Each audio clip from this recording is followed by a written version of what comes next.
He died as the most powerful mage of all time.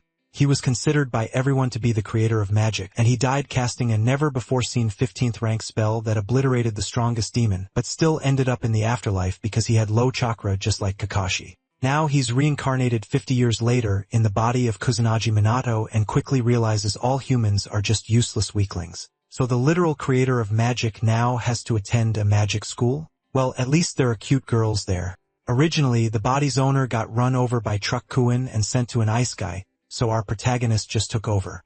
Even the doctor couldn't explain how he recovered so fast. It's almost like he has holy magic. And, of course, that's because he does have holy magic. He died in 1970, and now in 2022, the world is peaceful. TVs are thin. People are watching K-pop and doing trends. Brain rot has already taken over. After being discharged, he returns home to Kusanagi Minato's house. His parents, Truck Kuin picked them up earlier, so he grew up alone living off their inheritance. Since reincarnation magic doesn't exist, he suspects it was God or maybe just coincidence. It was Truck Kuin. Trust me. Now he's a student at a magic academy and he's already interested. Suddenly, he gets a call from Tadano Kuin, but decides to ignore it. And, of course, there's the classic bully picking on the weak. The next day, here we are at Kamui Magic Academy. Suddenly, someone casts a spell, but the firepower is about the same as lighting a lighter. This deeply disappoints the most powerful mage in the world. The more he watches the students, the more he realizes how garbage the world has become, and that's before he even sees the dancing trends. Back in his day, even a beginner would do 10x better than this. Maybe it's because the world is too peaceful now. Entering the classroom, he actually feels comfortable, and he even wonders if he has any friends. Then suddenly the bully shows up, furious, asking why Manadu ignored him yesterday. Manadu just asks who he is, and that alone is enough to make the redhead lose it. He tries to kick Manadu and completely fails, so he switches tactics, pointing, insulting, calling him trash since physical damage didn't work, maybe psychological will. Only then does Minato realize this is the guy who called him yesterday and assumes they must be friends. Tadano Kuin says he finally remembered and demands money, because friends obviously, but Minato just says they'll get along fine, which somehow makes the redhead even angrier. Tadano knows there's still inheritance money, and he wants it. Only then does Minato realize this body used to get bullied. The redhead is about to strike when suddenly a girl walks into the classroom. This must be the school's goddess. Blue hair, blue eyes, a very noticeable tie, if you know what I mean, a big thick white skirt. Tadano instantly turns red, shy as hell like a dog in mating season. Then still furious, he tells Minato not to forget and storms out kicking things along the way. On the board, there was information about the great global catastrophe. The teacher asked the students to comment on the topic. Then the man explained that had been humanity's last great catastrophe. Back then, the world was overrun by monsters, but the founder of magic, Ichikami Minato, thought differently and faced the monsters alone. After defeating a high-ranking demon, he ended up dying, and since then, no other catastrophe has happened. At that moment, the teacher asked who had saved the world, and the blue-haired girl raised her hand, smiling. Mizuha answered that he was the only survivor of the disaster and the first mage in history, which is why the Divine Magic Academy was created. His eyes were shining as he spoke. Confirming it, the teacher explained that he was the first to awaken to magic and added that the academy existed to train mages like him. Shaking on the inside, the protagonist could only think this was already way too embarrassing. Embarrassed, Ichikami thought he wouldn't have come if he'd known he'd have to go through this. Narrowing his eyes, he remembered the doctor's words and concluded that mages had gotten weaker after peace spread across the world. In silence, the boy watched the birds outside the window, smiling faintly. He felt satisfied that everything had ended up that way. Then the teacher announced that class was over and that the next day there would be a magical power assessment. Sarcastically, Tadano said it would be a pleasure to see his classmates' pathetic powers. Ichikami thought the bully was just bored and that he wasn't worth wasting time on. Ignoring the redhead, our protagonist headed toward the exit in silence, but the bully and his friends kept mocking the MC, calling him a bastard. Suddenly, Ichikami stopped, looked back, and called the redhead a loser. Annoyed, the bully asked who he thought he was to talk like that without waiting for an answer. The bully activated an apparently powerful spell. Frightened, the student's eyes went wide, and a blonde boy shouted asking if he really meant to use magic inside the classroom. Even so, Tadano fired off a wave of fire, wanting to wipe out the MC. While the others ran, Ichikami stayed still. At that very moment, Mizuha ran toward him to protect him. But the protagonist remained motionless as the fire magic closed in. Then an explosion echoed through the entire room. The students shut their eyes, trying to withstand the blinding light. In shock, the girl couldn't believe all of that. It started over a simple argument, seeing tables and chairs knocked over. She said none of it was worth it. Irritated, Tadano claimed it wasn't his fault and that he'd only reacted to being provoked. When the smoke cleared, it was obvious the protagonist was unharmed, leaving all the students who were there in absolute shock. Then Minato just scratched his head, still trying to understand what had just happened. Tadano's expression cracked in disbelief when he realized his magic hadn't done any damage to the MC. The protagonist thought a first-level attack could be blocked easily, and that he wouldn't even need to use magic. Tadano panicked when he heard the MC say he was only being nice because he was still a kid. With a cold look, Ichikima said that bad people like him needed to be set straight, leaving both the redhead and his goons in shock. Soon, an insane aura suddenly rose up from the protagonist. A flash of light filled the room. Noticing bluish particles in the air, the students realized they couldn't move. Confused, Mage tried to figure out what kind of magic that was. At that moment, the redhead couldn't stop trembling as the protagonist with that terrifying aura walked toward him.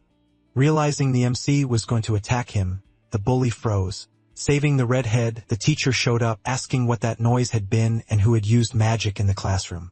The protagonist just looked at him. Letting out a deep sigh, he smiled and said nothing had happened there, suggesting someone might have used magic outside.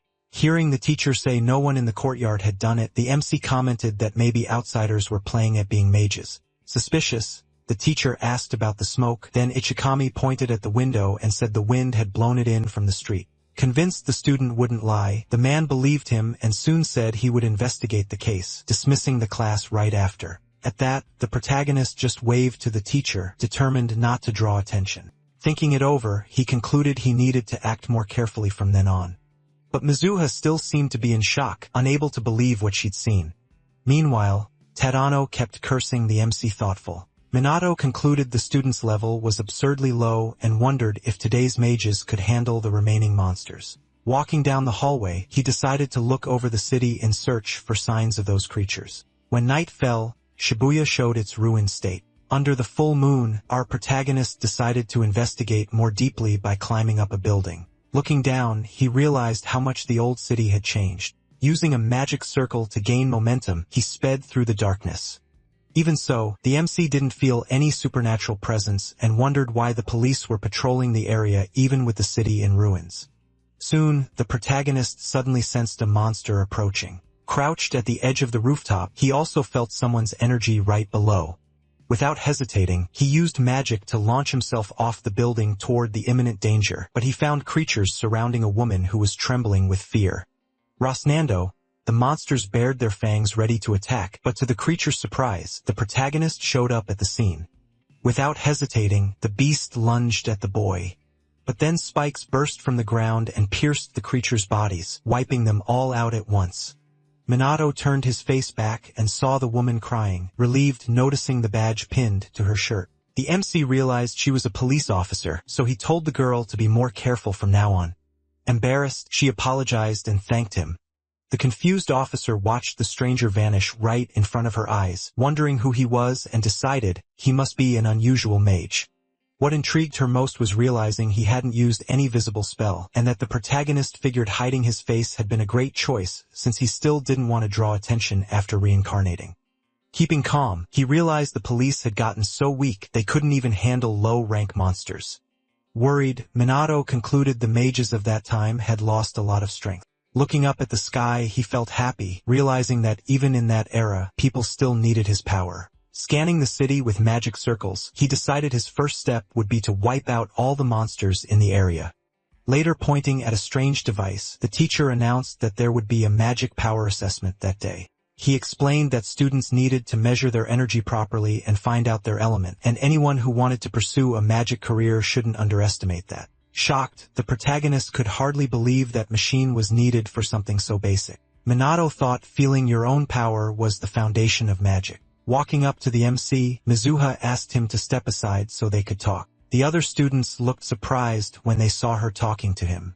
Soon, the blue-haired girl introduced herself as the second daughter of an aristocratic family of mages. Confused, the boy asked what that was supposed to mean. Then Mizuho was stunned to realize he didn't know her family led the 4 aristocratic houses of elemental mages. Imagining someone wearing fancy clothes, the young man thought that concept didn't even exist in his time and that he didn't even know her last name. Noticing Mizuho's blue aura, he concluded her power was way too low for someone from such a famous family. Confused, the girl wondered why the MC didn't seem impressed. Gritting his teeth, Tadano got annoyed seeing an outcast talking to Mizuha.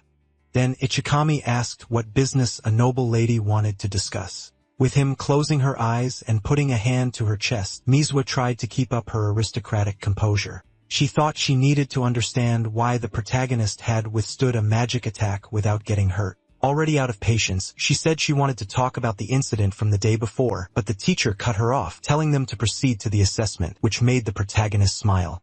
Glad he'd gotten out of it, Mizuha only managed a small smile, believing she'd soon understand his power level.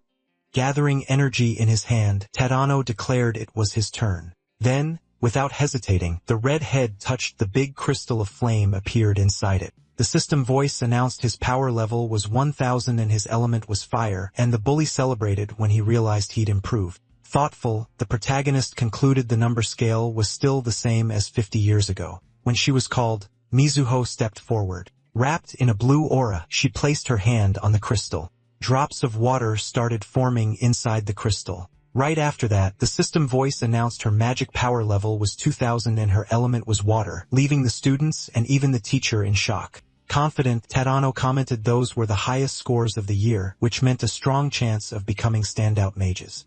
At that moment, the blue-haired girl showed up proud of her result. Then their classmates praised both of them for their power. Stunned, the protagonist could barely believe that such a basic level in his time was considered the highest among everyone. Smiling, Mizuha thought that was the true power of her bloodline. Turning his face away, Ichikami found it hard to look at her smug expression. Hearing his name being called, the MC got worried. As the protagonist walked toward the device, the students exchanged looks, and someone commented that he was always among the worst. The redhead added that the kid did well on written tests but came up short in practice, and snickering, Tadano thought his classmate would embarrass himself in front of Mizuha.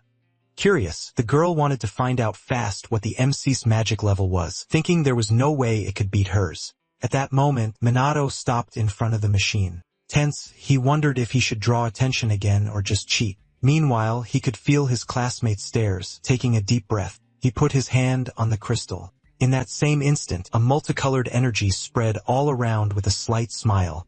The protagonist decided to let his power out to test whether the device could measure magic of the great progenitor of magic. In front of them, a ridiculous amount of energy started building up. Right after that, a light shot up and lit up the whole castle. Some students felt that insane pressure. Confused, Mizuha asked what was going on, and her eyes went wide when she saw the numbers changing way too fast. Then a crack appeared in the crystal, and a pillar of light blasted from the castle up into the sky.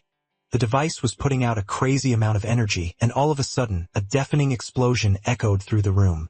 In shock, the students realized the crystal had shattered. Standing in the middle of the dust, the protagonist was surprised the device had broken, even though he hadn't used all his strength. Looking at his classmates on the ground, Ichikami wondered if anyone there had even felt his power. Walking up to the students on the floor, the teacher asked if everyone was okay. When he got to the MC, the man asked if he'd been hurt, but the protagonist said he'd gotten lucky. Even though he'd been at the center of the blast, looking at the remains of the device, the teacher said it was the first time he'd ever seen anything like that and figured the device must have been defective. Thinking, the man wondered what they'd do now since they hadn't found out the boy's level or element. Not getting it, the MC asked what the problem was, and the teacher explained they were planning a practical class with groups training combat, and for that, they needed to know everyone's strength. Meanwhile, Tadano was wiping his neck with a towel when the teacher asked him if they'd accept one more teammate, but the bully and his goons looked at the boy with contempt, and even so, a fake smile appeared on the redhead's face.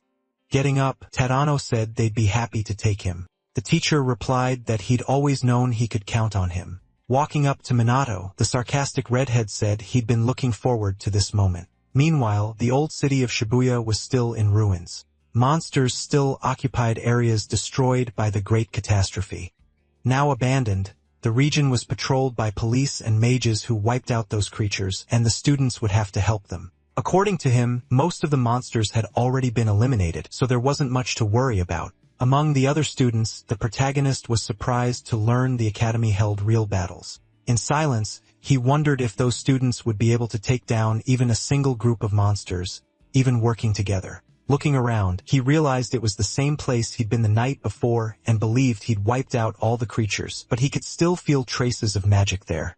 There were no signs of a new catastrophe, and even so, those monsters kept showing up confident. A girl invited her classmate to compete, leaving Minato surprised by the group's recklessness since the class involved real combat. Letting out a sigh, Mizuho turned and looked at him suspiciously. Then the teacher waved his hand and suggested starting the practical class, asking everyone to work as a team. At that moment, someone called the MC. Meanwhile, the protagonist leaned against the wall of a ruined house with a smug, malicious grin. Tadano said no one was going to interrupt them, saying there'd be no mercy this time. Ichikami just took a deep breath and pulled himself together. Calmly, Minato said that if something bothered him, he could just ignore it, but getting irritated, the redhead yelled that no one had given him the floor, furious. Tadano asked why Mizuha was paying attention to someone so weak, confused. The MC asked if the bully actually liked her, making the redhead completely lose control with rage. But Minato ignored him. Calling the MC a bastard, the redhead activated his magic saying the protagonist had signed his death sentence, but Ichikami just asked him to stop. Not listening, Tadano said it was too late for apologies. Then the MC told him to turn around, but the bully said that trick wouldn't work on him. All of a sudden, a strange sound caught his attention. When they looked back, they saw a huge monster wrapped in dark energy. The boys' eyes went wide, not believing what they were seeing.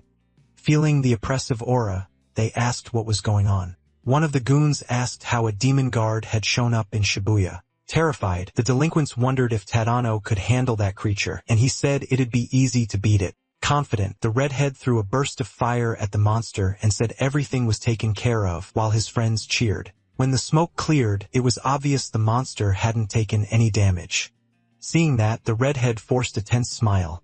Standing behind him, the protagonist thought no one there stood a chance against a first-class demon guard. The creature took a step forward, and the students started shaking, and Tadano dropped to the ground in disbelief. The monster's shadow covered all of them, leaving the bully desperate, thinking they were going to die right there. The guard lunged at them with sharp claws, but suddenly something made him stop. It was Minato standing right in front of him. The MC's expression stayed calm. The monster remembered that wave of energy ripping through his body and the blood spraying through the air. Soon the creature was thrown backward, rolling away from the delinquents. Then the protagonist said it was obvious even to a demon guard, saying the monster already understood who the strongest one was. The creature looked ahead and saw an intense aura under the MC, making it tremble with fear. Magic circles appeared above the guard's head as he chanted a spell, but then the protagonist activated his magic. Shocked, Tadano said Minato wouldn't win and that this was the end. Using 2 ranks, the monster unleashed the rock break technique, hurling a huge chunk of stone at the students. But the protagonist just smiled, and a first-rank fire arrow flew toward the rock, causing an explosion that wiped out the creature. Terrified, the students covered their faces while Minato just stared coldly. When they opened their eyes, they were stunned by what they saw. Tadano couldn't believe the MC had taken out the demon guard. Looking at the purple crystal on the ground, Minato concluded that demon guards being there was not normal. After all, those creatures were supposed to have been wiped out 50 years earlier. Worried, the protagonist wondered if that was a sign another disaster was coming sooner than he thought. Those creatures were attacking ordinary people. So the MC decided that even if a new disaster showed up, he'd do everything he could to save as many people as possible. Meanwhile, the bully, pissed off and eaten up with jealousy, couldn't accept that his classmate had killed the demon guard. At that moment, we see Mizuha was hidden away, watching everything that happened without hesitating. She was the first to use magic, summoning water discs that sliced off the magic beast's legs. Seeing that, her companions were speechless, since they expected exactly that from her. Annoyed, the girl wondered how anyone could be surprised by such a basic level of magic. Even so, she crossed her arms arrogantly, only worried about the civilians and deep down believing she really did have talent. Then we see the group of bullies next to the protagonist Tadano spread his arms, trying to get attention. Curious, Mizuho waved to her friends and said she needed to step away for a moment, noticing the bullies moving around the corner. She realized they were messing with her classmate. Determined, she decided she couldn't allow that. When she peeked again, her eyes went wide-faced with the demon guard. She immediately hid in that moment. The girl felt her heart start racing. Realizing she couldn't take him on alone, her fingers started trembling. Even so, she rushed forward, determined to help as a member of an aristocratic family. Holding her hand out in front, she told her classmates to run. Then a wave of fire swept past her, making her cover her face right after because of a huge explosion, but all she could see was fire. That's when she realized the one who cast that magic was the protagonist. Confused, Mizu had tried to understand what had just happened. Remembering how he used to walk around with his head down and seeing how confident he was now, she thought he looked like a different person. Noticing his serious expression, she realized he hadn't even chanted a spell and still beat a first-class demon guard. A monster's level is defined by how many crystals it has, which also determines its rank in the hierarchy. Demons are organized in a clearly defined hierarchy. At the bottom are the magic beasts, which have a single crystal on their forehead. Above them are the magic guardians, identified by an extra crystal in their chest. Next come the demons that carry one crystal in their chest and two on their shoulders. Right after that come the supreme demons, who have 4 crystals across their bodies. On the next level are those who have 5 stones, and at the absolute top of the hierarchy is the demon god, who had 6 crystals. Each creature has a fixed number of active levels, and that should be basic knowledge for any modern mage. Watching from the corner, Mizuho thought that to defeat a demon guard, you'd need at least the 3rd level. But then she sees Minato walking toward the beast, and the guy says she's got a weird hobby, peeking out with her hand braced on the wall. Mizuho asked how he'd figured it out. Then the MC said it'd be weird if a mage didn't notice. For a moment, the two of them just stared at each other in silence. Closing his eyes, Minato asked if she couldn't feel the magical power leaving the girl in shock, chasing after him. Mizuho told him to stop and demanded an explanation. Next, we see Minato on top of a building. Relieved, he managed to ditch the girl. Looking around, he decided to check if there were any monsters nearby. Soon, 5 sources of dark energy popped up in his senses. There were no demon guards, but plenty of magical beasts were still in the area. Sizing things up, Minato doubted the students could handle it, even considering Tadano's level, determined to cut down the threat near Shibuya Station. He cast his magic and 2nd-level projectiles spread across the city.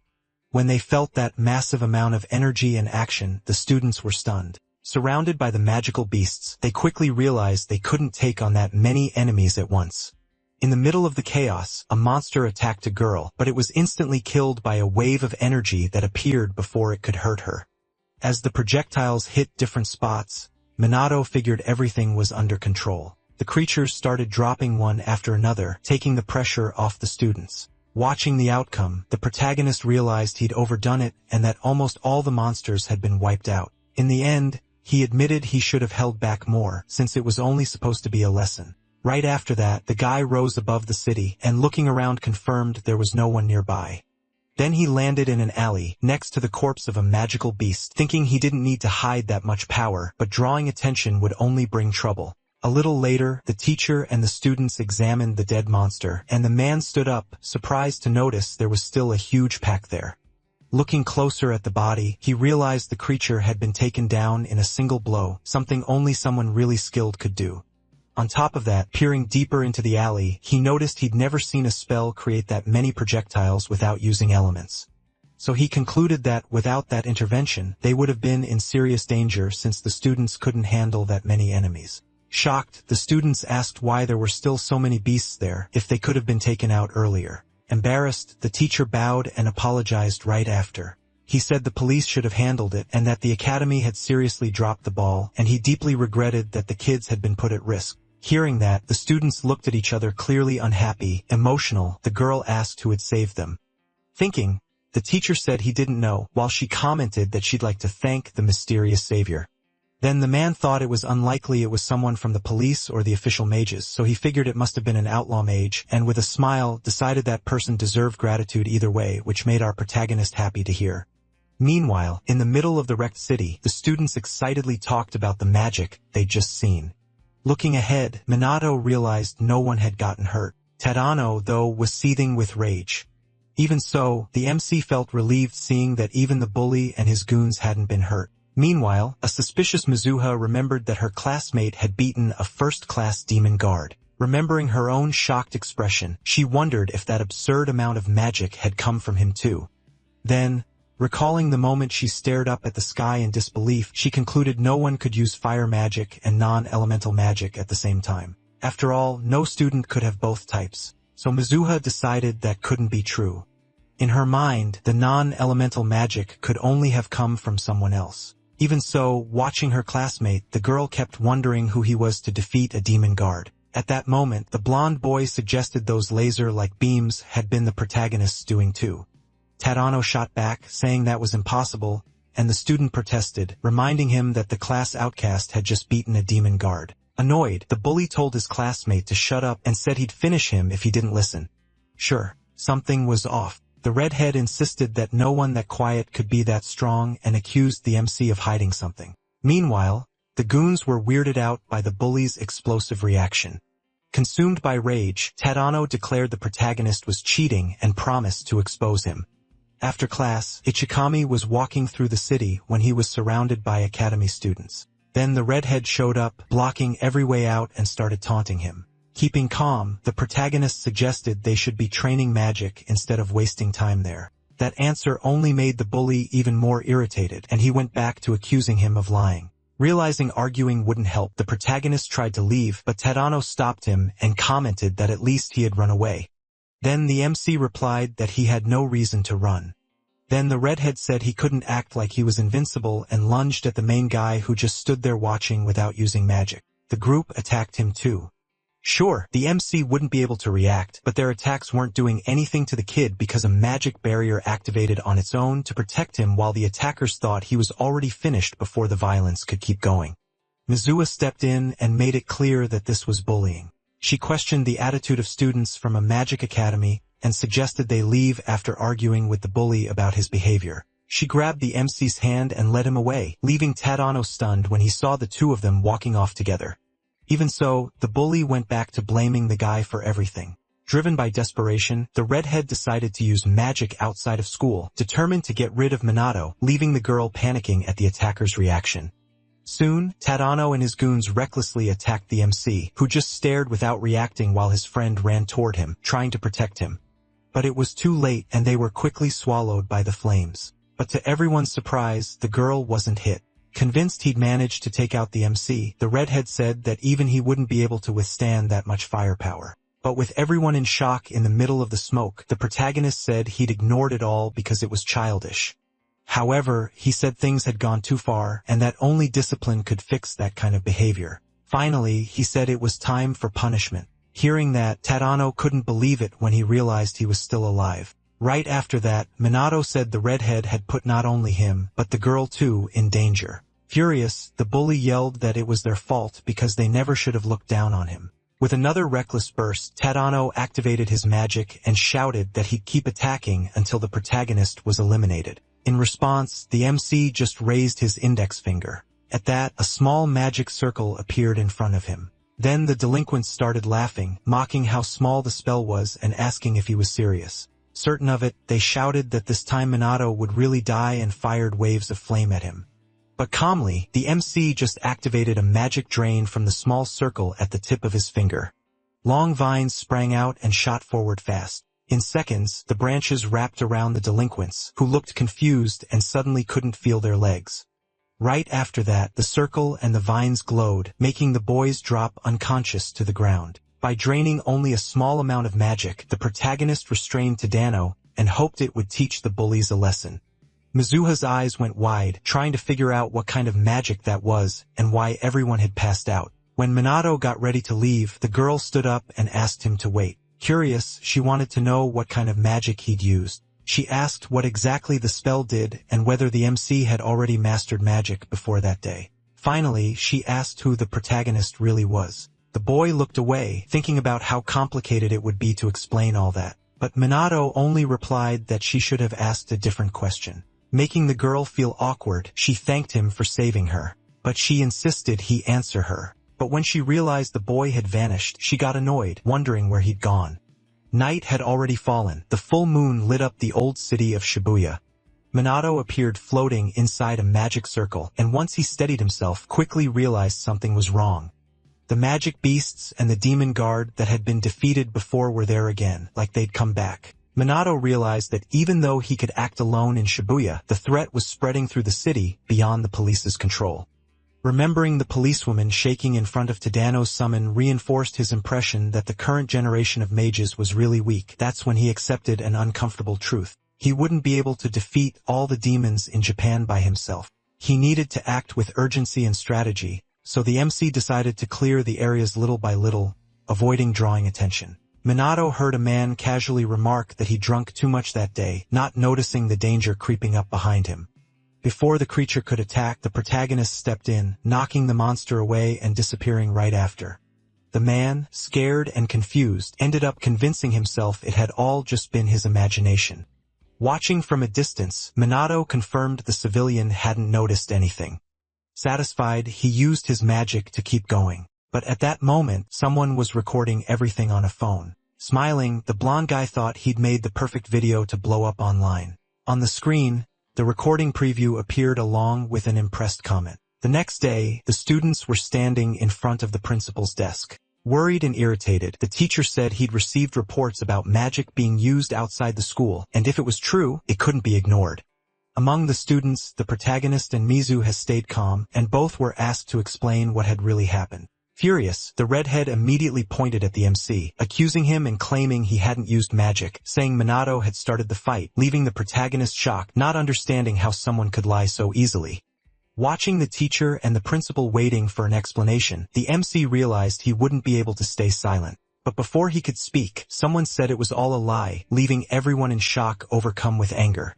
Mizuha shouted that the bully and his friends had intimidated the MC and used magic first. Curious, the teacher asked if that meant Minato had fought using magic too. The student said it was self-defense and that her friend hadn't done anything wrong. Leaving our protagonist stunned by what his new friend was saying, Tadano tried to protest, but the girl cut him off and told him to be quiet. Furious, Mizuho said the provocation made no sense and asked the bully if he wasn't ashamed to blame an innocent person. Then the redhead snapped back, saying the MC didn't fit the academy standards and should be expelled. Right after that, she shot back firmly, saying the one who didn't belong there was him. The guy bragged about having the best results in the course and said no one but him would be able to face her. When he pushed the argument further, Mizuho backed off and asked what they were even talking about. Tadano tried to convince her, saying someone like that student would never be able to protect her. Then he asked her out, emotional and desperate. She refused without hesitating, saying he could keep dreaming, leaving the bully speechless, completely shocked. She explained she'd never date someone who bullied others, took pleasure in being cruel, and would still pick the worst possible moment for a confession like that. With that, the redhead collapsed to the floor while the protagonist just looked at him, feeling sorry for him. The principal concluded it was the bully and his friend's fault, making it clear the magic had only been used in self-defense. He said the academy didn't need people who used magic out of pure selfishness and announced the group's expulsion. The expelled students panicked, claiming they were just following orders. Then the teacher dismissed the other students and apologized for what happened. In the hallway, Mizuho says she hadn't felt that outraged in a long time and called the others' behavior disgusting. Then the MC asks what would happen to them after being expelled, and she explains they wouldn't be able to become mages anymore. Indignant, she asks Minato how he could stay quiet after everything they said. He says he was about to defend himself, but she cut him off, leaving the girl confused. Remembering other times he'd gotten Mizu his help, he realizes she'd always been by his side when he needed it. Without thinking too much, the MC compliments her, which makes her visibly embarrassed before she asks him to never say something like that again, alone. The protagonist reflects on his reincarnation into the body of a dead boy and wonders if it was all caused by bullying or just an accident. In the end, he accepts he'll never know the truth but believes the people responsible have already paid for what they did. Later, the academy administration discusses an incident involving magic off campus and confirms no one was hurt. Turns out Mizuho was involved, but it's handled calmly. Since her father still plans to invest in the academy, among the students, the rumors only grow, and many talk about Ichikami's insane strength. Some even doubt whether he might be stronger than veteran mages. Because of that, a decision is made to find out what the MC's real power level is. Meanwhile, Ichikami thinks about how long that apparent peace in the world is going to last. The students watch a weird video of a hooded mage, but he doesn't pay it much attention. Minato is called by the teacher, sparking everyone else's curiosity. Soon after, the teacher announces a new magic evaluation for those who had failed before. Curious Mizwa believes that this time she'll find out what the MC is capable of. Soon, all the students are shocked when they see something.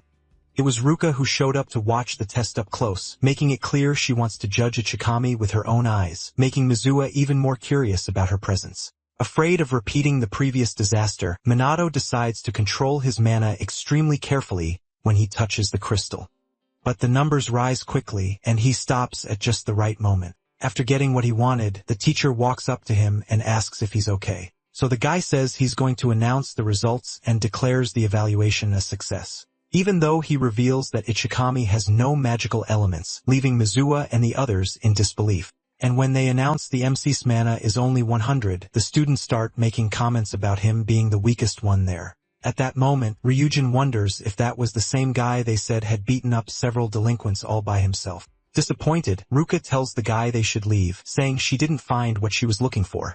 Meanwhile, two students keep mocking the MC for being the weakest one there. Then the teacher tries to encourage Minato, saying he shouldn't worry because how much magical power someone has doesn't mean everything. Still, Mizwa finds the result weird because she knows his real strength is way higher than that. Ichikami pretends to be exhausted, but inside he's happy he hid his true power and got exactly the result he planned. While fixing his uniform, Minato thought controlling his own power was way more tiring than it looked. After walking a bit alongside Mizua, the boy asked why she was in the evaluation area. Before she could answer, someone blocked their path and told them to stop. It was Ruka and Ryuin. With little patience, Minato asked who they were. Ruka stepped forward and introduced herself, followed by Ryuin. With the same lack of interest, Minato asked what they wanted, then the girl walked up and said she had zero interest in him. Hearing that, Mizua flinched, then Ruka turns to her little sister and asks if she really couldn't handle criminals on her own with no answer. She said she'd also heard Mizua was saved by a young guy with only 100 points of strength. Wardly Mizuha confirmed the information was true. Ruka asked if in the end, Mizuha was still inferior to her sister in studies, sports, and magic. The question made the student even more nervous. Then she felt a silent pressure when Ruka told her to leave the academy. Without realizing it, Ruka remembered how she always outdid her little sister in school, so much that in training, she never lost. Ruka had more mana and clearly superior magic. After every win, she'd just walk away. Leaving Mizuha behind, Ruka said her little sister didn't have the talent to be a mage, and that one family representative was enough. Mizuha tried to protest, but Ruka cut her off and told her to pay attention, making the girl tremble and unable to hold back her tears. Even so, Ruka asked, with no empathy at all, if she understood. Mizuha gripped the hem of her skirt and lowered her head. At that moment, Minato stepped in and said that was insanely arrogant. Ruka asked what he just said. Minato accused Ruka of being arrogant for not letting anyone talk, and she replied that since it was a family matter, his opinion didn't matter. Our protagonist tells the girl that wasn't a conversation. It was an order pretending to be one. Hearing that, Ruka blew up, calling him a bastard. Out of patience, Minato told her to stop forcing her way of living on other people. The MC says there was no basis for that, and Ruka replied that Mizuhii had no talent and had never managed to beat her. Suffering in silence, the little sister ended up agreeing. She remembered when she used to say, full of confidence, that she was talented. Back then, she believed she had everything she needed. Now, Mizuho could only lower her head and cry because she'd never surpassed her sister. Suddenly, Minato says his friend would win. The girl reacted in surprise, not understanding what she just heard. Confused, Ruka asks the MC if he's saying his sister would beat her. Confident, Minato tells the girl that maybe it wouldn't be there or now, but it would happen in the future. Then Ruka suggested a duel 2 weeks from then. Smiling, Minato asked if it would be a 2-on-2 magic fight. All smug, Ruka asks the protagonist if he's gonna run away after talking so much crap. Playing along, the MC says he'll be there for the duel. Minato stood his ground and said he was ready to fight, and after that, he asked Mizuha what she would do, leaving the girl clearly nervous. Mizuha hesitated for a moment and suddenly shouted that she'd take part. Happy, Minato says then it was all decided. Then the MC said that if they won, Ruka shouldn't meddle in other people's lives anymore. But mocking him, Ruka replied that if she won, her little sister would leave the academy. Soon she and Ryujin leave the place. Later, on a sunny day, Minato was on the rooftop with Mizuha listening to what she had to say. Then the girl asked him to become her mentor. Hearing that, Minato let out a sigh because he expected anything but that. Trying to get out of it, he said he was considered the weakest mage and that his mana barely went over 100. Mizuha calmly replied that he was clearly hiding his real power, leaving him surprised at what the girl said. A bit uneasy, Mizuha explained that she only accepted the deal with her sister because she believed he knew a way to get stronger. Minato looked away thinking people like her saw everything in extremes, and that explained why she'd push for a duel. All of a sudden, Mizuha bowed and started begging him to agree to be her mentor. Then Ichikami just sighed and agreed. Hearing his answer, the girl was surprised, thinking he wouldn't accept, so the MC tells Mizuha she has to follow exactly everything he teaches her. The protagonist smiled when he realized he couldn't refuse being her mentor in the face of that much determination. Turning around, Minato told the girl they'd start that very day and that he already had a place in mind for training. A little embarrassed, Mizuha suggested they do it at her house. The scene shifts to the girl's home. Looking around, the protagonist realized the house was huge. While warming up, Mizuha thought it was the first time she'd brought a boy there. Right after that, the girl quickly turned her face away, trying to convince herself there was nothing weird about it. Then Minato stopped looking around and said it was time to start calling her Yuika. Confused, Mizuha asked why he was calling her by her name. A bit puzzled, he explained that since everyone in the family had the same last name, he preferred to call her that. Hearing that, Mizuha looked down, and even though the protagonist suggested calling her something else, she refused right away.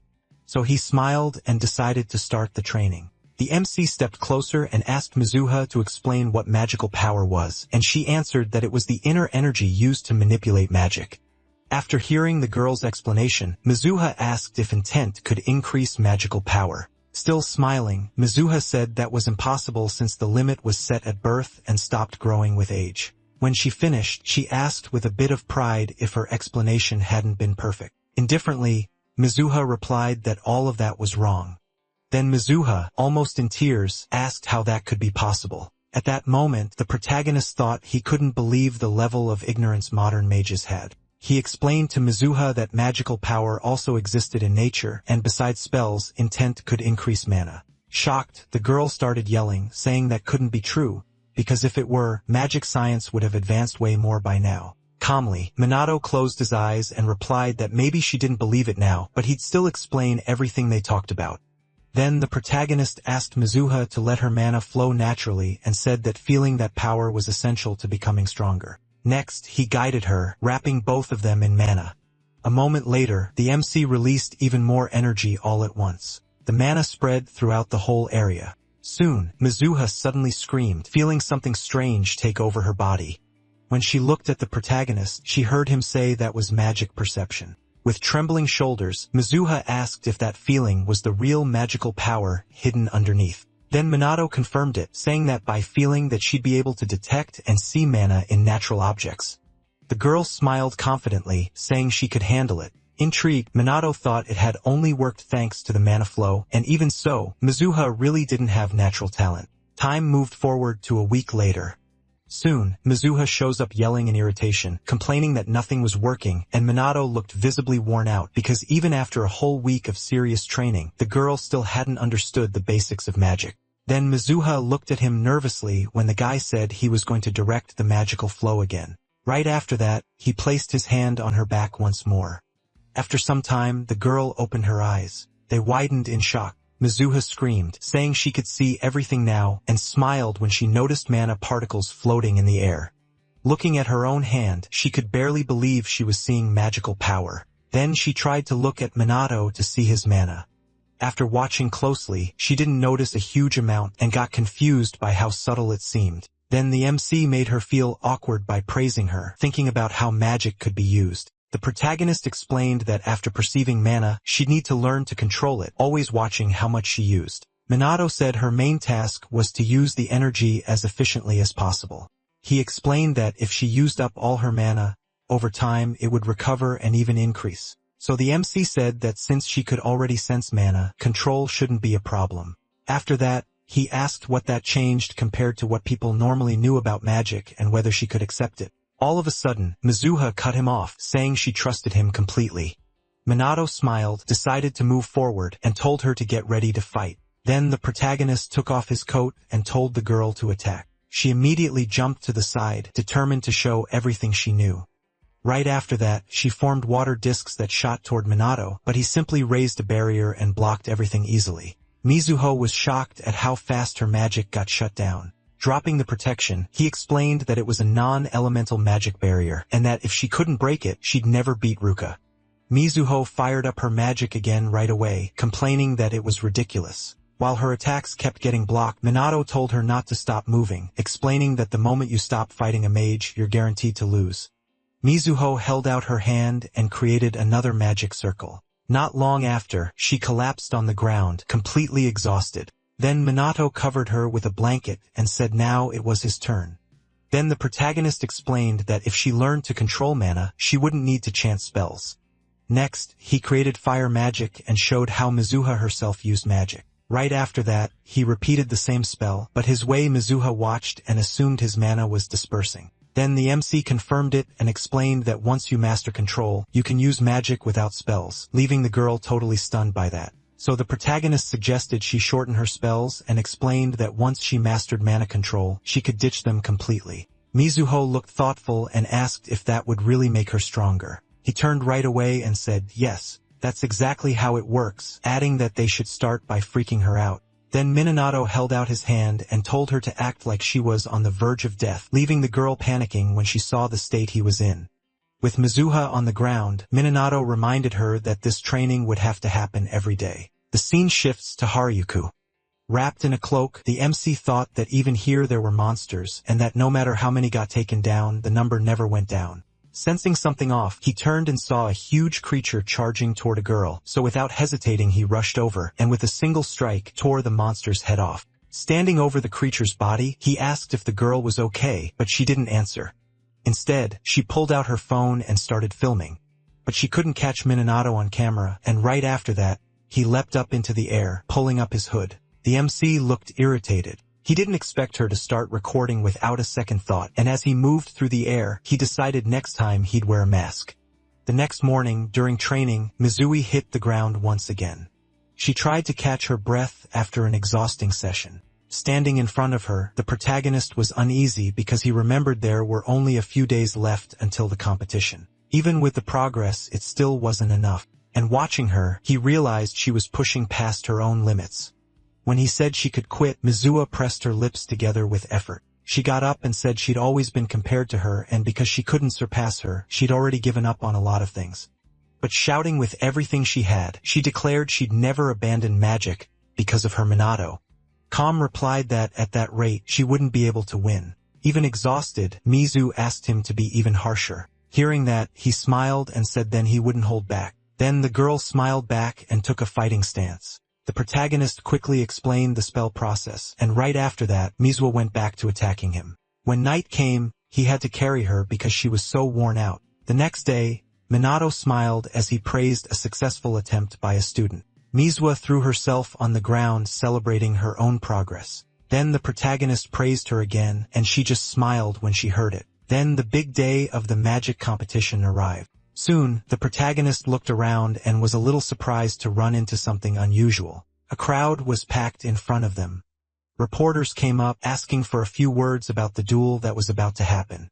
Walking beside Mizuha, he wondered why there was so much attention. She said family showdowns got people curious, and Minato suspected it also had to do with the influence of the magic aristocracy. The scene shifts to the arena. The protagonist thought it was all over the top, and Mizuha explained that magic duels were rare, so they turned into big events.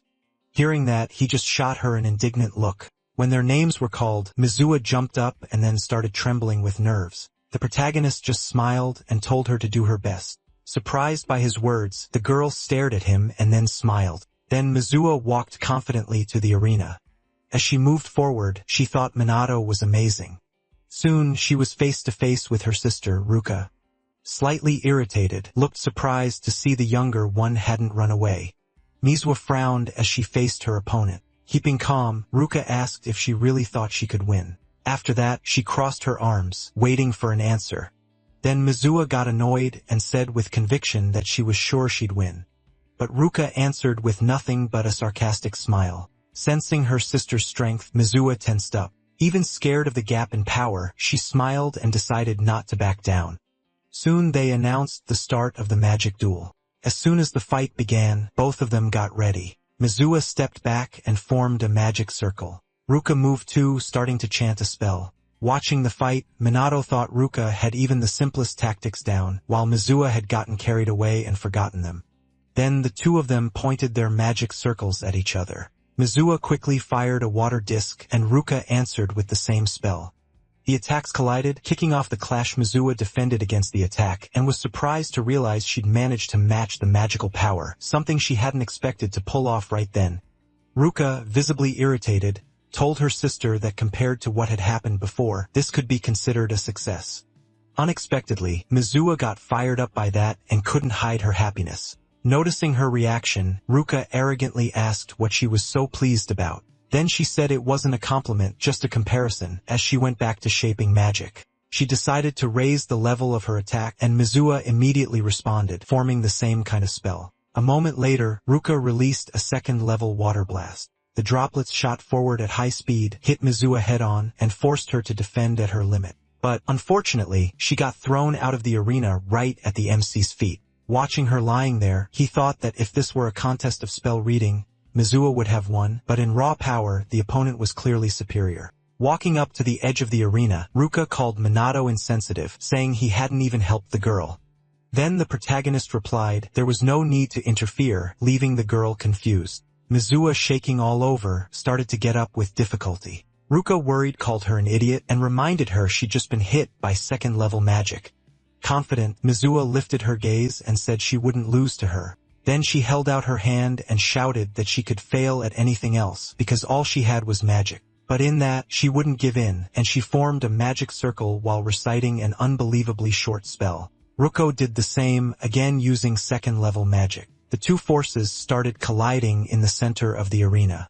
Mizua's body wouldn't stop trembling, but she had no intention of giving up. Even so, not even her willpower was enough to keep her from collapsing to the ground. Not long after, with all her arrogance, Ruka was declared the winner, while Mizua stayed on the ground trembling, fully aware of her own defeat. Seeing her like that, Minato concluded that this competition depended on the amount of magic used along with how well you coordinated that power, and that was what decided the result. Next, the MC got irritated when he heard Ruka say that now it was clear Mizua had no talent. The guy started to stand up, agreeing with those words.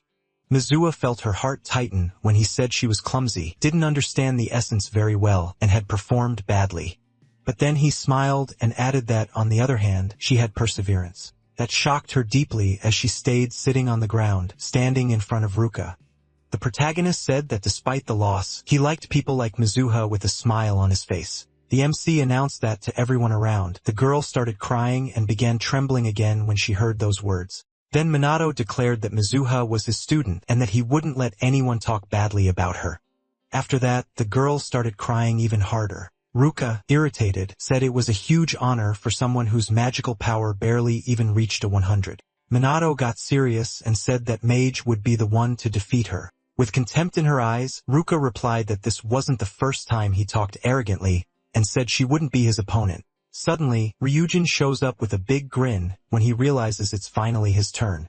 As he left the field, Ruka told him to end it as fast as possible. Meanwhile, the protagonist was carrying his student in his arms. After sitting her down in the stands, he turned to the arena and, smiling, asked her to watch the fight closely.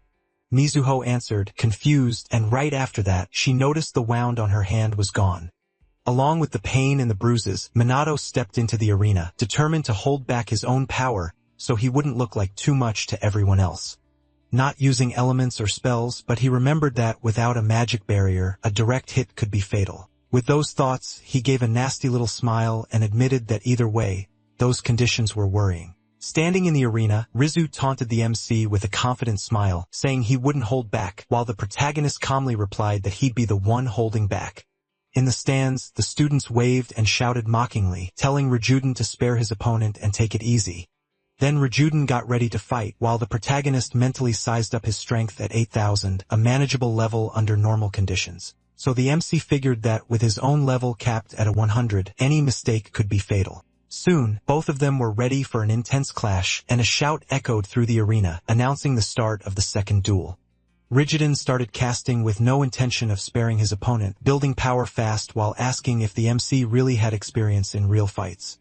Then the delinquent decided to test him with a single blow, and with sarcasm and contempt taunted the protagonist, asking if he could handle that kind of force. Suddenly, magic attack hit him in the head, then the protagonist said it was already too late, keeping his hand outstretched like it was a weapon. In the stands, the students rooting for Rijuans were stunned, not understanding if the fight had really ended, declaring participant Minato the winner. The referee announced the end of the fight while the protagonist stayed standing in front of his unconscious opponent. Ruka ran up to her friend in shock, realized Rizun had passed out from a single hit without any spell chant, wondering what kind of cheating that was. At that moment, Minato walked past her with his hands in his pockets and said it ended fast, just like she asked, which made Ruka furious. Suddenly, Mizuha jumped down from the stands, breaking out in a cold sweat, and said that was incredible. Ruka lifted her head proudly and with contempt in her eyes said the protagonist seemed to have some worth, and the MC just coldly asked if she was comparing herself to him. Annoyed, Ruka snapped back and the protagonist sensed her powerful magical energy, noticing she was already above Rijuan at 10,000 power. A few minutes later, the two of them stood face to face, ready for the decisive battle. The judge announced changes to the second competition, highlighted the expectations on the protagonist, and explained that the winner would decide the round. While Minato reacted with a faint smile, Ruka showed tension, and the second duel was announced without hesitating. The protagonist fired off a spell, and a powerful magic projectile appeared, and Ruka reacted instantly, starting her own casting, keeping the attack going. Minato figured that with the gauge capped at a 100, the magic's power was low, so if he didn't aim for the head, the impact would be almost useless. But Ruka raised her hands to protect her head and withstood the attack. Right after that, she spotted an opening and counterattack, firing a water projectile that hit the protagonist dead on. A few seconds later, what Ruka saw left her in shock because it seemed impossible. The protagonist simply made a gesture with his hand and dispersed his opponent's attack. In disbelief, Ruka noticed Minato was unharmed and seemed not to have used magic, trying to figure out what he had actually done. In the stands, the students were surprised to see that even after that clean hit, Ichikami didn't have a single scratch. Mizuha, shocked by what she'd just seen, wondered what kind of ability her teacher had used. Determined to find out the MC's secret, Ruka threw another spell at the boy who didn't seem to care. And without using magic, the protagonist dodged every attack in silence, keeping a steady rhythm. Stunned, Ruka couldn't understand what was happening, and wondered if it was possible there was no magic at all. Since Minato was just dodging, watching from afar, Mizuha concluded, anxious, that magic could only be fought with magic, and that, despite the power difference, the MC was lowering his to avoid putting himself in danger. Really nervous, Ruka was sure that at that level dodging was impossible and started wondering if her opponent even felt fear. She stared at him and realized that he was analyzing every detail, something only someone who could sense magical power and had unusual courage could do. After that, all of a sudden she started chanting another spell. Then she decided to use a third-level technique, Asura Splash, activating the seal in front of her, and an insanely powerful stream of water burst out, leaving the spectators stunned by how strong the attack was. And a lot of people shouted that Minato wouldn't survive a direct hit. Then a boom echoed. Soon, Ruka dropped to her knees, exhausted, wiped the sweat, and said that this time there was no way to dodge. But suddenly, an attack from the protagonist hit her in the head. When she looked up, Ruka saw Minato standing there unharmed, pointing his hand like a gun, and in desperation, she yelled, wanting to know how he'd escaped. So the protagonist answered bluntly that he used a technique that could absorb magic and passed right through her attack. Hearing that, the girl realized her own technique had left deep marks along the way. She froze at the realization. All of a sudden, she started laughing uncontrollably, repeating to herself how that could have happened. A few minutes later, she calmly admitted that it had been a total defeat. Right after that, the judge announced the victory of contestant Kusanagi Minato. At that moment, the protagonist turned around and saw his student running toward him. With a genuine smile, the MC said they'd won, and Mizuha just answered with a soft smile. Moved, Ruka stood up, promised she wouldn't interfere anymore, and made it clear the protagonist was free to do what he wanted, surprising Mizuho with her attitude. Minato didn't answer right away and just sighed. He casually said Mizuho's injuries were minor, saying Ruka had held back, which made her deny it angrily. Clearly annoyed, Minato said his student had gotten stronger in just 2 weeks and asked if it wasn't time for her to stop being so overprotective. Hearing that, Mizuha clenched her fist and said she'd get even stronger, strong enough that her sister wouldn't have to worry anymore. Given everything, Ruka said she believed in her little sister. Happy with the results, the protagonist just watched as the two of them made up all of a sudden. The MC felt a terrible, overwhelmingly powerful presence. A strange magic manifested, making everyone realize something was wrong. Then a cold drop of sweat ran down Minato's face at that feeling. Drawing everyone's attention to the phenomenon in the sky, the protagonist concluded in his thoughts that this was a disaster. Meanwhile, in an empty classroom, Tadano yelled at his friends that they needed to clean everything up fast. A blonde guy holding a book replied that in the protagonist's backpack there were only normal materials. Hearing that, Tadano gritted his teeth and yelled, convinced there was still something hidden because otherwise Minato couldn't use magic at that level. All of a sudden, the blonde stepped back in shock and asked what was going on, leaving Tadano confused. In that same instant, horror and fear took over his face. The three delinquents looked out the big window and saw the sky covered in a threatening red tint, which made the blue-haired boy take a few steps back yelling that it couldn't be real. In the arena, the protagonist looked up and felt a sinister magical force spreading. He immediately recognized that powerful magic while everyone stared at the sky, sure it was a disaster. The academy students panicked, yelling without understanding what was happening. While in the middle of the chaos, many wondered if it really was a disaster. The protagonist watched the sky filled with dread and wondered why it had started, questioning whether the place had something to do with it, thinking the MC remembered the first disaster had also started there and wondered if it was really a coincidence. The next moment, huge portals appeared everywhere, and monsters started crawling out, spreading fear instantly. The students ran in panic, screaming for help while a teacher tried to calm them down. All of a sudden, a bright light appeared, and soon we see it was coming from the protagonist's magic power, and he managed to protect some of the students. A green magic seal appeared in front of his mouth, and the MC shouted for everyone to calm down. The students were in shock watching Minato. Calmly, he explained that at the start of the disaster, only small monsters would appear, and that everything would be fine if everyone acted carefully. The MC ordered an evacuation to the gym, warning that splitting up or being alone was dangerous, and pointed at the sisters, saying they should take shelter too, and Mizuha asked what her mentor would do. Minato replied that he was going to rescue anyone still in the building, and the shocked teacher asked if he was really going alone, calling it reckless. Ryujin jumped into the conversation and said he'd helped too, saying that if it was like the protagonist had explained, there wouldn't be any problems, while the teacher stayed worked up. After hesitating, the man let Ryujin go, and the boy teased Minato by asking if he planned to die, but the protagonist just gestured that he didn't care. Then he walked up to his student and smiling said he'd be back soon, while Mizuha stared at him and told him to be careful. Suddenly, Ryujin shot forward yelling that he'd go first, confident he thought running a 100 meters in 10 seconds would be easy, and wondered if the protagonist could keep up with him.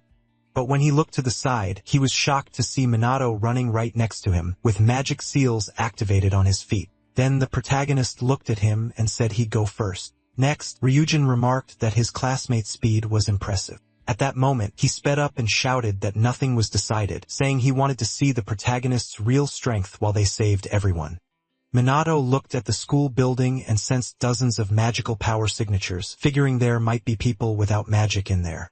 Right. After that, he jumped up to rooftop level and noticing an open window, saw magical beasts pinning students down in the hallway and in the classroom. Without hesitating, Minato flew in through the opening. Once inside, Minato unleashed magic and kept fighting the monsters without stopping. The students panicked. The protagonist decided to push deeper into the building, and soon a monster tried to attack him from behind. But Minato coldly just raised his hand, activated a magic seal on his back, and erased the creature without hesitation.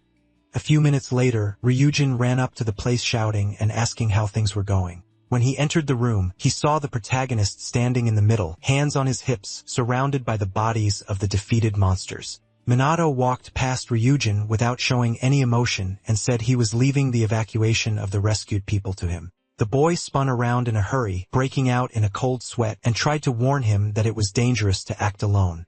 When he turned back, Ryujin realized the protagonist was already gone and complained that he was way too fast. Confused, the boy said it felt like he'd become dead weight and even admitted he didn't really have any way to argue with that. Seeing the bodies of the magical beasts, Ryujin realized the protagonist had wiped out dozens of monsters in seconds and started wondering who he really was. Minato searched the rooms at high speed and concluded that in enclosed spaces, the only option was to take out the monsters with low-level magic and precise control to protect the students. Then the MC runs into a creature and attacks it. Right after, he ran to another room where students were about to be attacked and saved them in time.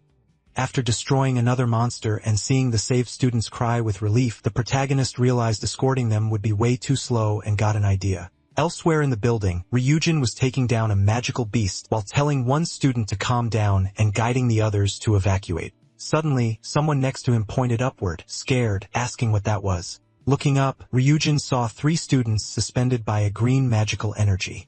Surprised, he realized it could only be the protagonist's doing, and once again wondered who Minato really was. At the same time, the MC watched through the window with a faint smile, sure Ryujin could handle things. But right after that, he felt something was off. A pink-haired girl backed away, frozen with fear, as huge magical beasts closed in on her. Soon, the girl went into full-on shock with a trembling voice. She lowered her head and screamed for help. The next instant, a blinding light filled the area. The source was the protagonist, who took out the monsters easily. The girl hurriedly got up, completely stunned. She remembered that recently, another creature had been destroyed by that same energy. After finishing off the beasts, Minato appeared in front of her and asked if she was hurt. Embarrassed, the girl recognized the MC and, emotional, asked if it had been him who saved her. Then Minato just answered simply that yes. He helped her up and without hesitation confirmed he really was in that practical training session. Despite her surprise, the girl stood up, bowed, thanked him, saying that was the second time he'd saved her life. With a calm smile, Minato told her not to worry because he hadn't done anything special. Hearing that, the girl got even more embarrassed. A little later, Ryan came running up to the floor, out of breath and sweaty, asking who needed help next. Seeing him, the protagonist went up the stairs, left the girl in his care, and explained she'd be safe while he kept pushing forward. Before he walked away, the girl called the MC by his name, leaving Raiji invisibly confused. Minato sped through the next floor, aware he couldn't wait for the police, but still wondering if that decision really was the fastest one.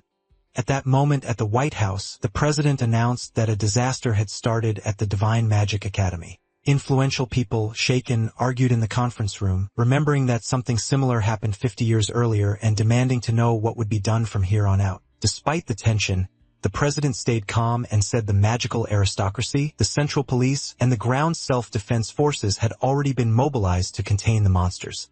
Right then, a man pointed out that in extreme situations, those forces were made up only of mages and that he didn't control monsters capable of taking on other creatures. The president, getting more and more nervous, realized that decades of peace had weakened the country's offensive power, leaving only the police and the magical aristocracy fit for that kind of fight. After thinking that through, he slammed his fist on the table, staring at his own hand. He concluded that, if the tragedy from 50 years ago happened again, Ichikami wouldn't survive. A boy and a girl were speeding along in an official car, where he calmly confirmed the disaster had already started, and there was no room for mistakes.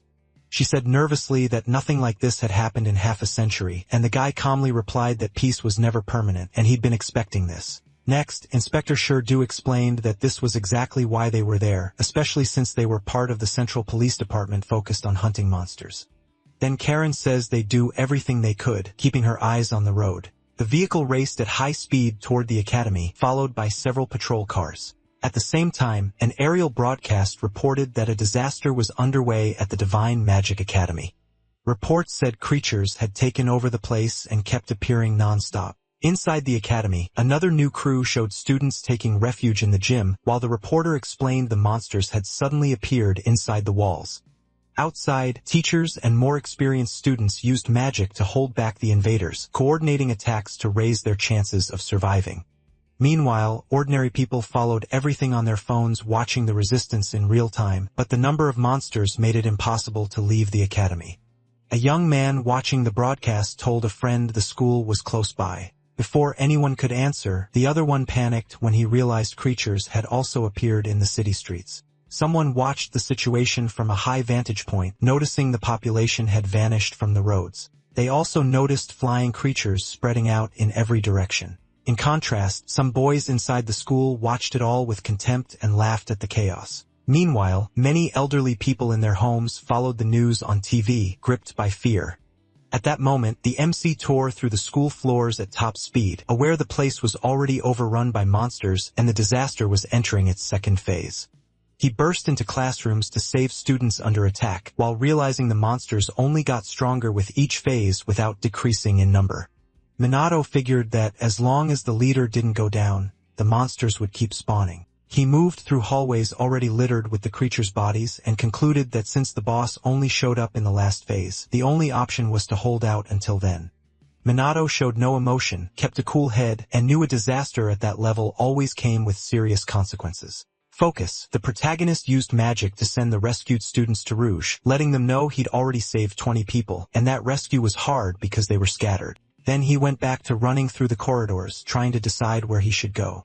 Now, meanwhile, Tadano was in one of the offices, using fire magic to drive the monsters back. Little by little, completely exhausted, he admitted it was pointless to keep going because he couldn't react anymore in front of him and his friends. A demonic guardian advanced, giving off an oppressive presence. Shaken, the blue-haired bully asked why the creature had come back, while the blonde one yelled that he'd already said they needed to run. Overwhelmed with frustration, Tadano punched the floor and shouted that the protagonist would beat the monster in one hit and wondered why he couldn't do the same. Then the protagonist answered bluntly that it was because he was weak. Hearing that familiar voice, Tadano was totally shocked. When he looked up, he saw the guardian getting wiped out by a powerful fire attack that left only the creature's legs behind. The one who beat it was Minato, who didn't show any emotion. After saving the 3 bullies, he turned around and started to leave. Tadano was shaking with rage and screamed in his head that the protagonist had saved them again. Acting on impulse, he ran after his savior and shouted for him to stop. When he caught up, he asked the MC, confused why he'd helped them at all. Minato should have hated them. Turning just enough, Minato replied coldly that he helped because he could. Nothing more than that. Hearing the answer, Tadano started trembling, lowered his head, and barely holding it together, asked if that really was the only reason. All of a sudden, the bully lost control and yelled for the protagonist to stop pretending. Full of hate, the redhead accused Minato of being mediocre and barely able to use magic, and after a brief pause, asked when the MC had gotten so strong. After another short silence, the protagonist glanced to the side and said that Kusanagi Minato had died in a car accident and been reborn with another guy's soul. Hearing that, Tadano shouted that if death really made someone stronger, then he should be superior, not useless like Minato. At that moment, the protagonist cut the bully off, stepped closer, and asked if the redhead really thought he was strong. He also said that a sense of superiority fools you easily and makes you think you're strong, and staring the bully down made it clear Tadano wasn't even considering fighting him right then. The MC finished by saying that this sense of superiority fools you and makes you think you're strong, and staring the bully down made it clear Tadano wasn't even thinking about fighting him. After that, he walked past the redhead and kept going, ignoring him. In shock, the bully collapsed. Out of control, he admitted to himself that he knew what he'd been running from and recognized that his strength had barely improved since middle school. Then Tadano remembered how he and his 2 friends bullied other students and admitted he only did it to vent his own frustration. After that, he got saved by Minato, who used to be weak, and he couldn't accept that reality. Soon, his 2 delinquent friends came up, confused and shaken, aware they were only alive because of someone they used to humiliate. They stood there behind Tadano, who couldn't get up. Tears kept streaming down the redhead's face. Meanwhile, the protagonist kept saving people, taking out every monster he came across. At the same time, a demonic guardian entered the classroom where Minato was. The creature barged in abruptly, then the protagonist reacted immediately and held out his hand, readying a magic attack like it was a weapon. He fired at the creature, but the guardian dodged the attack, then the magic seal on the protagonist's hand expanded and activated its power. The next instant, an extremely powerful stream of flames appeared and completely consumed the monster. A little later, Minato put his hands in his pockets and looked over the damage caused by his own attack. Then the MC looked out at the street and concluded there were only guardians, which meant the boss wasn't far. With that in mind, he turned to the 2 students on the ground and told them to calm down, assuring them they were safe. At the same time, Ryujin ground his teeth in anger while cursing the protagonist.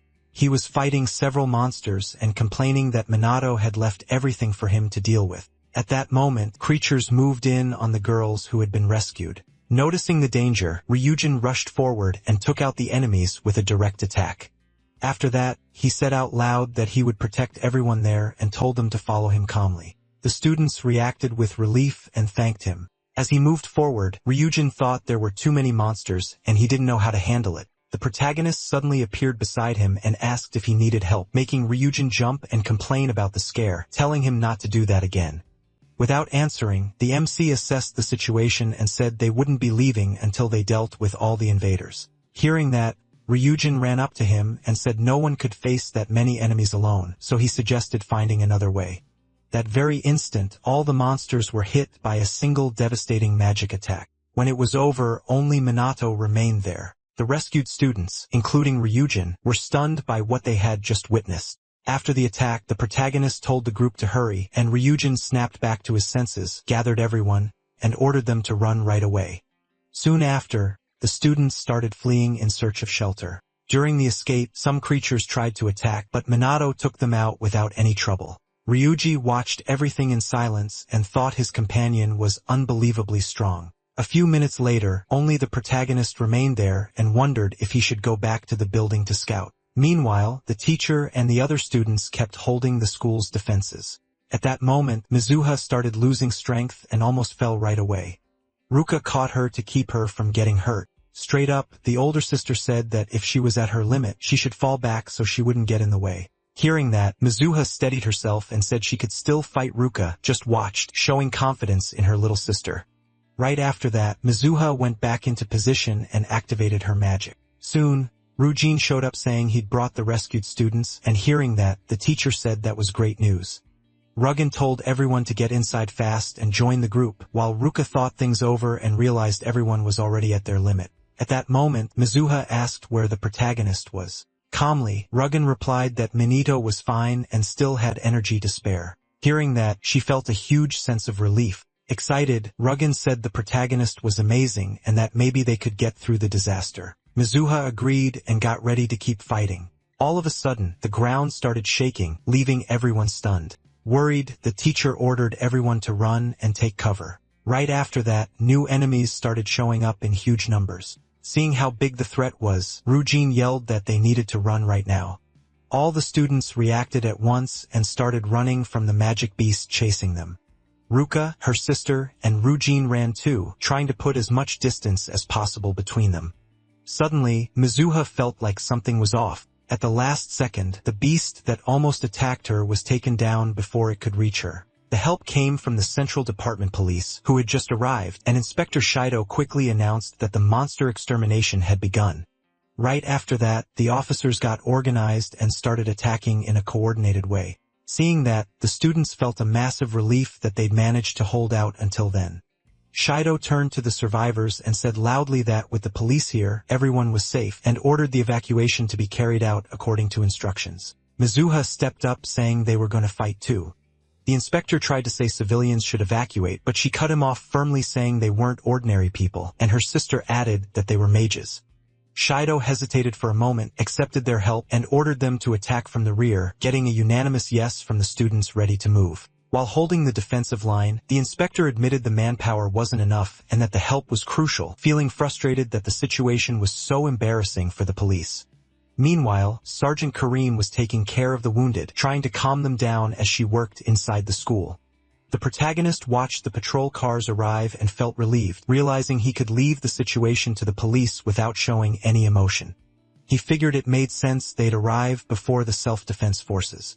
Since this was a national-scale problem, after thinking a bit more, he uneasily realized something like this was still possible in an increasingly unstable world. Quickly, he boosted himself with magic and started running through the corridors again, because there were still students who needed to be saved. Meanwhile, the reporter in the helicopter said the police had arrived, but warned that the number of monsters kept increasing.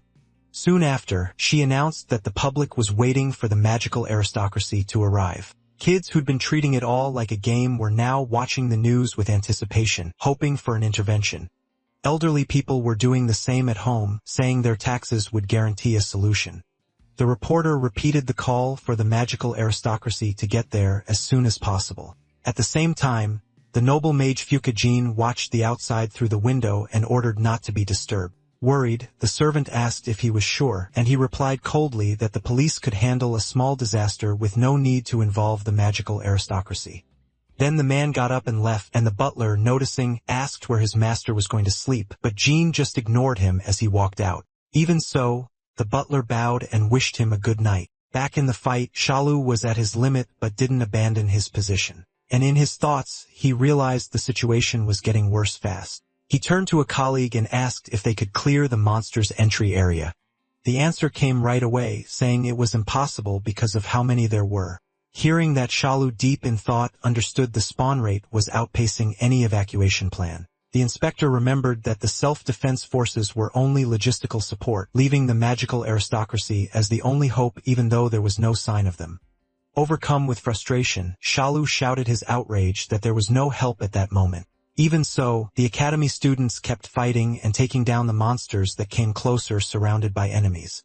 He realized theory wasn't enough and started wondering if everyone would hold out when the boss finally showed up. The hordes pushed forward with the clear intent to destroy everything.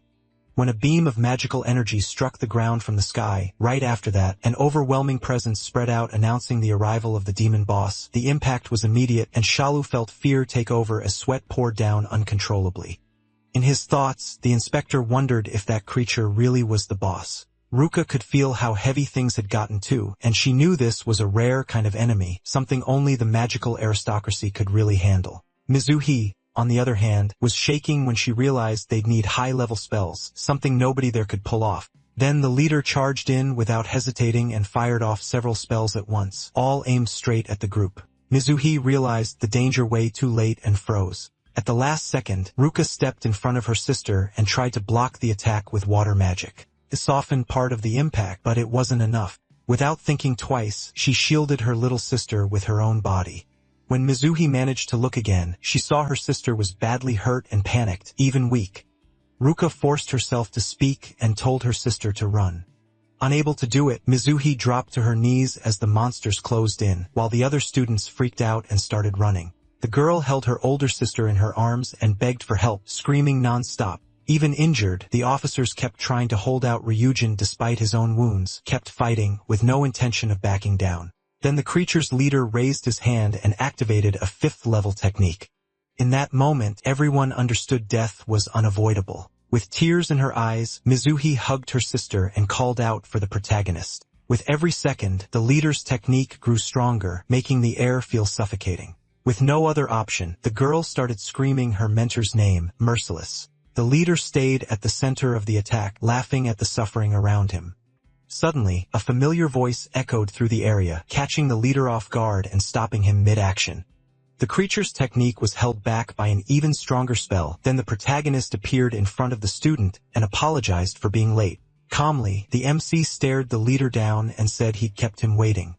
Mizuhi's tears only grew as she lowered her head beside her injured sister. Minato knelt down next to them, checked Ruka, and said she'd only passed out. Even so, the girl's condition was still worrying. Around them, many students were hurt from the earlier attacks. Seeing how many victims there were, the protagonist's anger rose. He stood up sharply and turned his attention to the leader, and Mizuhi called out to him, surprised by his attitude. Then he answered firmly that he would win that fight. Hearing that, hope returned to the girl's eyes. Right then, a healing technique activated over the injured Mizuhi, realized her sister's wounds were disappearing. Noticing she was healed too, she took a moment to understand what had happened. Little by little, the students who'd been hit started getting up. Stunned Karen watched everything from a distance, recognized the advanced level of the magic being used, and wondered who could cast something like that. She looked around, saw Shido on the ground, and ran to him exhausted. He said with a tired smile that his mana was gone, but for some reason he was still holding on. Before he could finish, Karen screamed in despair. The inspector struggled to his feet, rubbed his face, and admitted he didn't understand the situation either. Even so, looking at her, he gathered what little strength he had left and said they needed to protect the citizens. Then Karen grabbed the inspector's arm and shouted that it was reckless, but Shido shouted back that they had to fight because giving up meant everyone would die. At that moment, the sergeant started trembling and the tears came uncontrollably, and with her voice breaking, she said it was all pointless now. According to her, the police had been defeated, and right behind the officers' bodies proved she was right. Fear took hold of Shido, while Karen made it clear there would be no reinforcements and that they were surrounded by the demon leader's army. At the same time, the reporter, overwhelmed by panic, announced that the entire police force had been defeated and declared that this was the end. The three boys who'd been mocking earlier now watched in silence, terrified, as the reporter said the magical nobility was useless and screamed that everyone was going to die there. Soon, the retirees following the news were gripped by fear too because the reporter said there was nobody left who could fight the demons, but the only one still standing was Minato. At that moment, the surviving officers noticed him, and Karen shouted in shock when she saw the student moving toward the monsters, while Shudo, tense, yelled at him to get out of there. Even so, Minato ignored the warnings and kept walking without hesitation toward his opponent. Out of patience, the MC said the demon leader had gone too far. The monster reacted by releasing an oppressive energy and started repeating faster and faster that he was going to kill. Hearing that disturbing voice, the students were frozen in fear. The remaining cops lowered their eyes too, unable to react. Suddenly, a powerful explosion hit the boss. The attack came from the protagonist, who ordered him to shut up. When the energy faded, the monster roared and unleashed even more power. Magic seals appeared around the remaining beasts, then streams of dark energy spread in every direction. Faced with that, the protagonist stayed calm and decided not to show any tension so he wouldn't scare the others. The next moment, a wave of energy surged toward him. Even Inspector Shido thought he'd been hit. However, magical barriers appeared around the students and absorbed the attack. Those protections were created by the protagonist himself, who spread his arms and used a huge part of his strength to defend everyone. At the same time, non-stop attacks slammed into the demonic boss, making the monster scream in pain as it got hit again and again.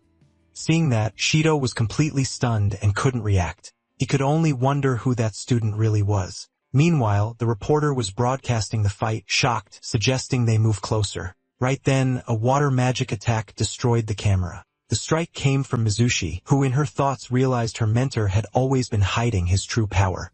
Minato didn't slow down and kept attacking the enemy without stopping. Seeing that, the three students started shouting confident they'd be saved. Suddenly, three magical beasts appeared in front of them, spreading panic. Before they could react, the creatures were taken out by precise magic attacks. The ones responsible were Inspector Shido and Sergeant Karen, who, with a lot of effort, said they were ready to help the MC. Noticing that, the protagonist gave a faint smile and thought modern police were doing their job well. Then he went back to focusing all his attention on the constant attacks against the demonic boss. Suddenly, the monster lifted its head and let out a furious scream, making its energy grow in a terrifying way. The next instant, magic seals appeared, signaling a much more dangerous attack. Seeing that, Shido shouted, recognizing it was 6th level magic, something restricted to the magical nobility, and admitted there was no way to face that head-on. Without hesitating, the boss activated the 6th level skill called Dragon Flame. The students were terrified, while the reporter and the cameraman clung to each other. Overwhelmed by fear, Karen instinctively shielded a smaller girl while Shido spread his arms, trying to protect whoever he could reach, even knowing it would be useless.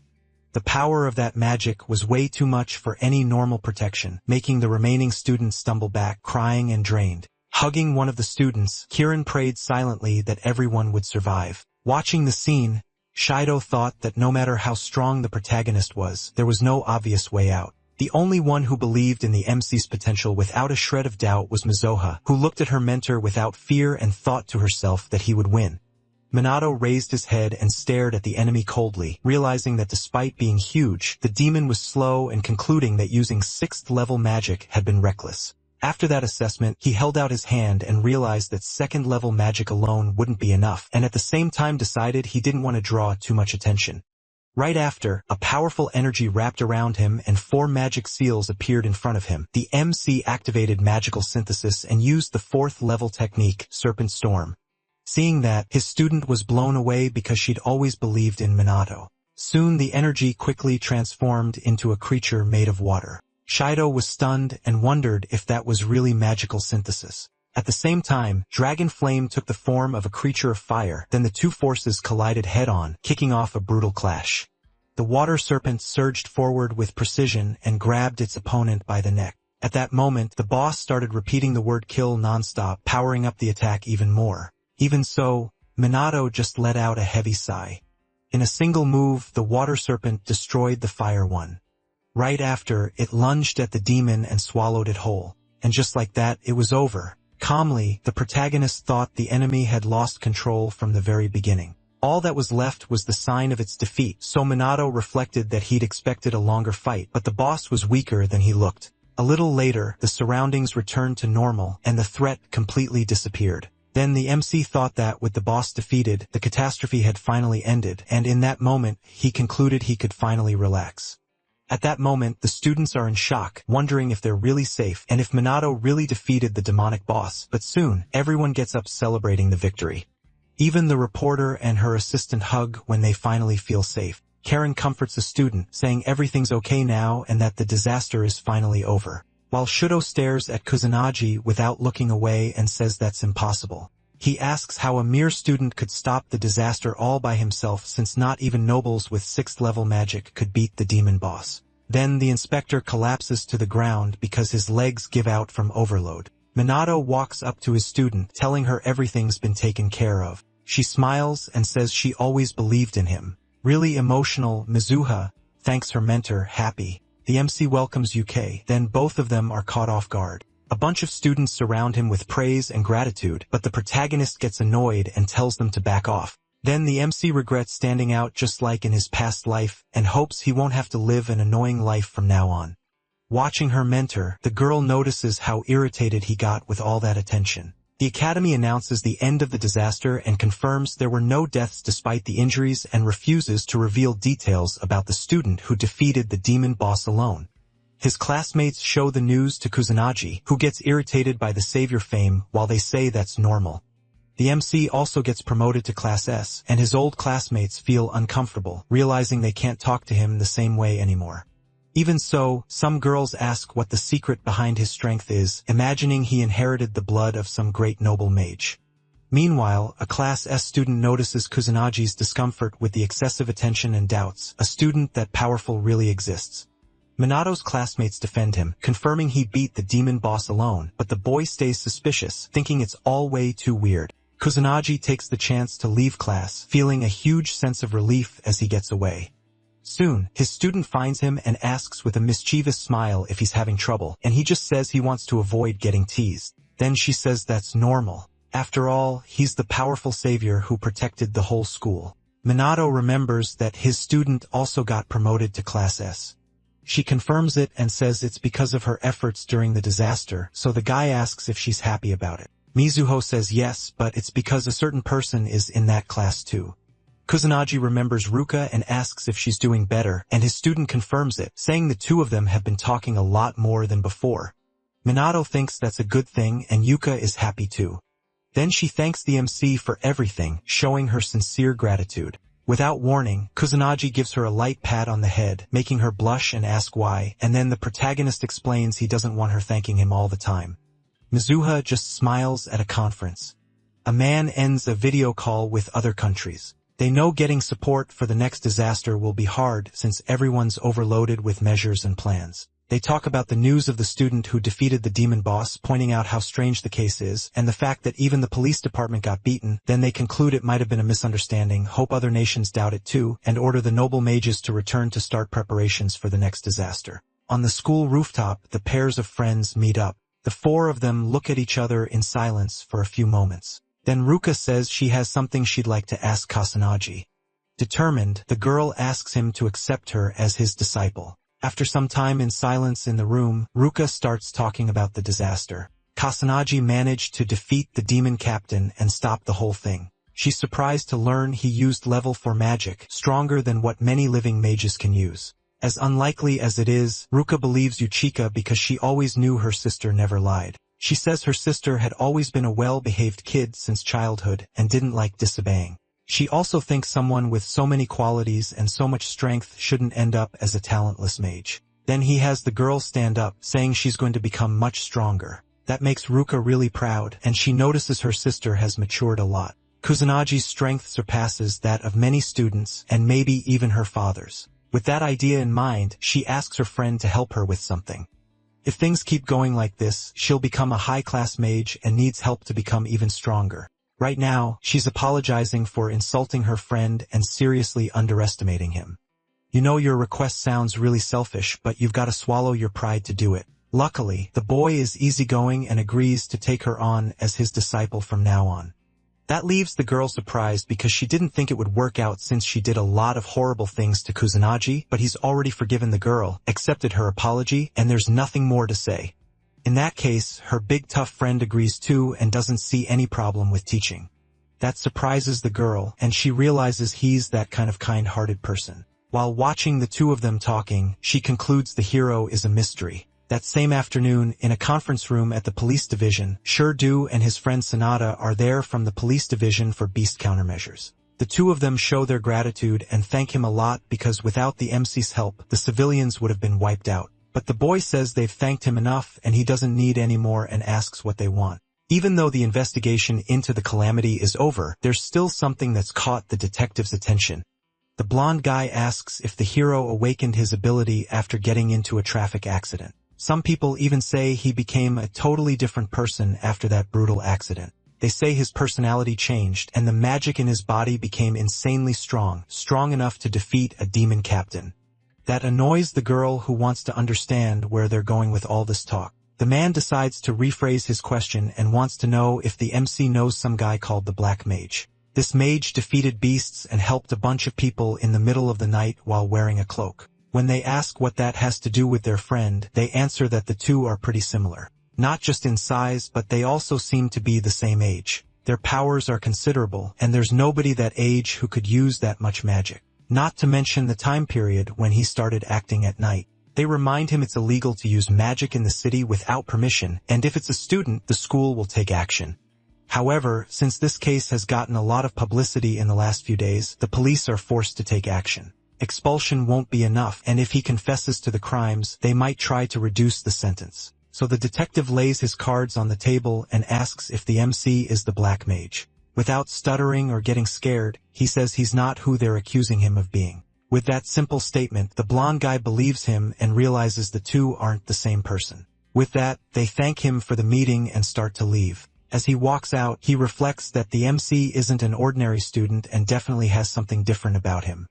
His detective friend is sure Kusanagi is the mage because of a bunch of similarities. Even so, she can't tell anyone about his real identity because the MC is a good person. On one side, the blonde guy wants to find out more about the secret identity, and on the other, the girl wants to hide it. Then the teacher starts introducing the students who are joining her S-class from today on.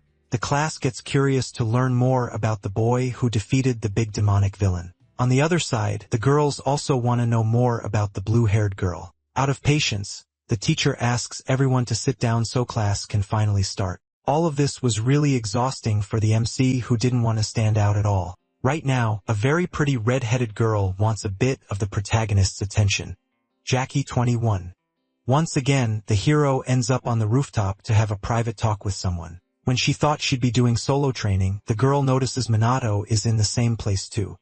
Looking closer, she sees he's with a pretty girl. In a sweet way, she asks if her classmate remembers her. The guy remembers that he saved this girl's life during the calamity incident in the past. He also remembers that during combat classes, she was attacked by monsters and someone helped her using magic.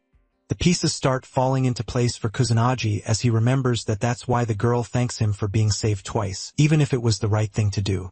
With her cheeks red, she compliments the MC thinking he's really cool. Today, the girl can't hear the conversation very well and gets curious about what they're talking about. Surprisingly, the redhead admits she likes the protagonist and wants to go on a date with him. That surprises the girl and the protagonist too, since he wasn't expecting a confession like that. Even if she doesn't have many good points, she promises she'll do her best for him.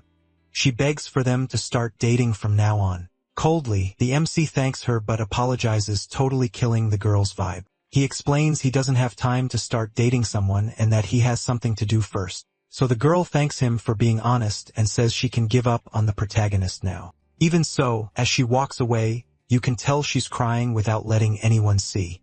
Then Yuika gets found out and they ask her to stop hiding against the wall. Her mana control is so bad, it looks like it's spread all over the rooftop, so it's really easy to notice. The girl explains she was there by chance and didn't mean to listen in on purpose. Still, she asks why her friend turned down dating since the girl was really pretty. It's revealed he doesn't plan on dating anyone, which leaves her confused. Even though physically they're in the same school year, he thinks their ages are very different. Somehow, his friend feels relieved hearing that, and she doesn't understand why.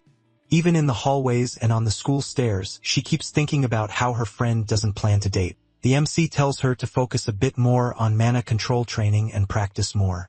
Her plan is to give it her all and get strong enough that the protagonist notices her. At night, the number of monsters still hasn't gone down even though the calamity is over. A girl is running from an evil sorcerer while screaming for help. Right then, the masked guy shows up in the middle of the chaos to save the day again. With a quick move, he yanks the man by the arm and punches him in the stomach. Then he activates the yellow ritual, which sends him flying really far away.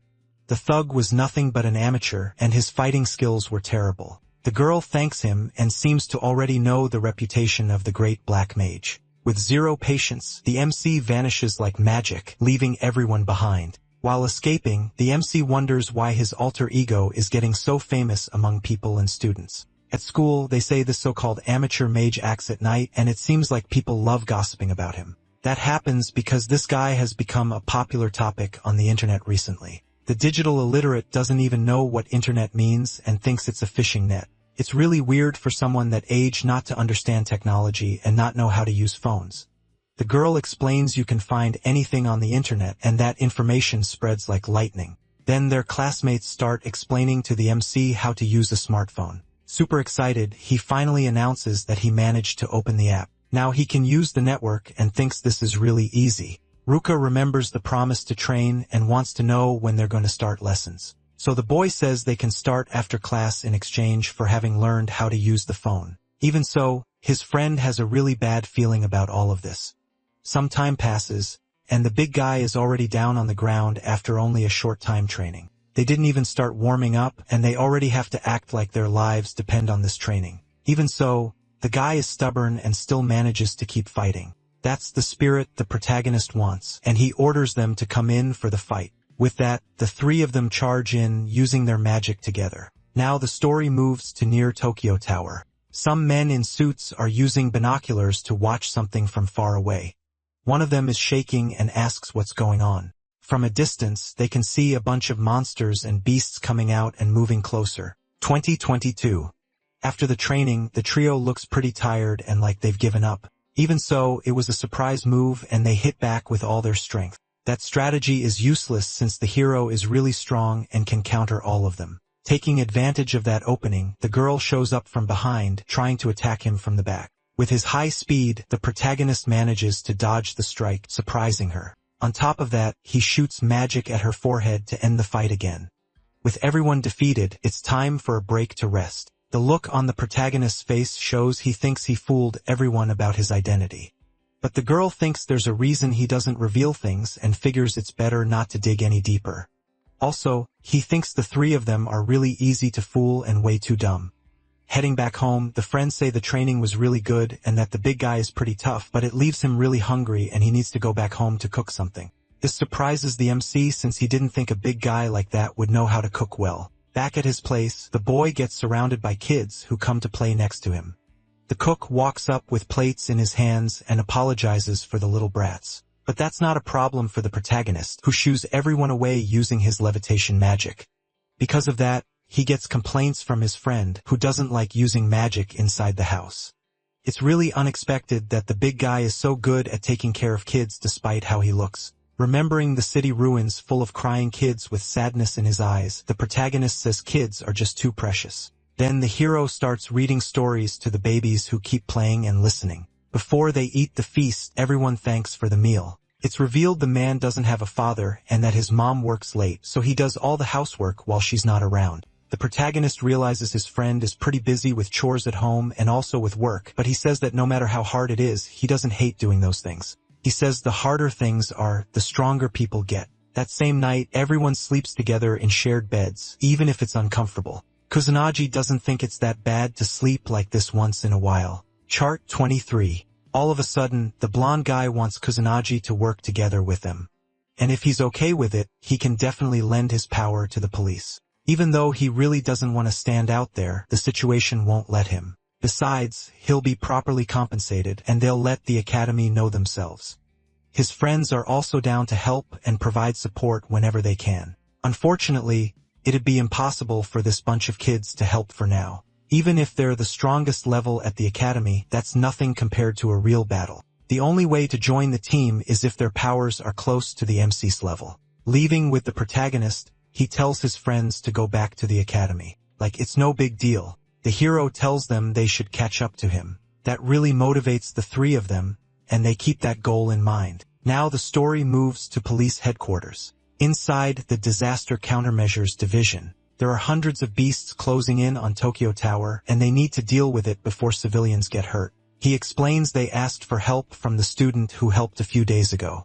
When he stands up, Kasunaji causes some murmurs from the seats behind. The blonde guy draws attention by explaining it was Minato who stopped the calamity at the academy. There's barely anyone with his level of power, and his help is basically mandatory. The two jealous detectives get mad at the way the kid acts in the room, but what they need to do is still the same, and they need to wipe out their enemies. Everyone gets sent back to their posts after all the talking.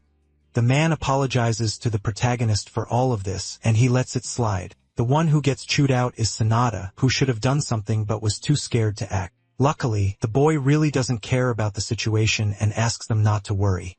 The detective who's into him thinks the protagonist is a really good person. The rough combat power level is around 80 mages, and most of them are mid-rank. Mid-ranks can use level 2 magic, while high ranks can use up to level 3. As pathetic as it sounds, the hero can use level 4 magic and is one of the strongest in the police. The battle plan is to have only one battle mage, and that's not even considered a strategy. There won't be many problems if it's just demonic soldiers and magic beasts. But beings from a higher plane are highly intelligent and require strategies to deal with them. Looks like they also don't have any kind of equipment, judging by what the hero saw. They normally go into battle wearing light clothes, and he explains that back in the day, there used to be anti-beast gear. Now that gear is rare, and the hero thinks about how there used to be plenty of it in the past. Even though he knows magic has declined, he wants to understand what really happened over the last 50 years.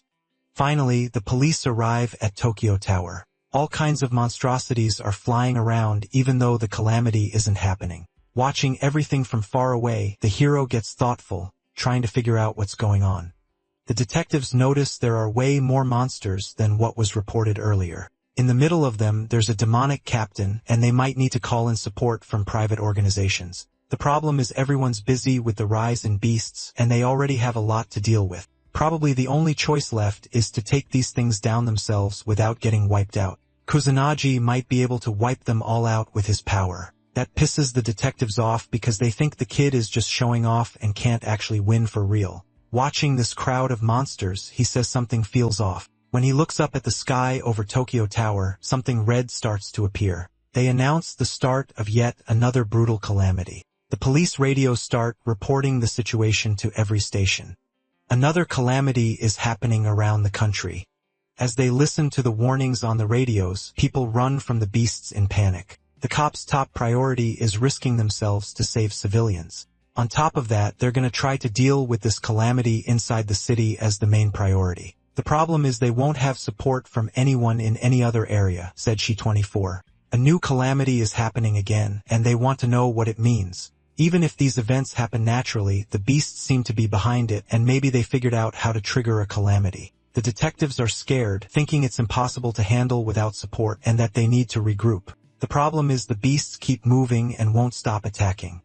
All the monsters are heading toward the city at full speed. At this rate, they'll cause a ton of damage to civilians, and maybe the only way is to fight them. Fear starts spreading among the cops, who think their department failed. Even so, the hero is fired up and jumps in, saying they can handle it. He lands in a spot surrounded by monsters rushing in at high speed. Honestly, the whole area is packed with beasts hungry for a fight. From far away, the detectives think the kid is going to end up dying and that he should run for it. Then he activates a third-level spell called Wind Cutter. The whole mass destruction scene shocks the cops and gets the blonde guy pumped. In just a few seconds, he manages to wipe out all the monsters around him easily. Even so, the calamity still isn't over, and more demons are still coming. The battle mages start activating powers from a distance. Luckily, the hero puts up a magic barrier, protecting himself from the hits.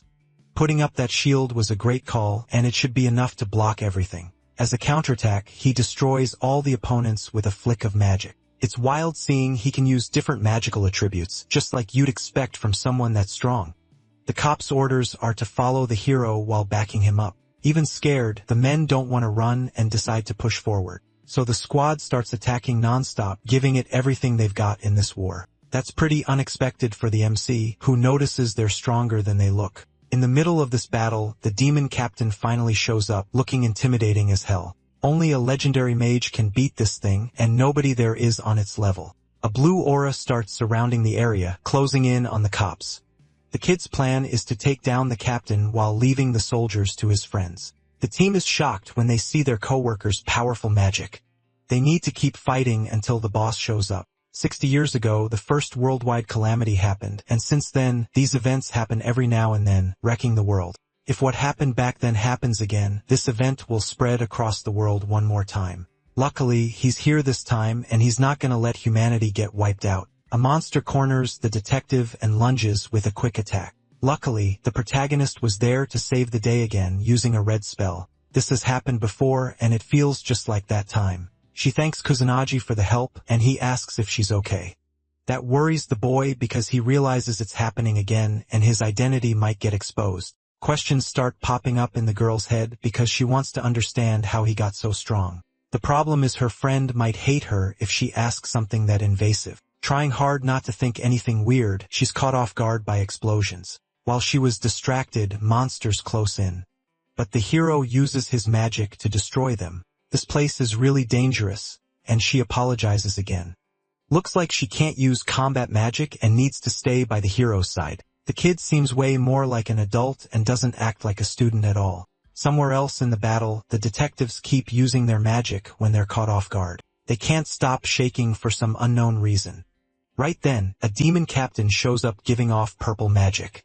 This is another variation of the species, and it seems even stronger than the original. Discouraged, the men don't know if even powerful mages could beat this thing. In all of this, the hero doesn't even flinch in fear and stays calm, and they warn that there's no way to beat this thing no matter how strong the kid is. Even so, he's confident in his skills and says he can win. All of a sudden, the cop notices the shaking has stopped. The girl is rooting for Kusanagi and wants him to win this fight. Maybe he's got the strength of a noble mage if he can beat this stronger captain type. As the one-on-one fight gets closer, the blonde guy wants to see how far the protagonist's strength really goes. Chun-Ching 25. These soldiers need to go all out until the final boss is defeated. The two opponents watch each other from a distance before the duel begins. The captain is the one who starts the fight, activating a powerful fire spell. Even so, the hero doesn't even move and realizes the explosion happens behind him. This monster's strength is ridiculous, and it's only level 1. Seeing the hero came out alive, they want to understand who he really is. No lies, but all they need to know is that he's just a normal student. Then he starts giving off a blue magical aura during the fight. All that's on the demon's mind is taking down the strong human in front of him. As they fight, they can't believe this thing is level 6 and that it shouldn't be possible to beat it. The kid gets stuck not knowing what to do because he wants to avoid his allies getting hit. All the beasts start activating a purple spell at the same time. Strangely, they're all working together in sync with something bigger. Scared, the girl warns Kusanagi to run as the impacts get closer. Even so, he doesn't move and uses his magic to hold back the attack, putting out all the fire with the water he formed. When the purple beams close in, a sub-barrier manages to protect him at the last second. The boss gets annoyed when the hero asks if that's it. Everyone is confused about who he is and what just happened in the battle. Only a noble mage can use a level 6 spell. It's a very advanced remote activation technique. The most surprising thing is that he used a second type of magic at the same time. Normally, you can only use one spell at a time, and there's a cooldown before you can use a different type. Using one type of magic is already really powerful, but using two at the same time could mean the kid is stronger than a noble mage. The detective's gut feeling wasn't wrong, and he really is the person he's been looking for, the great and powerful Ichikami Minato. When the monster gets closer, the hero thinks the place is way too crowded and wants to move to another spot. Activating his level 1 skill, he easily throws the captain really far away. Then the battle moves to the skies where nobody can get close. He does that so he won't get help from anyone and can fight alone. Now that he's away from everyone, he's happy because he doesn't have to hold back his power. He can easily dodge the attacks the big beast throws at him. He takes a hit that sends him flying back, but activates a spell that keeps him in the air. Once again, the monster tries to throw its fire magic at the protagonist, who watches it all without fear. A huge fireball forms, and the boss hurls it at the protagonist with a purple aura. This time, he lands the hit and watches the opponent fall to the ground while he floats in the sky. But that wasn't even close to enough to defeat the protagonist, who gets up brushing off the dirt. Shocked, the beast wonders how that's possible since that blow could take down anyone. Back on the battlefield, the MC thinks the best call is to go in for hand-to-hand combat. He closes in while winding up a powerful punch toward the demonic enemy. He also knows his enemy won't be able to land an attack on him. His punch is so strong, it sends the demon captain flying dozens of meters away. When it gets back up after the hit, the beast can't believe a simple human punch is that effective. Furious, it asks who the person in front of it really is. In a fighting stance, the kid says he can't rely on magic alone and that he's going to show some other tricks. This is the moment to show his own technique. Shock 26.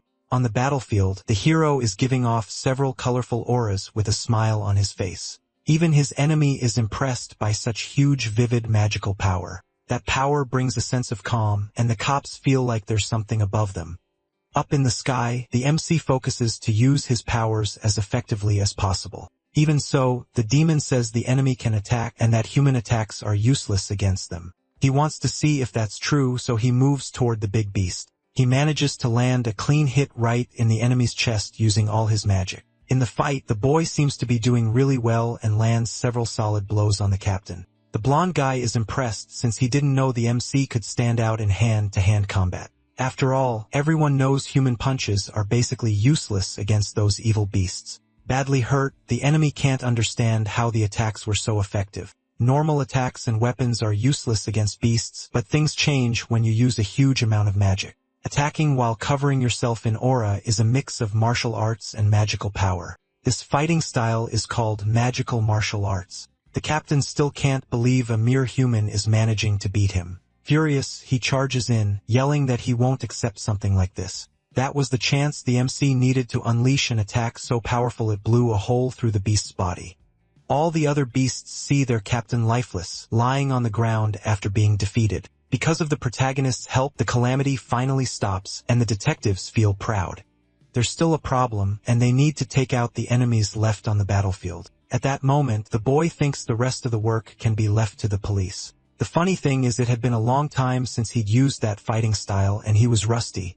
When he comes down to the ground, he notices the whole detective team standing right in front of him. They thank him for the job well done and for managing to defeat the boss behind this calamity. Because of that, they all salute Mr. Kusanagi together. From that day on, these events happened around the world, and thanks to the police and the mages, they managed to stop the worst from happening. Online, a lot of criticism was aimed at the government and the police who let the public down. As people's anxiety kept growing, someone brought up the Black Mage. People are happy to know there's a hooded guy out there to save them and defeat the beasts. In the classroom, people are curious about how the last calamity was stopped and what kind of power the MC used. All that chatter really annoys the boy since he doesn't like standing out. In today's class, the teacher also wants to talk about the event that recently happened at Tokyo Tower. She says there's a very experienced student in the room looking straight at Kusanagi. At that moment, the police show up in the classroom, asking to come in. The detective says she got permission from the principal to do what she needs to do. Once again, they need to borrow the protagonist's power to solve problems. That annoys the boy, because he knows this kind of thing can make the police look unreliable. On top of that, it's uncomfortable noticing all the students staring right at him. With no choice, he has to understand what he's getting dragged into, and they explain he'll be rewarded for it. Besides calamities and beasts popping up around the world, the legal mages and organizations are getting more active every day. The police don't have as many people anymore and need the protagonist's help since he's the strongest. Next time, the boy wants to be contacted by phone to avoid all this mess in the classroom. The woman explains they want the protagonist to defeat the beasts that are showing up in a nearby area. They were going to go together by car, but it's already too late and there won't be enough time. So the hero uses his magic to go ahead first at high speed. You can see the city is completely destroyed and in ruins. two kids are alone in the middle of the wreckage, and the older brother swears to protect the younger one. Check 27. A monstrous four-legged beast appears in front of the boys, roaring in anger. At that moment, the boys' plan is to run so they won't get attacked. But, unfortunately, they fall to the ground, tripping over some rocks. The beast takes the chance to attack and bite down on its next meal.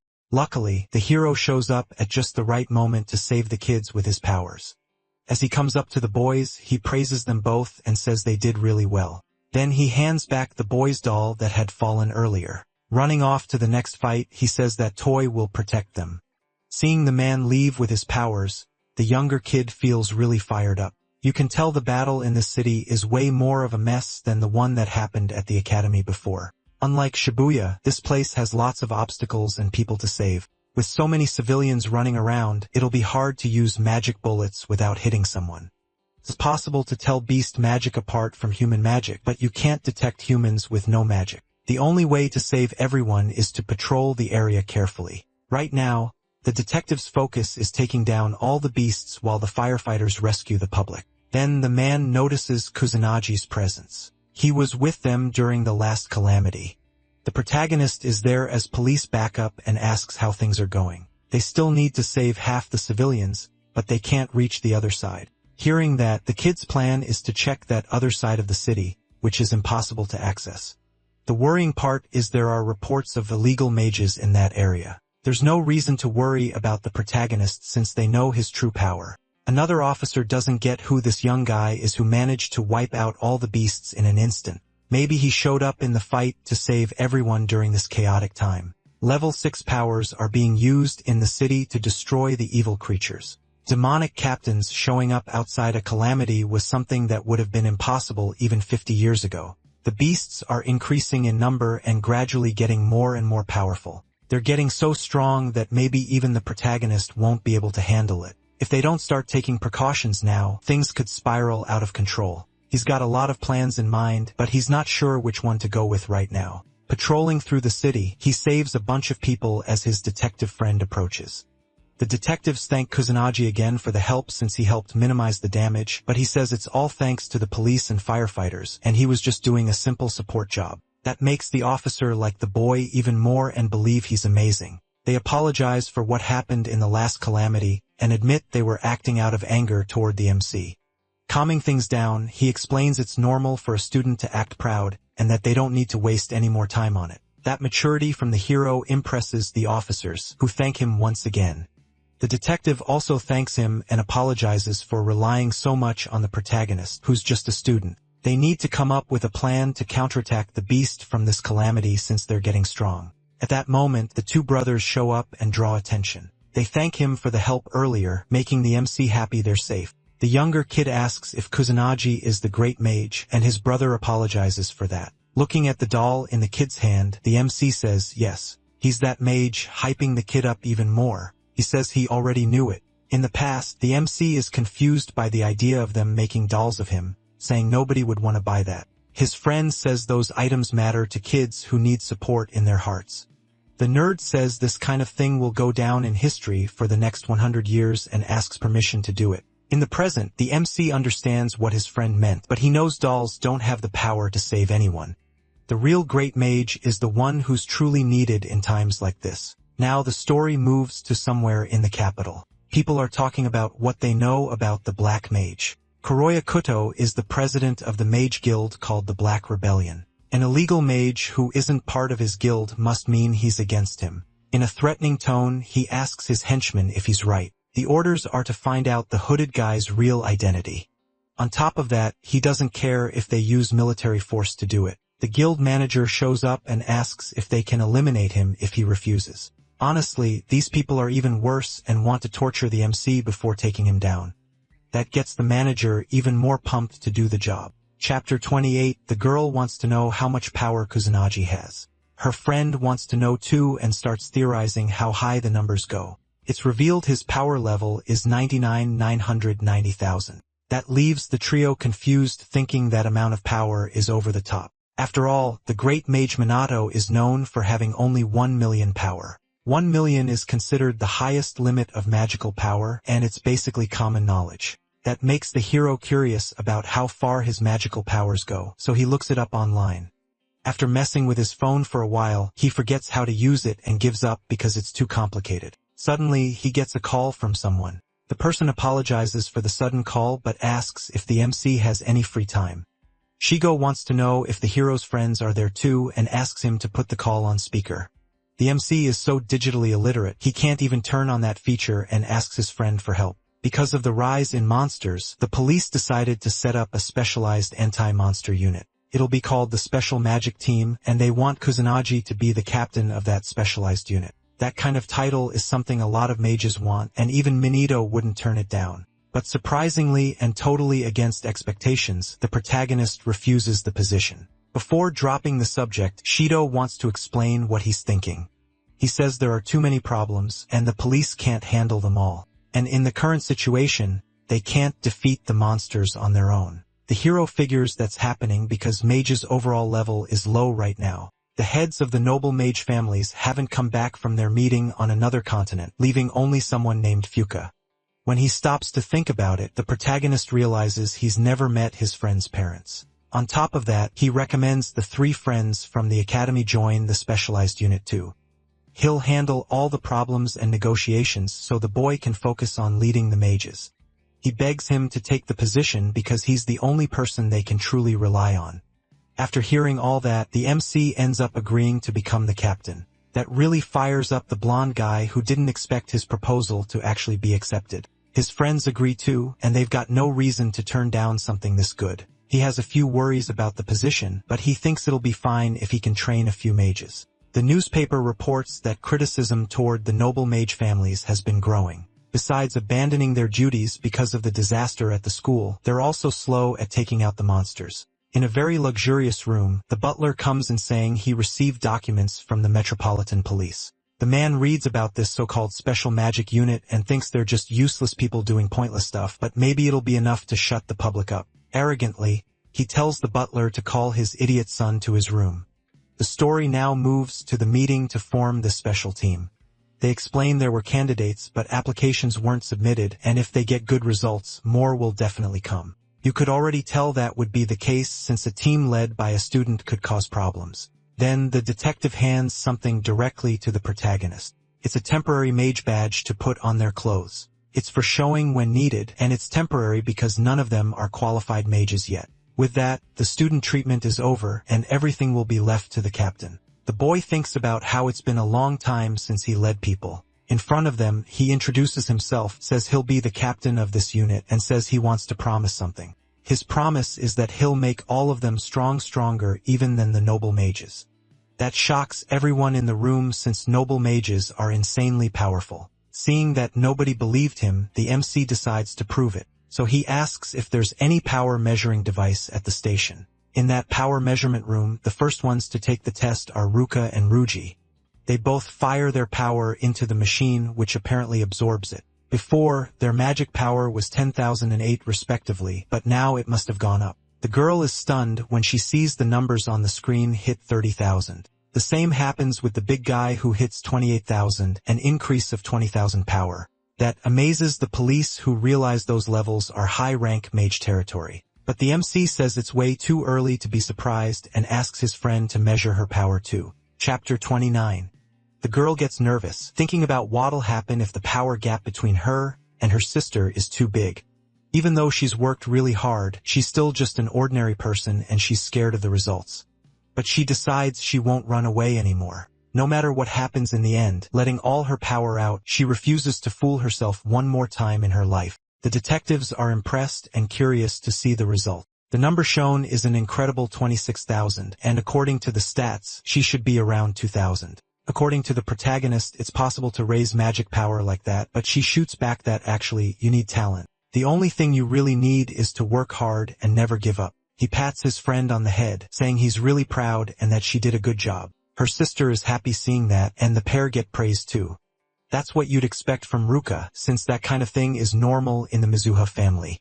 Even so, the protagonist insists on praising her for the good work she did. He says he always knew his buddy was something else, and that he doesn't know fear because he's brave. His friend gets kinda annoyed and says she's not a kid. That scares everyone for a second, but they're relieved she wasn't actually mad.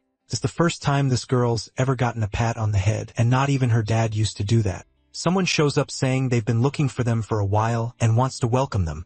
The detective didn't know he was coming today, but suddenly changed his mind. This is Mr. Shopla, a noble mage from the Fuka family. They had no choice but to ask a noble for approval, and they were forced to enlist everyone. His family ignored the requests when the school went into disaster mode and would rather keep quiet. Chubby doesn't get why Japan's magical leadership team is made up of just students. So the cop explains it was this student who stopped the calamity, and his achievements got him made captain of the unit. The mage can't understand how a regular person isn't a noble stopped a disaster. Stepping on the MC's foot, he asks how some kid dares to be in a position above him. His friends get pissed about it and start cussing him out. The noble says commoners get emotional easily and looks at the two Mizuha daughters. He says the two of them don't look like trash like the rest. With a nasty grin, he says he'll be the unit captain, even though it's already been decided otherwise. He suggests that whoever defeats the calamity boss earns the right to be captain. Not caring what anyone thinks, he says it's decided and walks off. Even so, the hero stays calm and knows there's no stopping a loudmouth like that. The trio says they won't let Chubby become the team captain. The MC wonders why the three of them are way more pissed about this than he is. Now they're at the police training area. Once again, the MC is stuck and wants to understand the level of magical power they're dealing with. To start, he wants to explain the importance of magic to everyone. Power or mana is the energy needed to produce magic, but it has other uses too. Then he asks the big guy to attack with his full strength. Charging in with a punch, he says, "Don't complain later." The hit lands on the protagonist's face, but it's blocked by a magic barrier. If you have a lot of mana, you can use it naturally.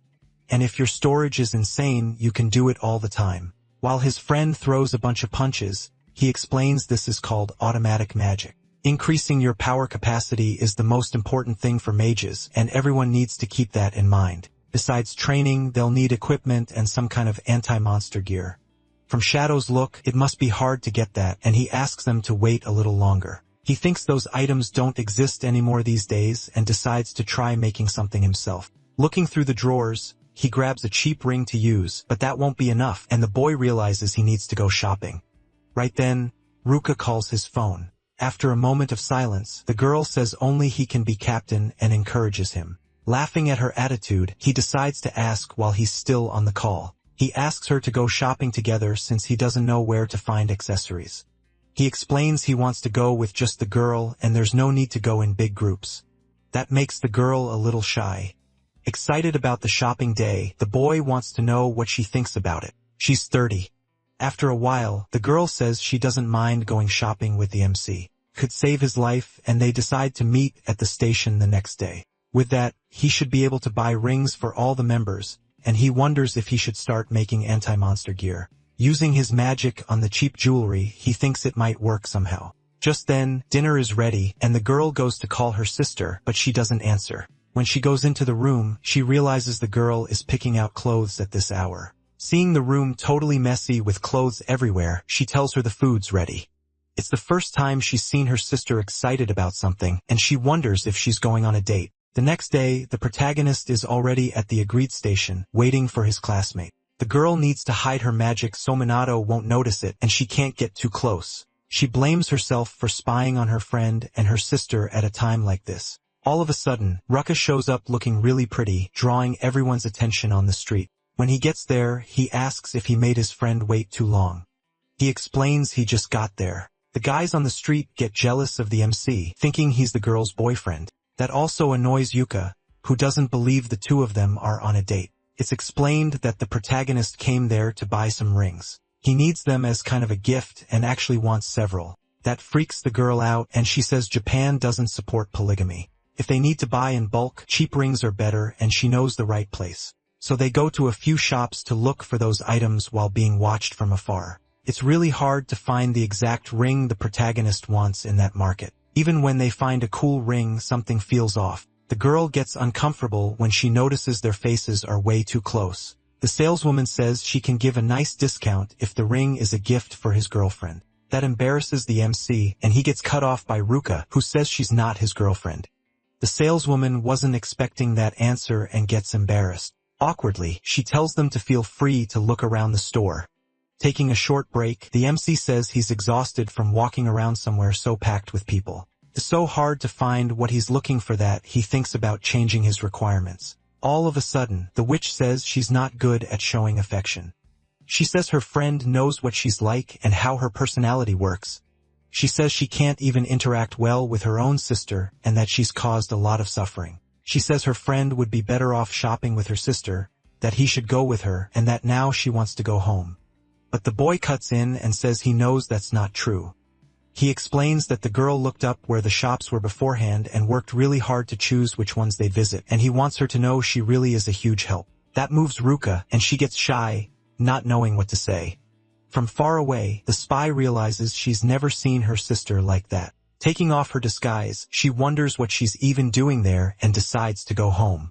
Finally, after a long time searching, they find some decent rings to buy. The protagonist buys 5 of each needed for the team members. The witch knows their friends will be excited to get a carefully chosen gift. These items are needed as equipment and will definitely make the squad happy. Finally, Ruka understands why the whole shopping thing was such a big deal. So the protagonist thanks his friend for the help, saying she was really useful. Like an honorable man, he decides to repay her somehow. Then he shows a pretty ring as a gift. In a romantic way, he takes his friend's hand and puts the ring on her finger. It's the first special ring he made, and he asks her to take good care of the equipment. When she gets the gift, the girl gets embarrassed and decides to leave. It was time to explain how the anti-monster equipment worked, but he decides to leave it for another time. Walking through the streets, the girl looks at the ring on her finger. Holding it close to her heart, she gets embarrassed and shy. Chalk 31. Now it's time to put the equipment into each team member's hands. The detectives are impressed by the magical reaction and realize it's a kind of anti-monster equipment. If they're infused with magic, they can be used. This item, when infused with magical power, lets you use level 1 wind magic. That impresses the blonde guy who doesn't understand how the protagonist did it all by himself. That's because blacksmiths capable of making items like that are basically non-existent in today's world. He says the boy never stops impressing him with what he does. Yukio also gets curious about her older sister's ring.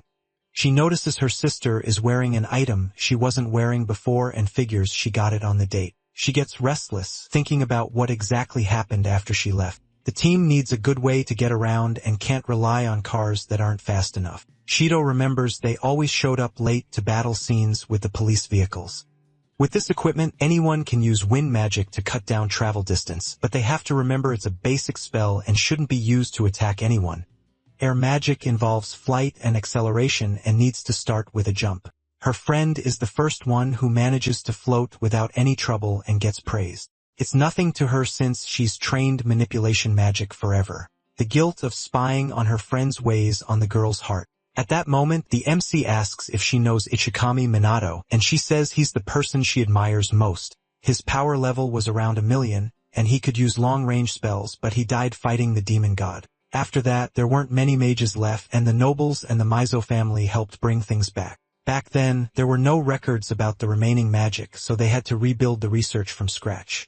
The death rate among mages was high, but there should still be some books stored away.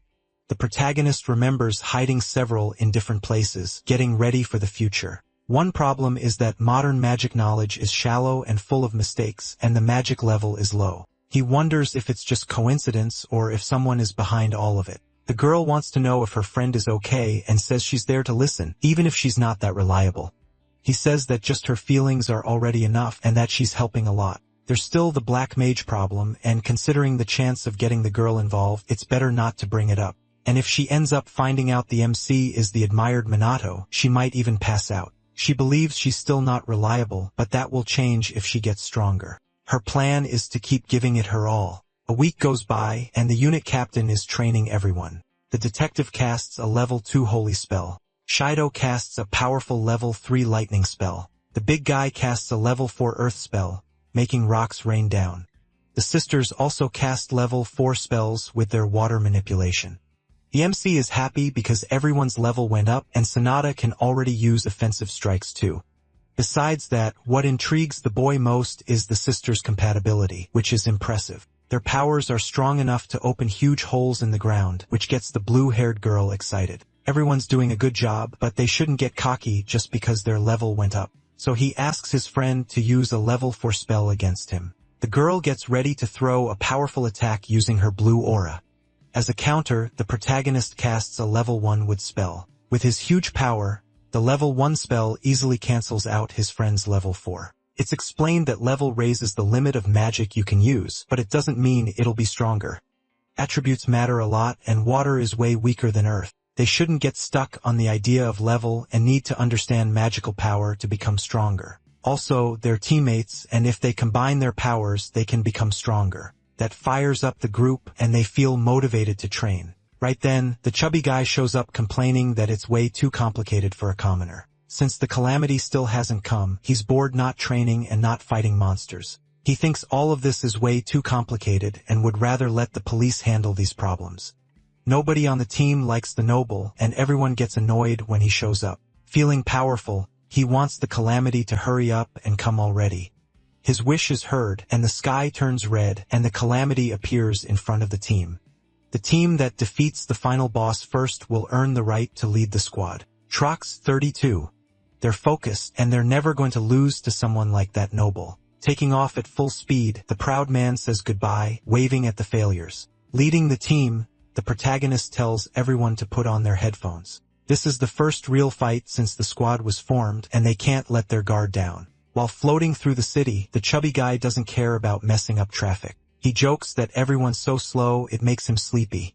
Even with the extra weight, the chubby guy's team is really fast. That's because they're skilled with wind magic, and the MC's friends will have a hard time catching up. The hero knows he could beat him alone, but that would go against the whole point of having a squad. Floating around, he keeps laughing at opponents who can't even get close. Annoyed, Yuka can't hear what they're saying, but she's sure it's just nonsense. Finally, the slick-haired guy's team reaches the calamity site and decides to wipe out the monsters. They throw as much green power as they can toward the enemies to destroy everything. As civilians run away, he tells them to keep crushing the demons. Luckily, before the couple gets hit, the hero shows up, summoning his magic barrier. Seriously, he asks what his teammates think they're doing. At that moment, his purple aura starts pouring out, and the chubby guy realizes he can't move. The rest of the police squad and his friends arrive to check if people are okay. Yuka gets really pissed and tells them not to drag regular people into this mess. The noble can't figure out why he can't move and thinks the brat has something to do with it. He says it's because people are getting in the way of the noble's magic. He orders his goons to deal with the people while he goes to defeat the boss. It's easy to take Fuka out, but it might look like they're running from the fight. Maybe this is the perfect chance the MC was waiting for. He decides to protect the civilians while his friends focus on wiping out the monsters. But even a powerful mage can struggle to protect everything alone. Confidently, he says he's the captain of the special anti-monster squad. The blonde guy agrees it was stupid to have asked that. They can't rely on Minito forever and need to take out the monsters on their own. The orders are to push forward and win for the team's sake. Everyone in the squad uses their abilities to push through the battlefield. Now fired up, they fire off their powers with precision toward the enemies closing in. The little girl throws her level 3 water power at the demons that get close. Before, she was scared and couldn't do anything, but now she can take down demon soldiers. She feels proud of how much stronger she's gotten. There's a lot of magical energy in the area, and from the looks of it, a lot of civilians couldn't escape. The protagonist knows the rescue won't be easy this time. If it were anyone else, they couldn't handle it, but he's the great mage. On the other side of the battle, the goons and the noble keep attacking non-stop. The protagonist's trio of friends forms up, taking down enemies together. Suddenly, feel a magical energy and realize there's a demon in front of them. It's the chance the noble wanted to show his true level 4 magic against the boss. His soldiers say the demon can't be beaten with just a simple level 4 spell, but the fat guy is proud and thinks he can do it since only a few humans have beaten demons. Being a noble mage, he thinks it's only natural to win these battles and activates his magic. As a counter, the demon also unleashes powerful fire abilities across the battlefield. In seconds, the man's magic is overwhelmed by the beasts terrified of losing. They decide to retreat and run. Unfortunately, the civilians are left behind by the man who doesn't care about their lives. Right then, the hero shows up and saves the day yet again. He casts powerful spells to withstand the impact of the enemy's strike. His friends help him, raising their hands to support him with spells. Lying on the ground, the chubby guy feels relieved he escaped defeat. Annoyed, Waika asks why he dragged the citizens into this, but the noble says it's their fault for not running and being slower than his noble magic. Furious, the girl delivers a hard slap across the fatso's face. Chuck 33, the slap is so strong it sends the man flying, and right after that, she curses out the fat guy as a noble with no honor at all. Lying on the ground, the noble can't believe they actually dared to hit him for real. The friends decide to leave the fat guy behind while they focus on taking out the rest of the enemies from far away. The MC sees the whole thing and is happy they managed to bounce back fast, but there are still people who need saving, and the boss is still on the loose out there. The huge beast walks through the city, radiating its evil aura hiding. The goons want to run because they think they can't beat the enemy. Fatso admits the enemies are pretty strong even for someone like him, but he has an idea to use the rival team to wear the beast down, giving him a chance to land the final blow. His friends think that's brilliant and get motivated to put the plan into action. Finally, the monster is getting close to the trio of hero mages. Even if the enemy magic is powerful, they have to win no matter what. The big guy is the first to charge in with his strong magic and powers. Then the detectives and the girls start throwing their spells at the beast together. They all go in the same direction and create a mist on impact. Even so, they weren't able to defeat the monster, which stays standing and keeps fighting. They need level 4 spells or a huge amount of magical power to beat it. Now it's the beast's turn to counterattack, and it starts activating its evil powers, managing to float. The friends barely dodge the deadly hits. This power is stronger than before and twice as powerful as the girl's magic. The gap between them is massive, and there's no way they can win like this. Through the headset, the hero realizes his friends are having trouble and decides to give advice. His tip is that they need to work together and truly combine their powers. He says the key is between the two sisters. No time to explain. He says they need to figure it out on their own. Right then, shots are fired toward the girl and she manages to dodge. They realize they need to understand Kusunagi's words because they meant something.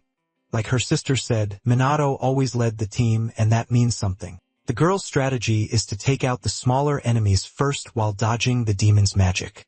Their friends can attack from one side while they attack from the other, and she'll give the signal when the magic is coming. In front of them, the big beast starts prepping several spells at the same time. Working together, the girl starts counting the seconds to kick off the plan. She warns them at the exact moment everyone needs to dodge the impact. The MC realizes his friend is the one in charge and notices she's got a talent for reading people.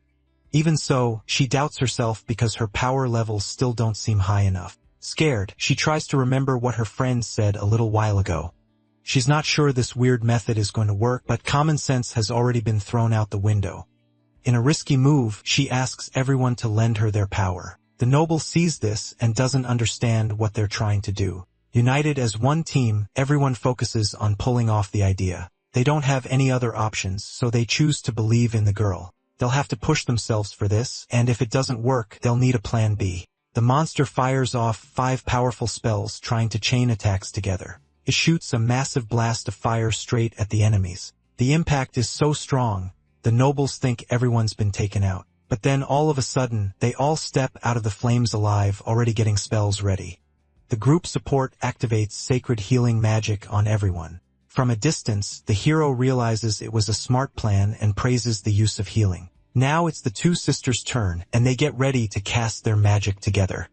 This is the right plan because their individual power is weak, but combining is the answer. Together, they manage to form a level 6 spell called Water Torrent. The attack is launched at the monster, and it gets flooded by the force of it. That shocks the detectives, who didn't believe they could pull off level 6 magic.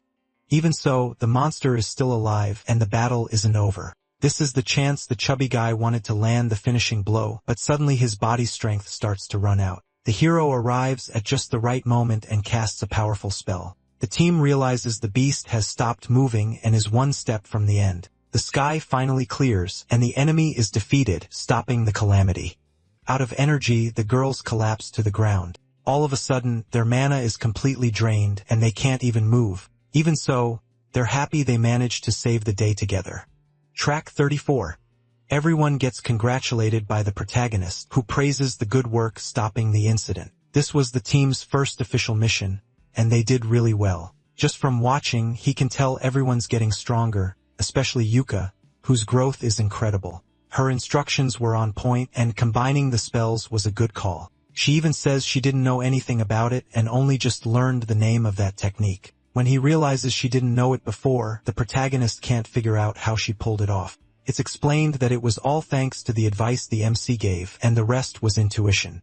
The hero thinks the girl might be even more extraordinary than he expected. Still, she did great, and she was especially good in that role. The harmony between the two sisters played a big part in the mission.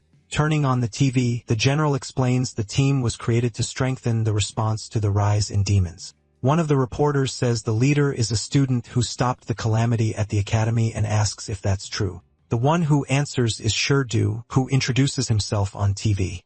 He confirms the squad leader really is a student, just like people have been saying. That shocks the press, who can't believe a minor can hold that position, but it's explained that he has enough power to surpass even the nobles' magic. During the calamity at the academy, not even the nobles showed up to help, leaving the police and citizens in a tough spot. But the hero appeared right then and saved everyone's lives. That's why Shidu is convinced he's a savior, and that he'll help in this new era.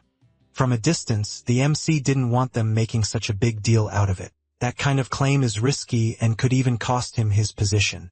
But they mentioned that some clans were on other continents and really were negligent about the calamity. Trying to fix the situation, the general says that noble families are important and that creating the team doesn't take away their role. Right then, the chubby guy shows up and orders everyone to kneel. He says he'll be the new squad leader because a noble deserves that role. He says rejecting him and holding a conference without him is rude. Annoyed, the detective asks why he's there, since he lost the challenge. Pretending he forgot, he says he doesn't remember making any promise like that. He says that as a noble, his words are absolute and commoners have to obey him. Right then, a journalist asks to ask a question to the supposed new leader. She says they got information that they didn't help citizens during the calamity and even dragged them into fights. That puts him in a tough spot, but he lies and says it didn't happen. Other journalists say they got the same information and have videos and images. The uproar starts because those families are supposed to protect citizens, not put them in danger. Irritated, the noble tells everyone to shut up and says it's people's fault for standing in front of his magic. The detective asks everyone to realize he's corrupt. He says what they need are heroes who actually want to protect the people without acting selfishly. He says they don't need nobles who don't protect their citizens. Defeated, the three of them run off, saying the detectives will pay and regret it. Watching everything on TV, the protagonist feels proud of the friend who stood up for him. On the tablet, the girls notice there are videos all over the internet about the calamity. The noble mages are getting the most criticism, especially the chubby guy. The internet is a scary place for the MC, who realizes how fast everything spreads. Right then, the girl freaks out when she sees their faces were caught on camera. It's almost impossible to hide the protagonist's identity now, and everything could get more complicated. A week later in the meeting room, he asks what the point of all this is. He gets freaked out by so many people sitting in the room's chairs, probably because of the press conference. The number of volunteers went up because he acted out of control on TV.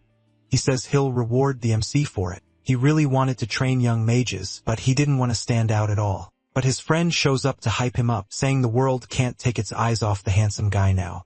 Unfortunately, that really bothers him since he doesn't want to draw attention. At night, someone is tied to a chair in a creepy place. The person who captured him wants to know everything this poor guy knows. The psycho wants all the information about the black mage. He says it's a young guy who can cast insane spells, and that's all he knows. Angry, the lunatic lunges with knives, screaming because he thinks there's more than that. Crying, the man remembers that the police are doing shifts at the Magic Academy to find out who this mage is. One rumor is that this person is a student and there's nothing else to say. With no way to help more, the hostage asks to be let go. But like a madman, his captor kills him in seconds, getting pissed when the blood stains his expensive suit. In a fit of madness, he wipes his clothes while yelling filth. Excited by the idea of the fear a student might feel, he tells the black mage to wait for his arrival. Shaped 35. Putting the hood back on, the protagonist arrives in Shinjuku. Floating, he sees some people walking by and filming around. When he notices a monster lying on the ground, he sees signs that the black mage was there. The MC thought the hype around him had already died down, but even so, they're still looking for him. Patrols have increased and seem to deal with monsters and disasters more efficiently now. Maybe they don't need the Black Mage's help as much anymore. Suddenly, he sees some thugs collecting a debt of 10 million yen. The man in the suit says he only borrowed 200,000 while trying to shield himself from the beating. They say that's what the interest is for and that the rate is high. Right then, the protagonist jumps in to save the man who was almost killed, creating a magic barrier that holds up against the hits. Annoyed, the thieves think the kid in front of them is trying to play hero. In the blink of an eye, they're completely beaten up and too weak to react. With so many problems, the police don't have time to deal with illegal mages. Rumors say crime syndicates are after the Black Mage. That sparks the protagonist's curiosity, and he wants to know more about this organization. The thugs say they don't know much, but they say the name is Black Rebellion. The MC promises to let them go if they tell him what they know. The Rebellion is an organization of mages that stays out of the public eye, involved in all kinds of crimes. They're gangs kind of like the Yakuza or the Mafia, with connections in the media and politics. There's a branch in Kabukicho, and the two of them hope they'll get a chance to get into it. After saying that, they end up getting beaten up by the protagonist one more time. Even so, he thinks about how Sanada had already mentioned the rise in illegal mage activity. Dealing with monsters and disasters can be left to Minato Kusanagi Academy, while the Black Mage handles the underworld. Now he decides it's time to wipe out the Kabukicho branch. That branch is located in an area packed with nightclubs and drunk people. As he walks around, people offer him fancy rooms and red light houses at a discount. Modern entertainment districts are really lively and even kind of overwhelm the protagonist. Everywhere you can feel magic, and it's impossible to tell who belongs to the organization. Maybe he should start by arresting a few people and asking questions. Maybe he should start by detaining people who are doing shady stuff around there. In a dark alley, men sell weird things and get annoyed by the protagonist's presence. Once again, he takes the men down without even breaking a sweat. Then one of the thugs tells him where the organization's members are gathering in exchange for being let go. Knocking the man down, he hopes what he heard is true. With the info, he arrives at a bar called Western. Inside, some rough-looking guys are waiting for their buddies. The bartender asks what the customer wants. Handing over money, the girl asks for some hush-hush information. She wants to know the Black Rebellion's hideout, but they say that's the wrong question and that she should be asking something else. The right question is what's going to happen to her next, and a few men step closer. They already knew someone was snooping around their business, but they didn't expect it to be such a pretty woman. Looks like the girl got fed bad info and walked right into this mess. Using their powers, they're ordered to capture her but keep her alive. Skillfully, she manages to hold out and dodge the magical attacks. Her plan is to find a way to escape the fight, but unfortunately, she gets hit by a fire spell and slammed to the ground. The thugs say they don't care about tough girls, imagining doing messed up things to her. About to be defeated, she apologizes to some people for not managing to solve anything. The moment a man comes over to do something sketchy, the MC walks in. Ignoring the commotion, he walks up to the counter.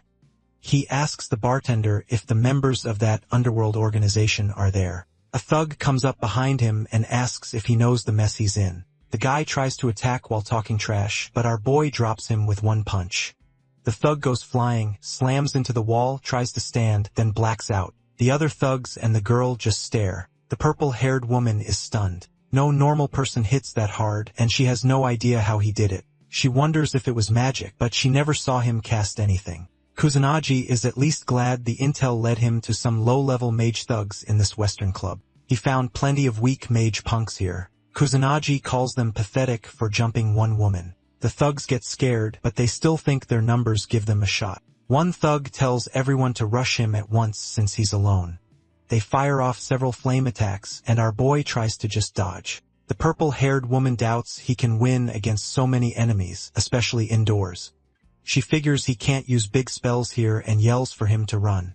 Right before they hit him, he finally loses patience. He slips past every attack and closes the gap fast. Then he gets in close and starts throwing punches. In seconds, our boy beats them down one by one and knocks them all out. The woman is speechless. He moved so fast, she couldn't even follow what happened. She wonders again if that was some kind of magic. One thug breaks down crying and demands to know who he is. Kusanagi says he's the Black Mage, the man who'll wipe out Black Rebellion. He knocks out the last thug and walks over to the girl. She's still shocked by how easily he crushed everyone and wonders if he's some elite or legendary mage. When Kusanagi gets closer, she realizes he looks like a high school student. She says his eyes stand out. He gets a little worried and asks if she's hurt. She says she's fine and not injured. He then walks over to the bartender hiding behind the counter. Kusanagi demands info on Black Rebellion, but the bartender refuses. He's scared they'll kill him for talking.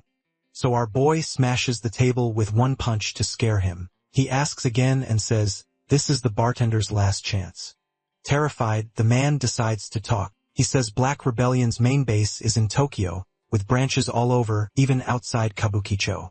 He's heard the Kabukicho branch boss is someone no one should cross. The leader is a mage with huge underworld influence. Some even say he pulls Japan's strings from the shadows. Kusanagi asks about the branch location, but the bartender swears he doesn't know.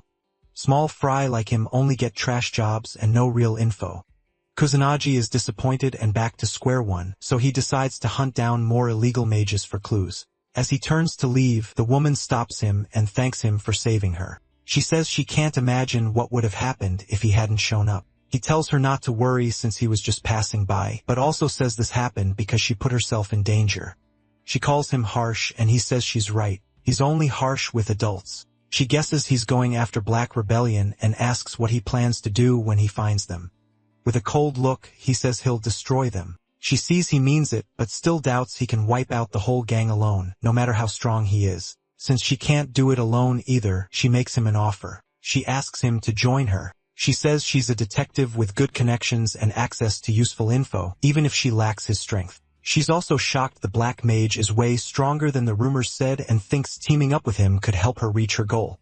Kusanagi gets it and asks if she wants his power in exchange for her intel. She says exactly and calls it the perfect deal. She holds out her hand and asks for his help. He knows he needs information, but he still wonders if he can trust her. Then he figures it's fine. If things go bad, he can just ditch her. He accepts and shakes her hand. She introduces herself as Leona, while our boy simply says he's a black mage. She says that name's kind of hard and asks why he doesn't use something shorter. He tells her to call him whatever she wants, so she picks Chrono and he goes with it. He asks why the thugs were after her, and she says she was trying to find Black Rebellion's hideout. He calls her stupid for being so reckless. She says they're both chasing the same thing, but he reminds her he can actually protect himself. She admits she has plenty of weak spots. Still, she says she had no other choice because nobody dares go against Black Rebellion. These days rogue mages do whatever they want in Kabukicho because the police are too busy dealing with the calamities. Kusanagi remembers Sanada telling him that before. Now he sees how rough Leona's situation really is. Trying to stay calm, Leona reveals that rogue mages attacked her younger brother. After their parents died, she had to raise him by herself. She worked hard to give him a decent life. She knows she couldn't spend much time with him and that he was probably lonely, but he never complained. Then one day burglars suddenly broke into their home. Her brother saw them, so they tried to kill him. Her face changes and he asks if her brother lived. She says he survived, but he's been unconscious ever since.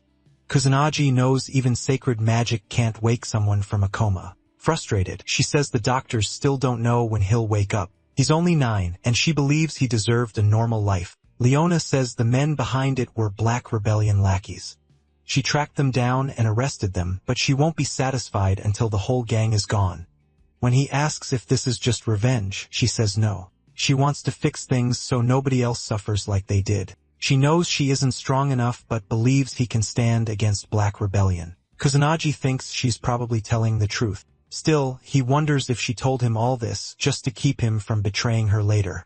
He calls her tough for coming this far and smiles because he likes desperate women. He warns her not to slow him down, but she says she's already found lots of possible hideouts, so he shouldn't underestimate her info network. There are just too many places to check, and some may belong to the Yakuza or Mafia. That's why she had to be careful. He tells her to hand over the list. She asks what he plans to do. He says he's just going to pay them a visit. She warns him it's too dangerous and says even he could get killed. He tells her not to worry. He's the legendary Black Mage. She agrees to give him the info, but says she's coming with him. He warns her again, but she refuses to back down even if it kills her. He asks what her brother will do if she dies. She says he'd at least get insurance money. He snaps that money means nothing and tells her never to say that again. Family matters most. She says he can't understand what it's like to be weak. Angry, she talks about how awful it is to live honestly and still get crushed by trash like those gang members. When people like her are cornered, they don't have the power to fight back. She asks why her innocent little brother had to suffer, then breaks down crying. Kusanagi starts moving, and when she asks what he's doing, he tells her to give him the hideout locations. Those gang members are going to pay. She stops crying and finally looks a little better. She gives him the info, but says it'll take forever to reach every place on foot. He says not to worry and grabs her from behind. Our boy tells her to hold on tight, and she instantly starts blushing. At one building full of gang members, a man walks to the window to check something. Another thug asks what's wrong, then the window explodes inward, and Kusanagi jumps into the room with Leona in his arms. He kicks the thug by the window and shocks everyone. The gang freezes as one of their men gets dropped. Kusanagi asks if this is the real Black Rebellion hideout. Leona tries to calm down, but she's still shaking after thinking she was about to die. The thugs demand answers, draw their weapons, and get ready to kill him. He stays calm and notes that the Yakuza haven't changed much since his last life. The boss steps up with a cigar and asks who he is. He answers that he's the Black Mage. The boss gets furious and orders everyone to attack. He tells Leona to stay close. A thug rushes in with a sword, but Kusanagi doesn't flinch. The thug freezes when his blade gets cut in half and can't figure out what happened. More men come from behind and open fire. Kusanagi throws up a magic barrier and blocks it all with no trouble. The thugs start to despair when they realize their guns do nothing. They call the Black Mage a monster, but he ignores them and walks toward the boss. He asks again if this man is really the leader and whether they have any link to the Black Rebellion. The boss trembles and stays quiet for a moment, then snaps back with insults. He swears the Black Mage won't walk away untouched and warns him not to look down on the Yakuza. The gang attacks again, firing and rushing in. Kusanagi stays calm and calls them stubborn. Leona knows people like this were never going to cooperate. She can't believe he's still unharmed after all that. He senses none of them are real mages, so he figures they aren't tied to the Black Rebellion and decides to wipe them out. The boss says he's picked the wrong enemies, but Kusanagi cuts him off and steps in with a kick that sends them flying. One strike is enough to crush the whole group. The Yakuza finally surrender. Leona is stunned by how fast it ended. Kusanagi is annoyed they learn nothing, so he moves on to the next place. Leona finally sees how powerful the Black Mage is and starts believing he really can destroy the Black Rebellion. He picks her up in his arms. She tenses up, knowing they're leaving the same way again. He jumps out the window with her. She screams and begs him to stop, but he keeps going. At the next hideout, they crash in through another window. Kusanagi drops the whole gang in seconds, and they bow and beg for mercy. Back outside, he wonders why they always choose to attack and calls the Yakuza idiots. Leona agrees, but says gang members were never going to listen anyway. She begs him to stop entering through windows every time. Sneaking up on the Yakuza is one thing, but she's sick of all the flying. He says rules don't matter with Yakuza. She calls that nonsense, so he agrees to do it properly this time. At the next place, they knock on the door, and a bald man asks who they are. Kusanagi says he's here to ask about the Black Rebellion. The bald man shuts the door and tells them to get lost. Annoyed, Kusanagi blasts the door open with a kick. The gang inside panics, wondering if one guy is really raiding them. They demand to know what clan he's from, but Kusanagi repeats that he only wants information on the Black Rebellion. The bald man loses patience and swings first. Kusanagi had hoped they could settle this peacefully for once, but with no other choice, he strikes back and easily drops the bald man. The others are left stunned. Ignoring the small fry, Kusanagi looks for the boss. A man named Asura steps forward and says he's the leader. He asks why Kusanagi barged in, and Kusanagi immediately asks if they have ties to the Black Rebellion. Asura understands, but his men see it as disrespect and pull out their weapons against our boy. Asura orders them to stand down. When they protest, he tells them they can't handle someone like Kusanagi. Then he answers plainly. His group has nothing to do with a pathetic outfit like the Black Rebellion.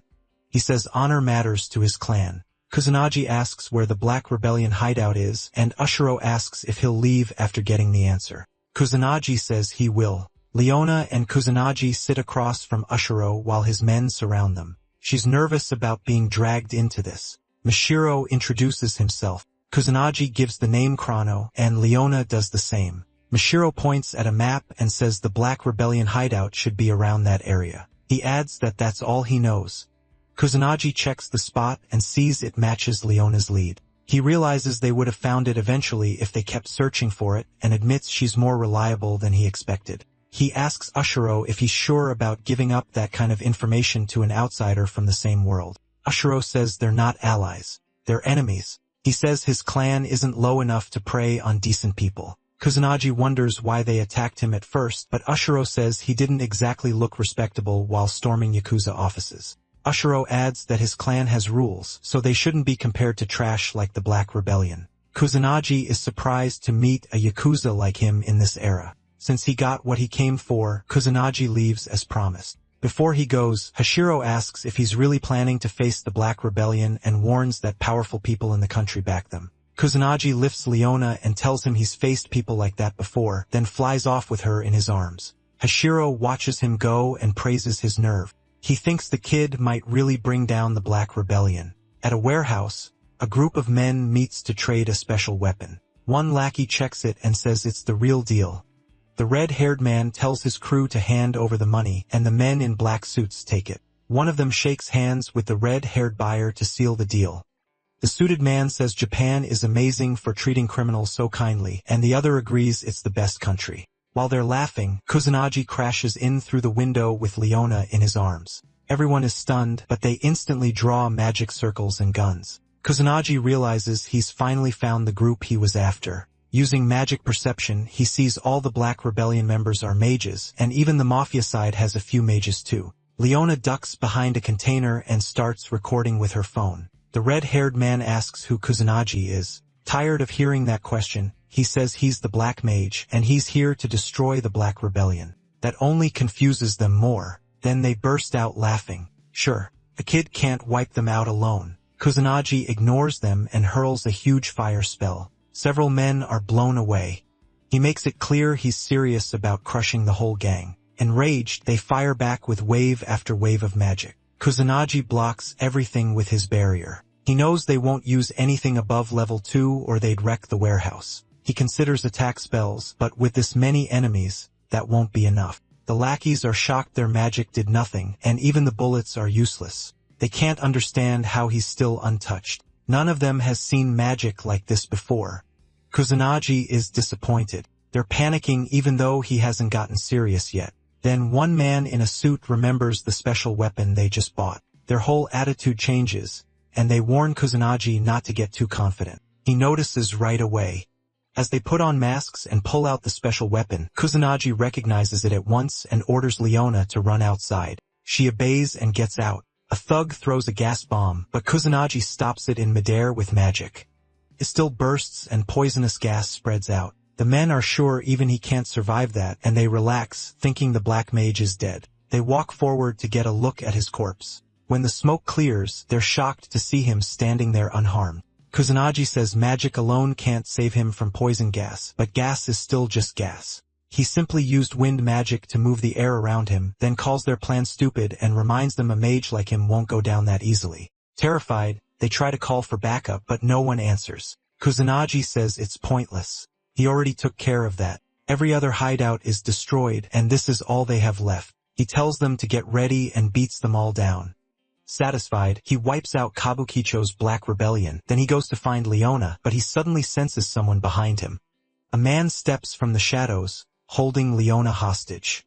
He's impressed Kusanagi beat everyone alone and with a cruel smile, says he wants to negotiate with the Black Mage. After finishing off the Black Rebellion members and dealing with the poison gas, Kusanagi heads for the warehouse exit to check on Leona, only to find an enemy mage holding her hostage. The man demands a negotiation if Kusanagi wants her back. Kusanagi quickly judges the distance and realizes he can't reach her in time with combat magic unless he finds an opening. He starts preparing a level 1 spell to make the attacker drop his knife, but the man notices and warns him not to try anything if he cares about Leona's life. Kusanagi is surprised his opponent sensed the spell and admits the man is skilled. From what he can tell, the man is hiding his full strength, but his magic power is around 40,000, clearly a high-level mage. Leona starts apologizing to Kusanagi, calling him Chrono too, but he calmly tells her he'll save her. Annoyed that Minato isn't reacting, the man warns he'll kill Leona for real if Minato keeps taking him lightly. After a few more tense words, Minato calms things down and agrees not to move suddenly.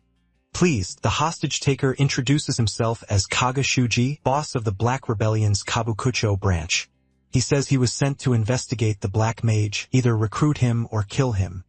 Kaga also admits he tortured people tied to the Black Mage, only to find out the target was just a kid trying to wipe out the branch. Irritated, Kaga grips the knife tighter and nicks Leona's neck. He quickly apologizes, not because he feels bad, but because he got carried away. He even enjoys watching her blood run down the blade. Seeing how unhinged he is, Minato asks what Kaga wants. Kaga pauses, then says he'd rather torture and kill Minato in exchange for Leona's life. If Minato refuses or tries to run, he'll kill her instead. So he makes Minato choose between himself and Leona. Minato agrees right away to take the torture. Thrilled, Kaga mocks Leona and asks if she thinks Minato looks brave, but Minato knows normal attacks can't get through his magic barrier, so this is the safest play. Then Kaga demands he turn the barrier off, saying the torture means nothing otherwise. That shocks Leona, who finally understands how Minato kept blocking attacks. Now she's scared of what happens if he really drops it. Minato is also surprised Kaga knows about the barrier and realizes he showed too much earlier. Even so, he shuts it off and asks if that is enough. Kaga instantly fires a first-level lightning spell at Minato's vital spots. Leona begs him to stop, but Kaga is too deep in his sadistic fun. After the non-stop hits, Minato pretends to pass out, while Leona blames herself for being too weak to help. Seeing his chance, Kaga gets ready to strike again and taunts her. Leona tries to interrupt his spell to protect Minato, but Kaga reads her move right away. After knocking her down, he mocks her as a weak nobody. He says Minato fell because of her and moves to kill her, eager to watch her die in despair. At the last second, Minato jumps up and smashes Kaga with a brutal surprise punch, wrecking his face. Stunned, Leona asks how he lived after dropping his barrier. Minato says he secretly kept a tiny hidden barrier up right before the attack landed, so it only looked like his defense was gone. Leona lets out a nervous laugh and says only Minato would pull something like that. With Kaga down for the moment, Minato heals Leona's cut with light magic and tells her she's safe. Relieved, Leona silently thanks her luck for having the Black Mage on her side. But Kaga gets back up with his face magically restored, furious at their attitude. Minato is impressed he stayed conscious after that speed-enhanced hit and stays ready. Realizing torture won't break Minato, Kaga decides to burn both him and Leona alive. As Kaga builds a strong fire spell, Minato finally sees how dangerous he really is because Kaga has clearly been holding back and his magic keeps rising. When the spell formula is finished, Kaga fires a level 4 fire lightning spell, Fire Spark, straight at them. Right before it hits, Leona panics. Sure, Chrono can't stop it. Monadu stays calm and only raises his magic barrier when the flames are almost on top of them. To Leona's shock, his first-level defense spell easily wipes out the 4th-level attack. Watching Minato shut the fire down so easily, she feels strangely safe just standing beside him. The more she watches, the more she wants to know who the Black Mage really is. When his attack fails, Kaga laughs and praises Minato's power. He says he knew simple fire magic wouldn't beat him, but he still has more tricks. Leona, still confused, asks why Kaga's magic hasn't faded yet like it should have by now.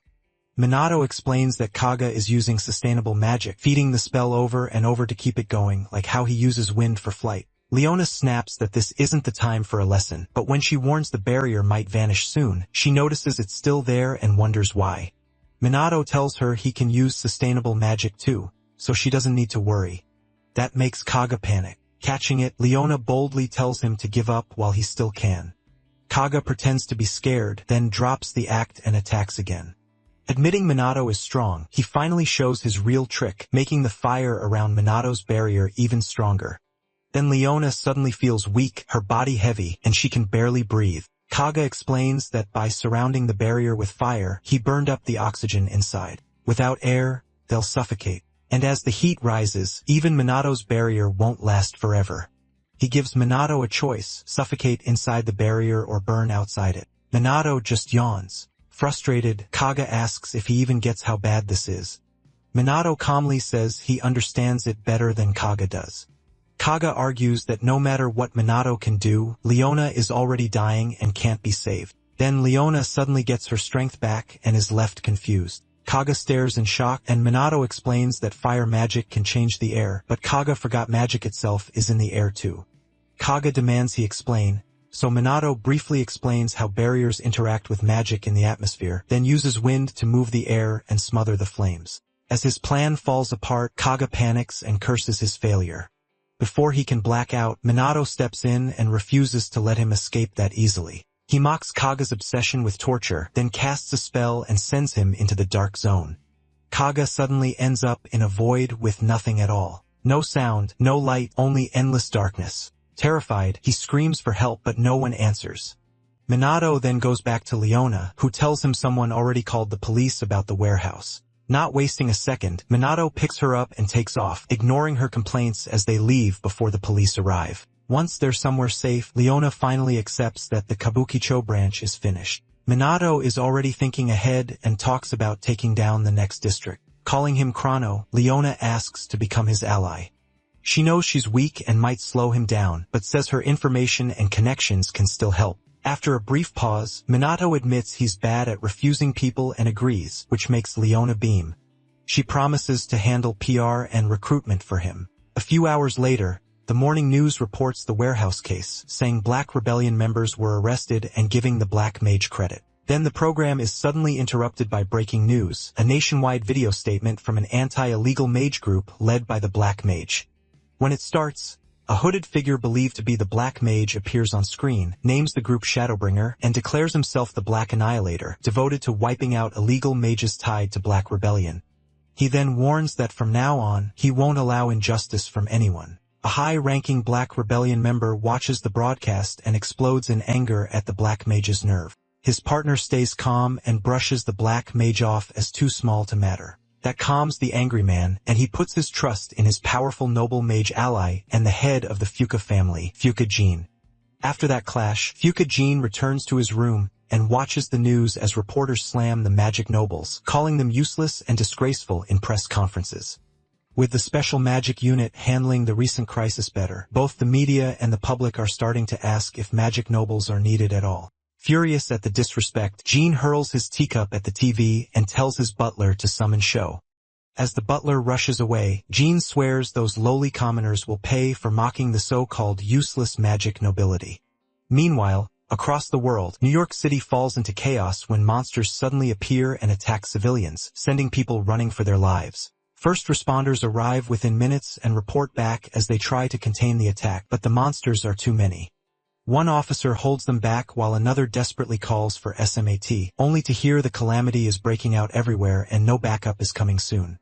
Explosions tear through the city, killing hundreds and injuring thousands. Then a monster leader appears and gets ready to cast a level 5 blazing column fire spell that could swallow the whole city. Just before it fires, a skilled noble mage arrives and blocks it with a level 5 titanic bubble water spell. The mage is Mizuha Toshiro, father of Yuka and Ruka, and he effortlessly shuts down the monster leader's attack before landing on the battlefield. The stunned responders are ordered to support Toshiro and help contain the area. Ignoring everyone's praise, Toshiro focuses on fight and casts an even stronger water spell to bring down the monster leader.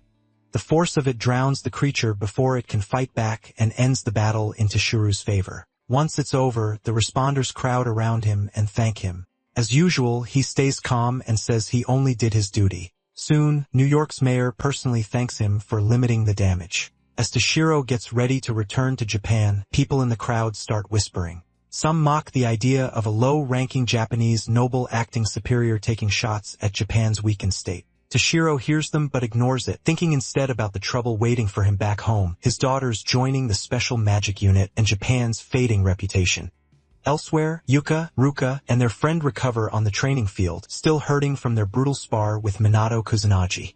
Ruka complains that he's insanely strong, and he still wasn't going all out. Before they can keep whining about it, Sanada shows up with a group of trainees. He throws out a new plan. If they all rush Minato together, they might actually have a shot. Fired up by the numbers, Yuka backs the idea, sure that even Minato can't handle over 100 trainees at once. Too bad Minato hears everything. He suddenly appears behind them and casually asks if they want to try that plan. Yuka freezes and quickly denies it, awkwardly claiming they were just talking. Minato isn't amused. He says break time is over and gives them their next task. Beat him with everything they've got. The squad jumps at the chance and attacks all at once. Sure, their numbers will win this. Minato barely reacts, blocking them with a simple level 1 barrier. When Yuka smugly says that won't hold, he casually raises it to a level 4 high magic barrier, and the trainees are stunned. Still determined, they pour even more power into their attacks, but Minato's barrier takes every hit without trouble. As their frustration grows, they finally realize just how scary strong Minato really is. Then Minato attacks and completely crushes them. When it's over, the trainees are scattered across the field, groaning in total defeat. After training ends, Yuka and Ruka check their phones and instantly go pale. Minato notices and asks what happened. The sisters turn serious and tell him their father is back in Japan. After leaving their father's house, the Mizuwa sisters head to the family villa for an important talk. An awkward silence hangs there until Toshiro finally asks about the special magic squad they joined. Yuka confirms they're with the unit, and as the tension builds, Toshiro tells them to explain more about it. Glad he's at least listening. They eagerly talk about how much good the squad does and how great their new friends are. Ruka proudly adds that their magic power and spell levels have improved fast thanks to Minato Kusanagi and the others. Toshiro, interested by all the praise, admits Minato is talented and useful to society. But then, while drinking his tea, he hears one of them compare Minato to him and suggest Minato might rival a magic noble. Toshiro calmly sets his cup down and gives a sudden order. They are to quit the special magic squad right away. Stunned, the sisters demand to know why. Toshiro coolly explains that the noble's reputation is already falling and that could hurt Japan. He says magic nobles, not the special unit, are the nation's true support. So Minato, just by existing, is making things worse. Because of that, he bans them from seeing him again. The sisters snap back, furious, and call his logic absurd. Toshiro doesn't budge. He orders them to obey like always and turns to leave. Before he can, Yuka, who has always followed him without question, says no for the first time. She declares that she will never leave the special magic squad or Minato because she believes he can change the world. She says the nobles have gotten lazy while the squad pushes them hard and prepares them for real combat. If their father had asked for cooperation, they would have agreed, but trying to force them is a mistake. Hearing that, Toshiro coldly disowns her and says she can never call herself a magic noble again. Ruka gets ready to speak, but Yuka only nods and walks off without another word. Before leaving, she smiles at her father and says from now on, she'll simply be Mizuha Yuka. He doesn't need to worry about her staining the family name anymore. After she leaves, Toshiro mutters about her defiance, and Ruka warns him that Yuika has changed. Hoping to keep at least one daughter, Toshiro is disappointed again when Ruka also gives up her noble status and follows Yuika. He disowns her too and tells her never to use the family name again. Ruka accepts it, thanks him for everything, and walks out, leaving him alone, muttering to himself. Now free from their father's control, the sisters change out of their noble clothes, put on casual outfits, and head for a hotel while talking about their freedom. On the way, Yuka asks if Ruka is really okay with leaving the family behind. Ruka reassures her, saying that as the older sister, she'd never leave Yuka alone. Yuka smiles at that, and the sisters share a warm hug. But the good mood doesn't last. They soon run into trouble trying to get a hotel room. After trying everything, they talk to the manager, but it still gets them nowhere. After a full day of searching, every hotel, rental place, and even internet cafe turns them away for being minors. Ruka might have lied about her age, but Yuka is too young to fake it. Worn out, they sit down at a small cafe to rest with drinks. Yuka sighs at the irony. They finally have money from squad work, but nowhere they can actually stay. While they talk, two drunk young men walk up to their table and start hitting on Yuka right in front of Ruka. Before it gets worse, Ruka glares at them and warns them to back off if they know what's good for them. The guys immediately sense danger, apologize, and run. Once they're gone, Yuka grins and suggests they enjoy themselves while they're still out. When Ruka brings up where they'll sleep, Yuka says they'll worry about that later. So for their first night on their own, they go shopping for clothes and stuffed animals, sing karaoke like silly drunks, and just have fun. By evening, reality creeps back in, but Yuka thanks Ruka for making the night special. She admits everything feels a lot less scary with Ruka beside her. Ruka smirks but reminds her they still need a place to sleep. As they wonder who might help them, Yuka gets a text from Minato. In his usual clumsy way, he asks how to use his phone because he forgot again. The sisters trade a look and decide to go see Minato, hoping he'll let them stay with him for now.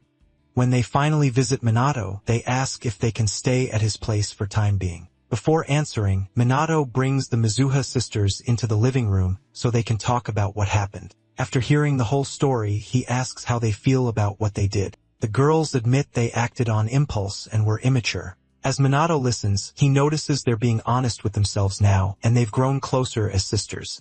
When they're done, Yuka apologizes for troubling him and asks again if they can stay since they have nowhere else to go. Minato pauses and thinks it over. Since he has no romantic interest in either of them, he decides it's fine and agrees to let them stay. Before they celebrate, he warns them his apartment is small and nowhere near the fancy homes they're used to. To his surprise, they don't care at all and start happily chatting like kids. Watching them, Minato casually comments on how fast they adjust, which somehow makes the girls blush. Their minds drift into silly fantasies about living with the strong and cool Kusanagi Minato. Yuka gets especially carried away, her heart pounding until she has to calm herself down. Not noticing their embarrassment, Minato casually asks if they want a shower before bed. The girls instantly freak out and act like he's being a creep. Unbothered, Minato asks again, and this time they answer normally. Yuka goes first, leaving Minato and Ruka alone in the living room. As they talk, Minato praises their choice to leave home, admitting he never expected it from them. Ruka says she's surprised too. It's the first time they've ever gone against their strict father, a man who never allowed independence. She thinks he'll only cling harder to his beliefs now. Minato reminds her that Toshiro already has a terrible view of their squad, so no one knows what he might do in the future. Before Ruka can answer, Yuka comes out in her nightwear and tells Ruka to go next. Ruka quickly heads in and enjoys the best bath she's had all day. While she's away, Yuka tells Minato it still feels unreal to be in his home.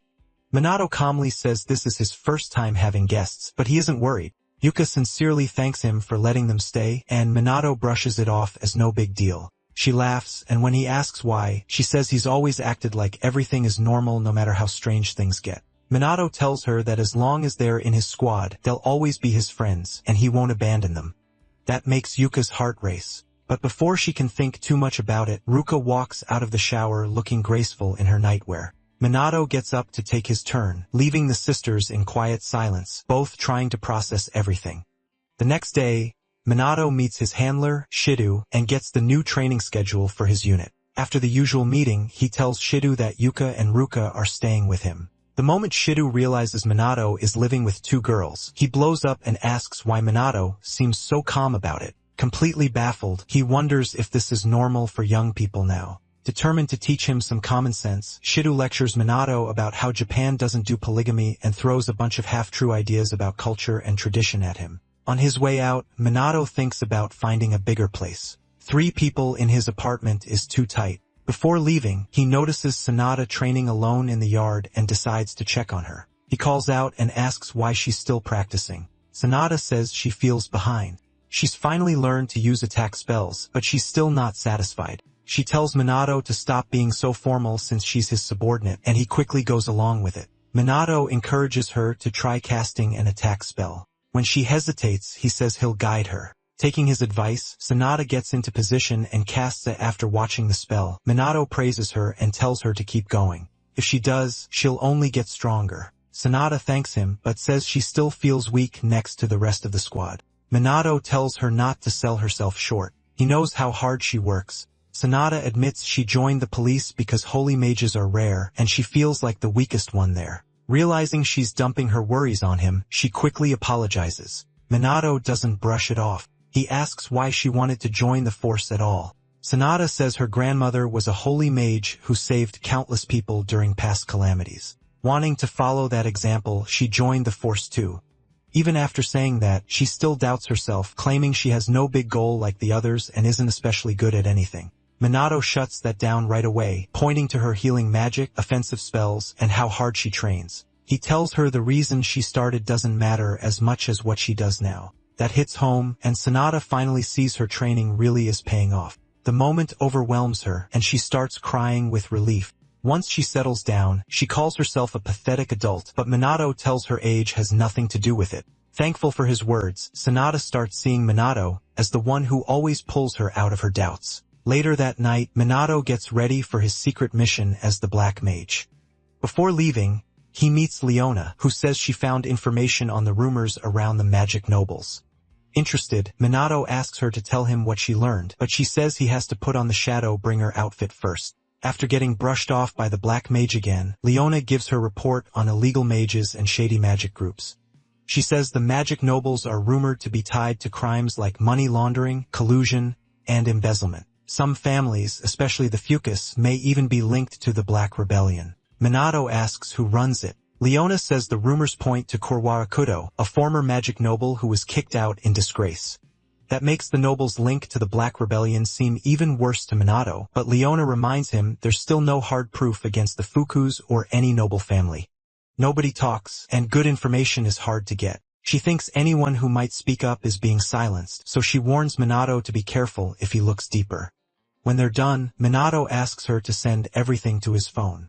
Asked what he's doing next, he just says he's off to serve justice. Then he jumps off the rooftop thinking about how to punish the villains. A few hours later, the Black Mage comes home and goes back to being Minato Kusanagi, relaxing with his new roommates, Yuka and Ruka.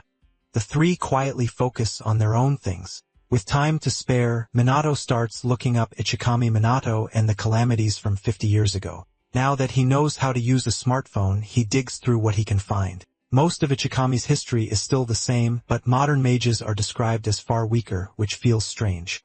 He also finds only vague records on the magic nobles and their bloodlines, with barely anything about their past power or training. Remembering his life as Ichikami, Minato thinks that if his magic tome still existed, mages would never have fallen this far. Yuka points out that books and data on high-level magic training are gone, almost like someone erased them on purpose. Minato guesses the current Mizuha head might know something, but with so little info on the calamities, setting up a meeting won't be easy. For now, he keeps trying to figure out what calamities really are and when they first appeared on Earth but gets nowhere. Yuka notices his frustration and goes back to her work. The next day, while the special magic unit is training, Minato and the others get an urgent report about a calamity and are sent out right away.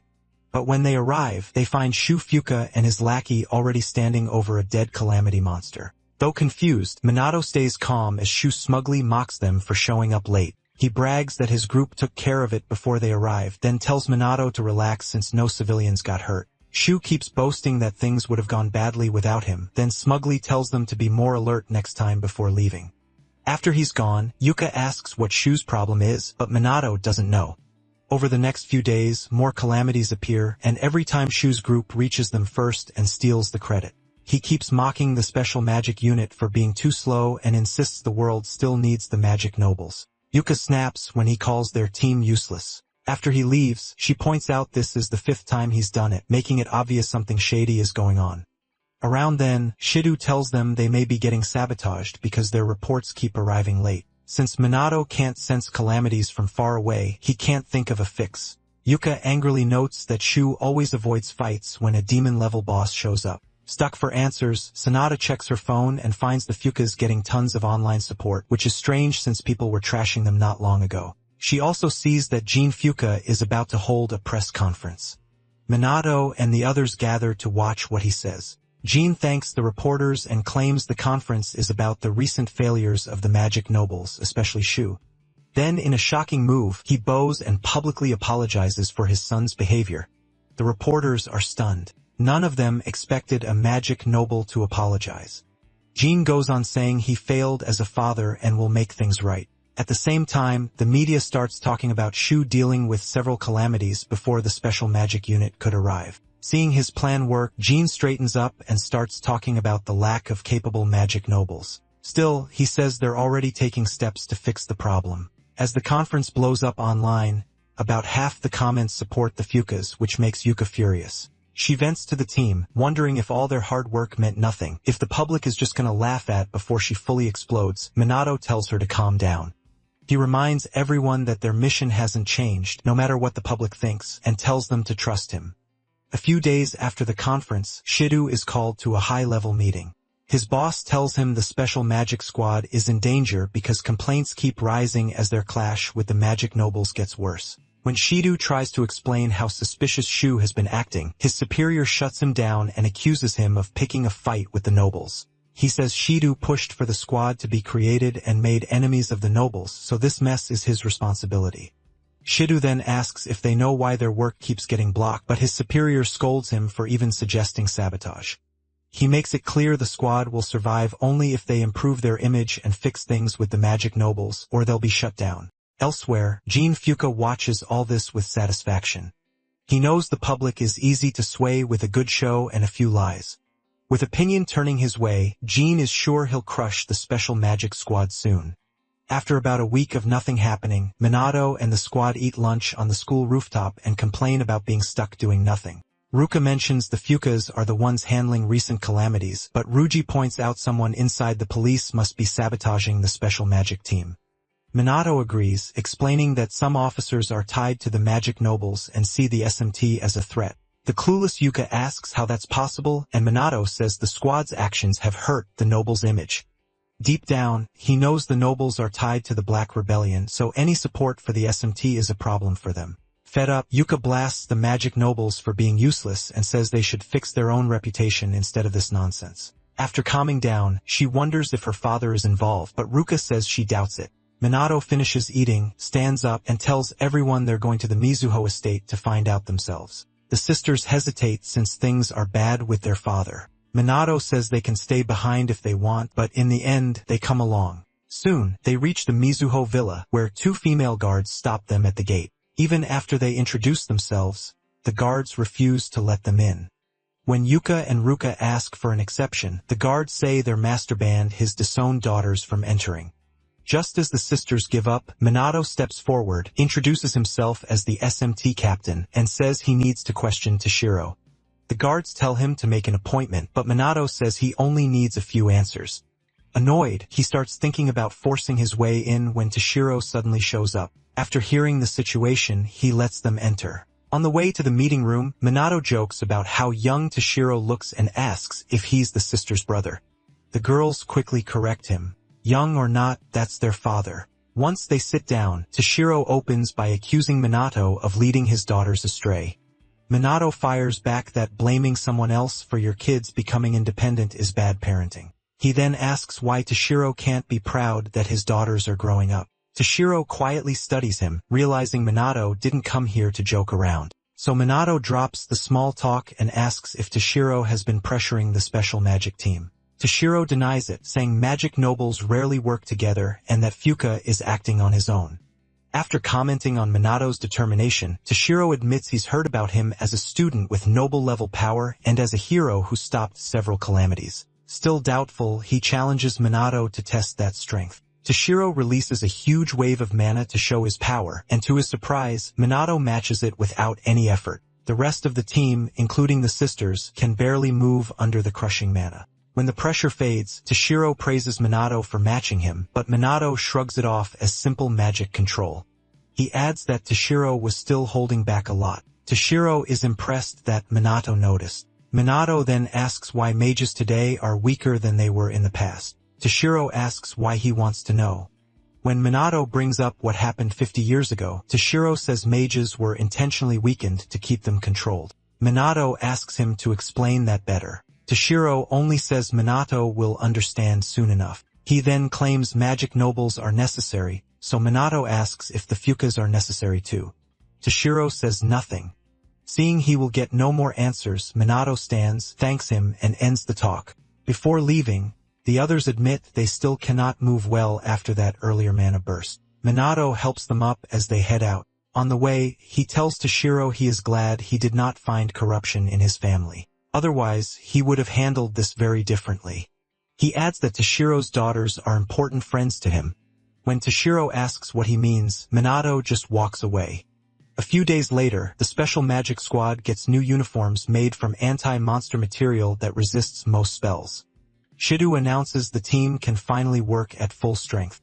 With everything ready, Minato gathers everyone and says it is time to settle things with the Fukas. Meanwhile, at the Fuka estate, Jin Fuka and his son Shu celebrate the SMT's coming downfall. Jin brags that with help from the Black Rebellion, he will soon control Japan, but their celebration is suddenly cut off when police in suits storm in and order everyone to freeze. The whole scene goes live on TV as a reporter covers the shocking arrest of a magic noble. From a helicopter outside, she tells viewers this is the first time a noble has ever faced charges like this. The police arrest Jin for bribery, threats, and abusing his special status, then tell him his estate is being searched. Jin explodes, saying a noble should not be treated like some normal criminal, and demands proof. Right then, the special magic team arrives. Minato steps forward, raises his phone, and calmly says they already have all the evidence. Shu recognizes him as Kusanagi Minato of the SMT and demands to know why he is here, while Jin immediately calls the evidence fake. Minato answers by showing photos of Jin taking bribes and working with illegal mages, plus proof that he plotted murder.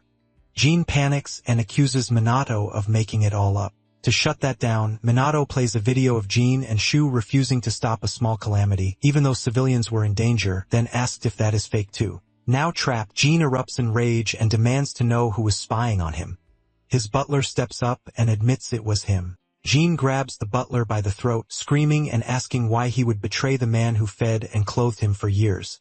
The butler reveals he had secretly met the Black Mage, who asked if loyalty meant watching the family sink deeper into corruption. Unable to answer, the butler was told to choose between serving evil and doing the right thing. Now he declares that Jin is unfit to be a magic noble and needs to be removed. Furious, Jin summons several magic circles and threatens to kill everyone there. Before he can strike, Minato shatters the circles and blasts a hole through the wall. He makes it clear there is no escape for a corrupt noble. Jin mourns the collapse of everything he built, but Minato coldly says he caused it himself. In one last desperate move, Jin boasts about an overseas base prepared for a moment like this. He says that once he escapes, no one will touch him, and before leaving, he will kill everyone trying to arrest him. Jin, Shu, and their men unleash a wave of magic at the police, but Minato blocks it with a barrier and tells the officers to fall back while the SMT takes over. Minato fires again and opens a second hole in the wall, and this time, the news helicopter catches it live. The reporters announce that the Fuka family is openly resisting arrest, raising major doubts about magic nobles.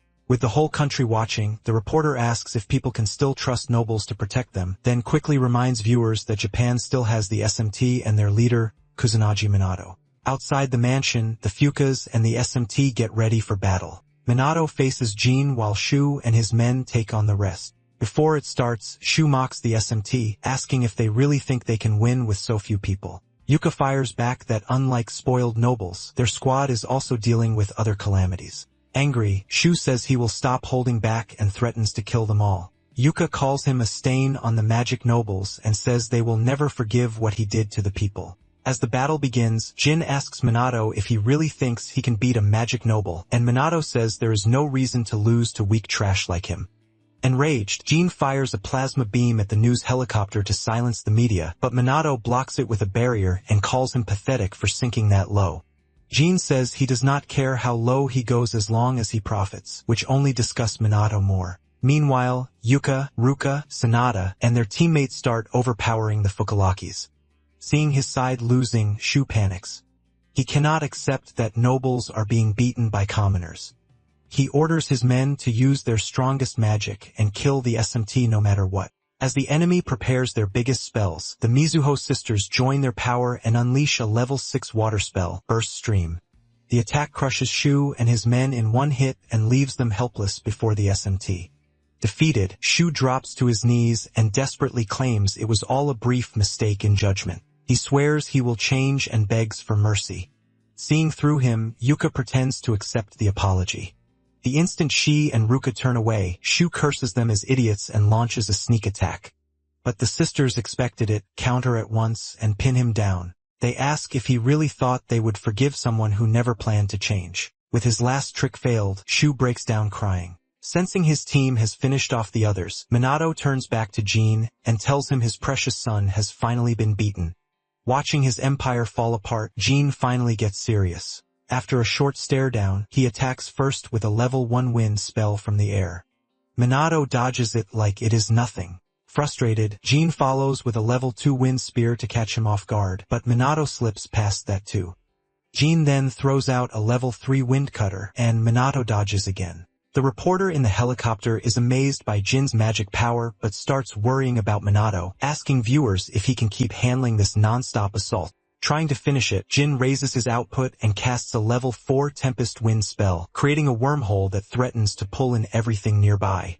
When Minato avoids that too, Jin boosted into a level 5 Grand Typhoon strong enough to rip through anything. By then, Minato's team knows how dangerous it is and begs him to stop and arrest Jin another time. Minato ignores them, forms a 4-layer high magic barrier, and wipes out the typhoon before it can touch him.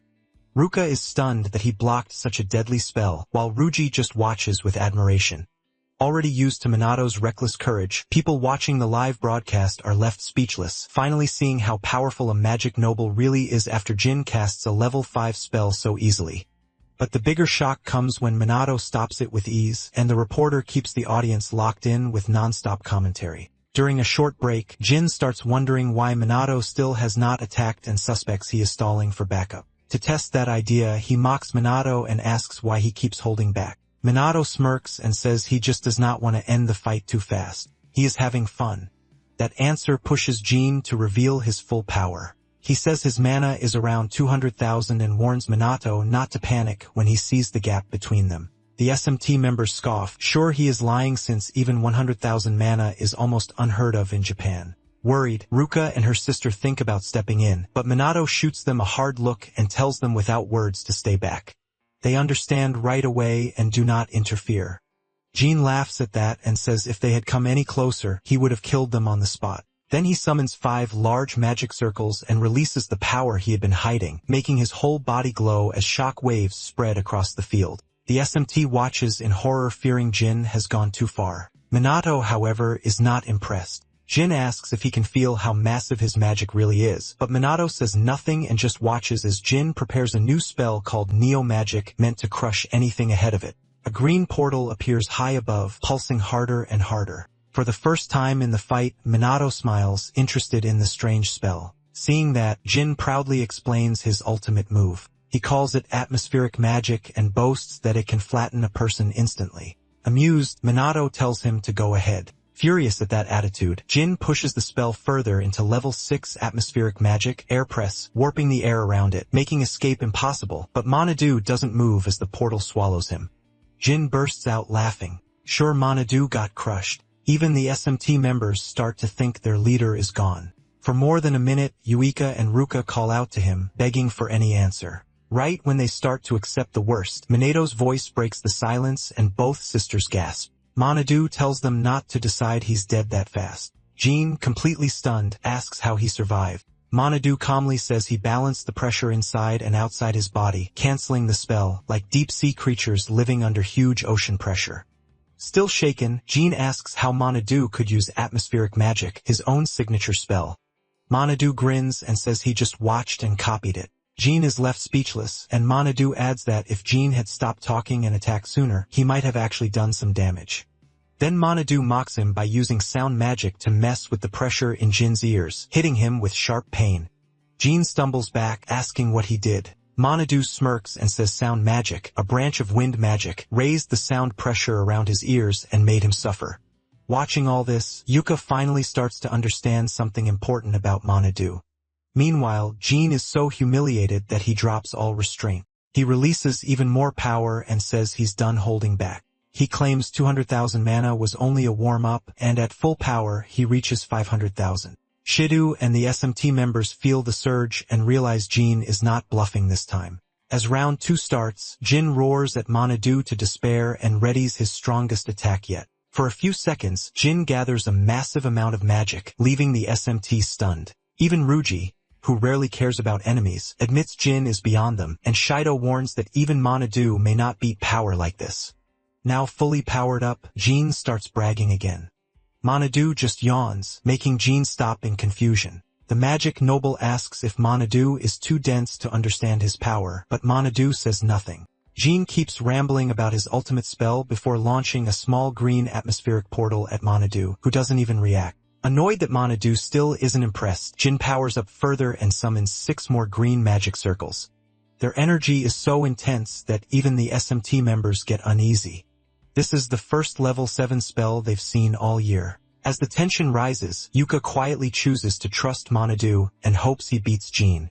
With the spell ready, Jin mocks Manhwa for not attacking while he charged. Now he says regret won't save him, only despair waits.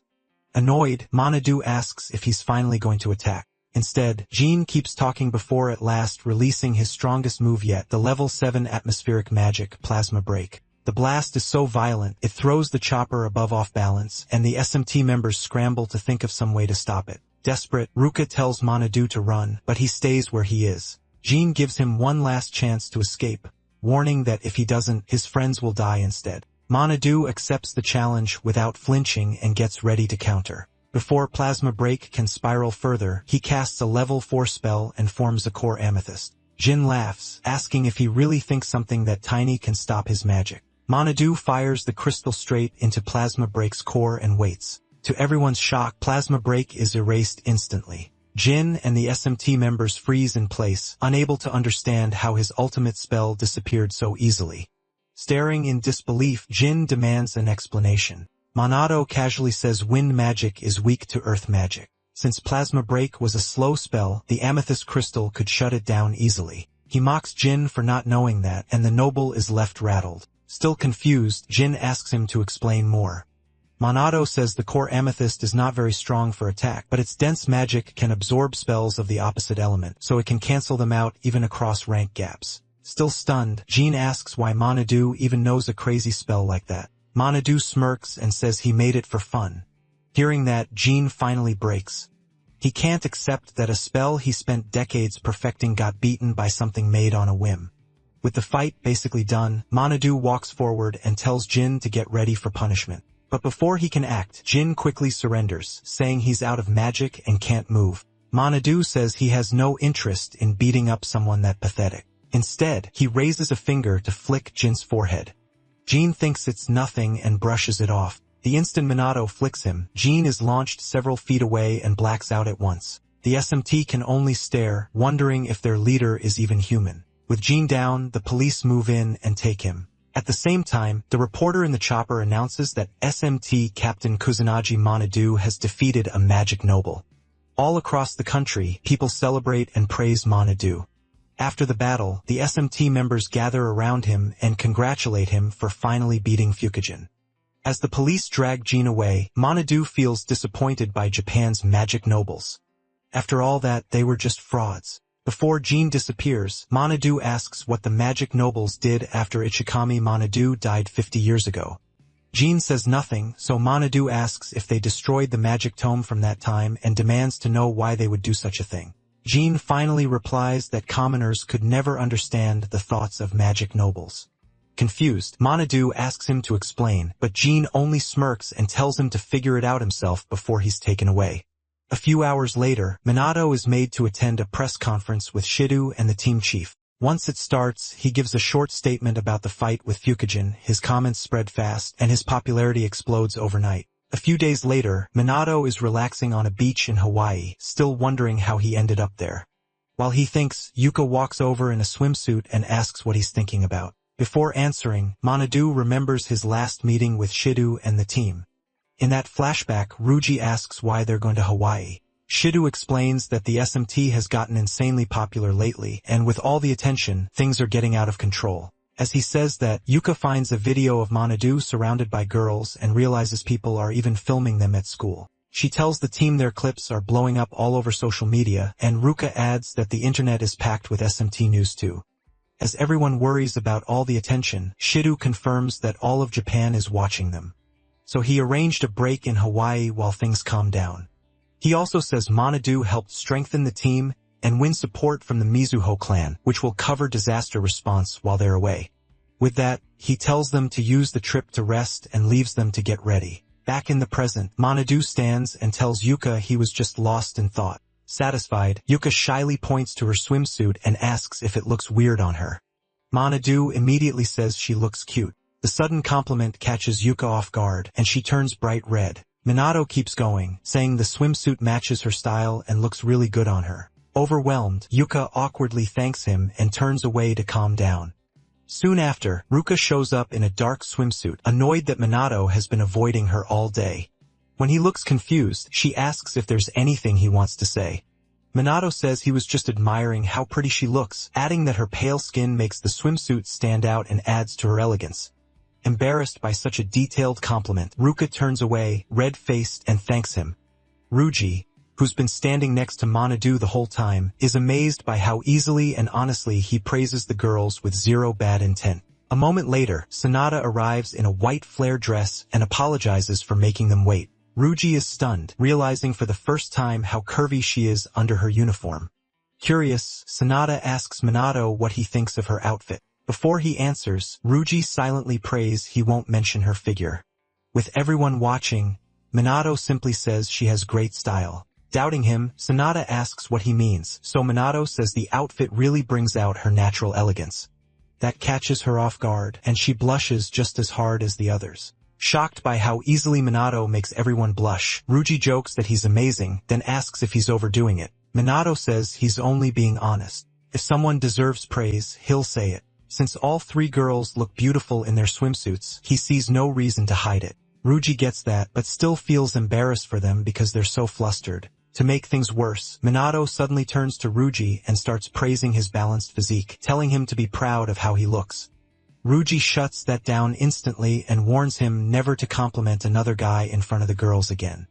Once that awkward moment passes, the special magic squad spends the rest of the day having fun, including playing volleyball, riding jet skis, sunbathing, and taking tons of photos. By night, Minato heads out to buy a drink from a convenience store. Before he gets far, he notices Yuka acting strangely shy and decides to walk with her. As they stroll, they talk about how much fighting they've done lately and how unreal this break feels.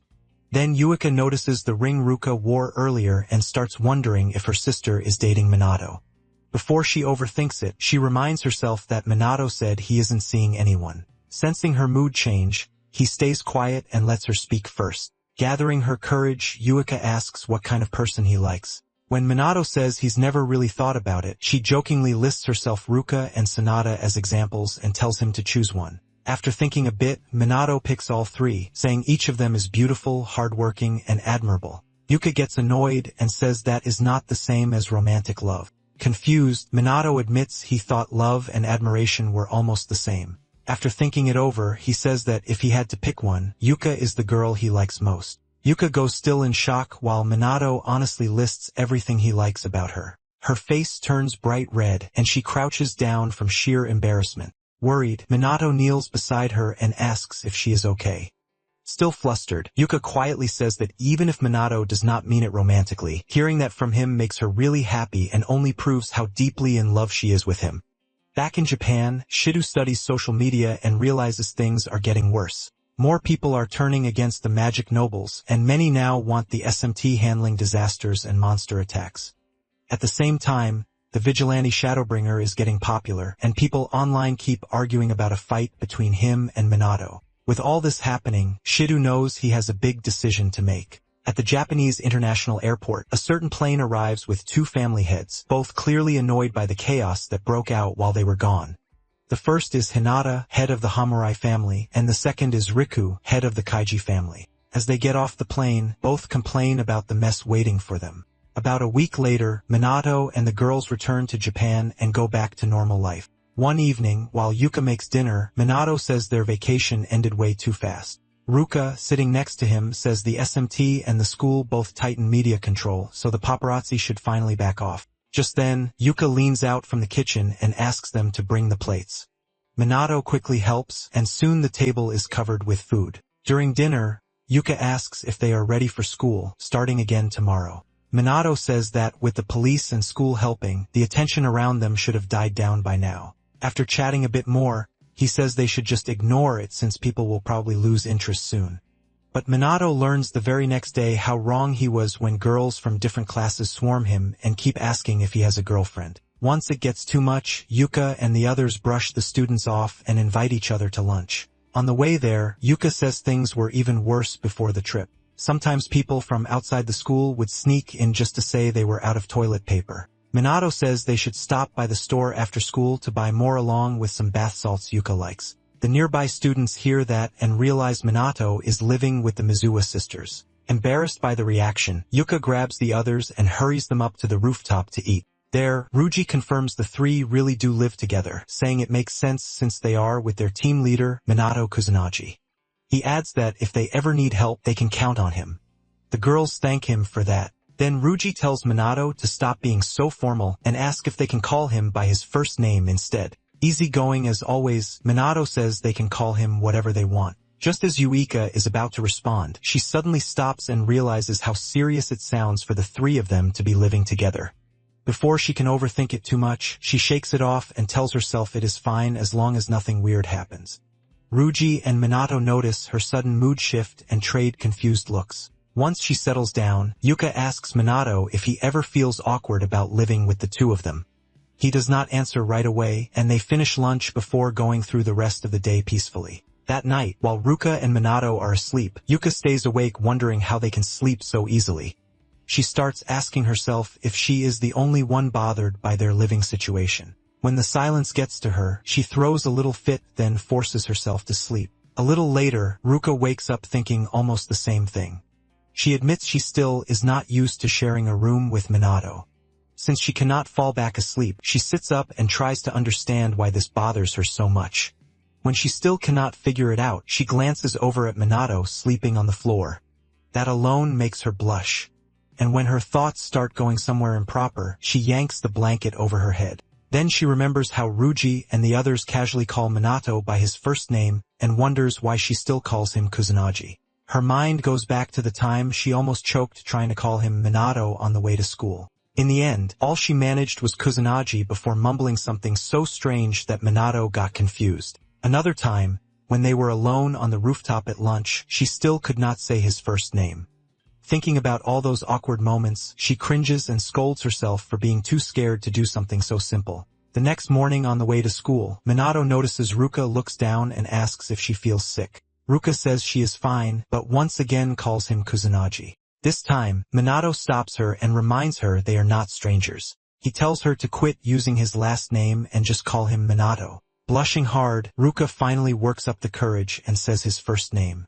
Elsewhere, the magic nobles meet in secret to talk about how badly their image has fallen. Hinata opens the meeting by blaming the special magic squad for the magic nobles losing support. While she thinks about what to do, Riku asks how she plans to handle Captain Minato Kusanagi.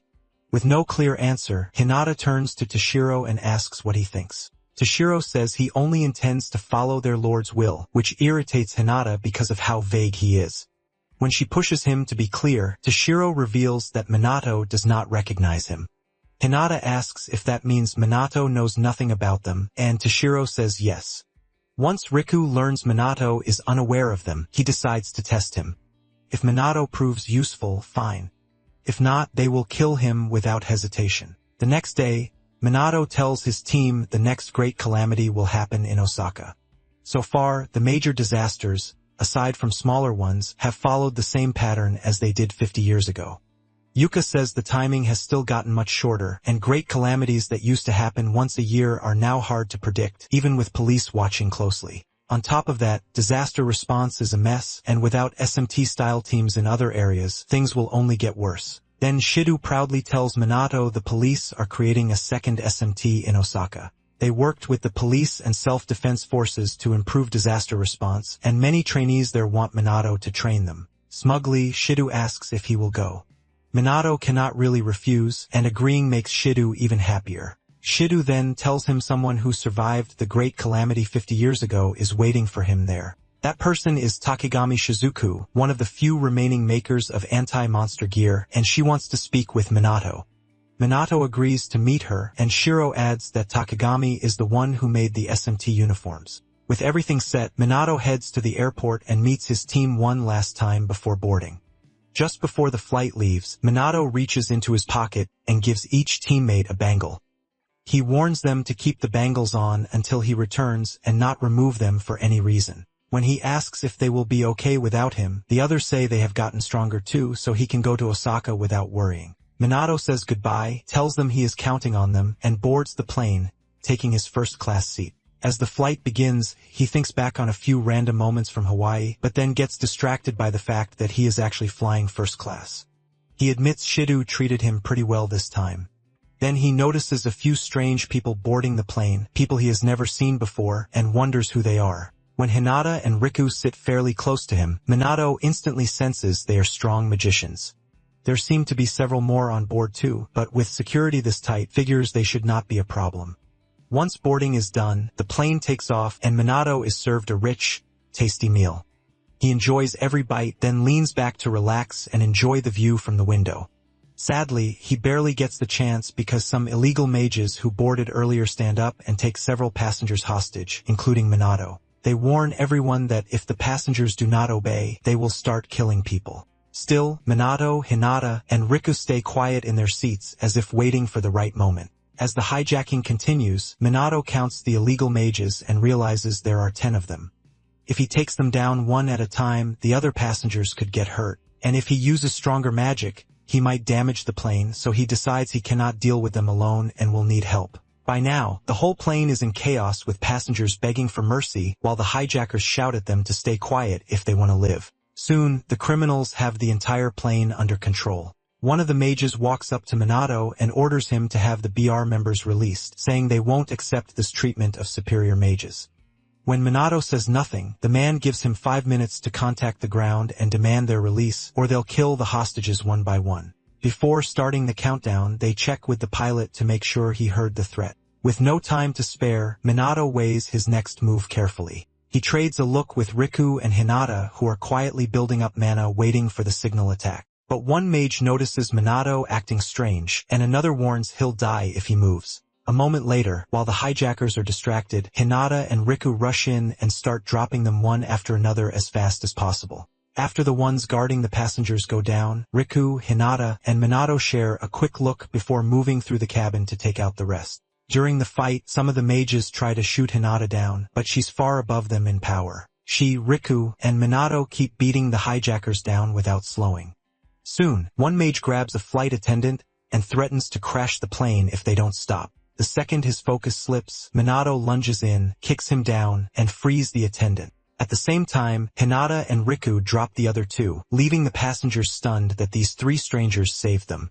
As people rush over to thank them, Hinata mocks the mages for going down so fast and making the fight boring. Minato though senses something wrong in the cockpit, so he tells the others it's not over and runs for the cockpit door. Inside, the 3 find another illegal mage holding the pilot at gunpoint, warning them not to come closer. Fed up with these thugs, Hinata slams him with a brutal punch. But as he drops, he fires and hits one of the plane's controls. Minato has already shielded the pilot, but he instantly knows they're in trouble. The plane loses balance at once and starts shaking hard. After trying every move he can, the pilot says they're done. The controls won't respond, and the radio is dead. If nothing changes, they'll crash into the mountains. Hearing that, Hinata panics, grabs the pilot, and begs him to save them so they don't die. Then one of the windows breaks, and freezing air from outside starts whipping through the cockpit. The co-pilot groans that they might freeze before they crash. Seeing how bad things are, Hinata asks the others for ideas.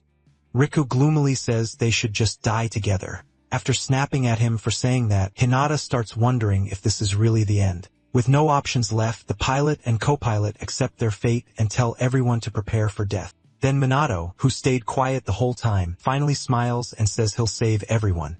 The pilot warns him this isn't something a normal human can fix. They're all doomed. Done listening to that, Minato walks to the broken cockpit window and ignores their shouts and questions. Then he jumps out of the plane. Hinata first thinks Minato ran to save himself, but she takes that back when the plane starts dropping fast, putting everyone on board minutes from death. By now, passengers are saying final prayers, while the pilot desperately tries to pull the nose up and avoid crashing into the sea. Right before impact, after all hope seems gone, a miracle happens. The plane steadies itself and starts climbing again.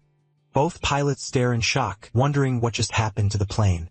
Hinata tells them Minato is the one who saved them. And if she's right, he's supporting the whole aircraft by himself. Sure enough, Minato is under the plane, carrying over 230 tons and guiding it toward the nearest airport. He explains that he first made a huge barrier under the plane with void magic, then boosted his body with magical martial arts, and used wind magic to steer it toward a safe landing.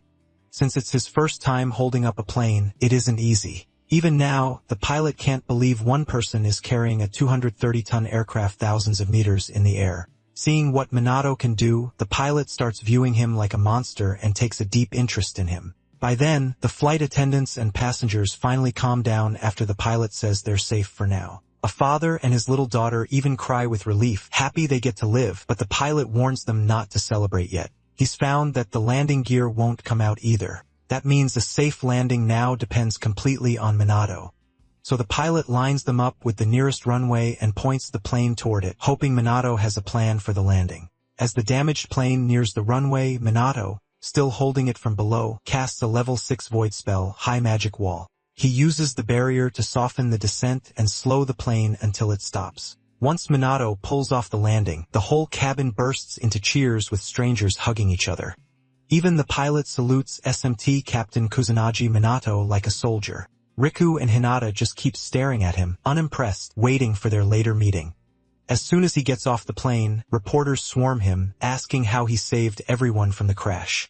Minato is already irritated after the most stressful flight of his life. Before he snaps, security steps in, pushes the media back, and promises a later press conference. Then they escort Minato to Takagami's home to meet her. Right before he leaves, Hinata and Riku stop him and praise him, clearly trying to get on his good side. Minato doesn't take all the credit. He praises both of them too. Seeing that their little plan failed, the pair toss out a few more casual remarks and leave, with Hinata firmly saying she hopes they meet again. Soon after, Minato is guided to Takagami's meeting room, where the elderly Takagami welcomes him inside. After they sit down, Takagami says she called him because she's interested in his recent feats and magic. A lot of it reminds her of her mentor and ally, Ichikami Minato. Void magic is rare, hard to use, and often treated like useless magic. So Takagami is shocked Minato can use it and asks how he learned the same magic as Ichikami. After hearing her out, Minato chuckles and says she still hasn't changed, just like before.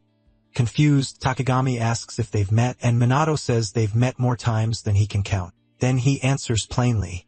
He can use Ichikami's magic because he is Ichikami Minato. She's surprised but keeps calm and says many people before, relatives, friends, lovers, even secret children, have claimed ties to Ichikami to get close to him.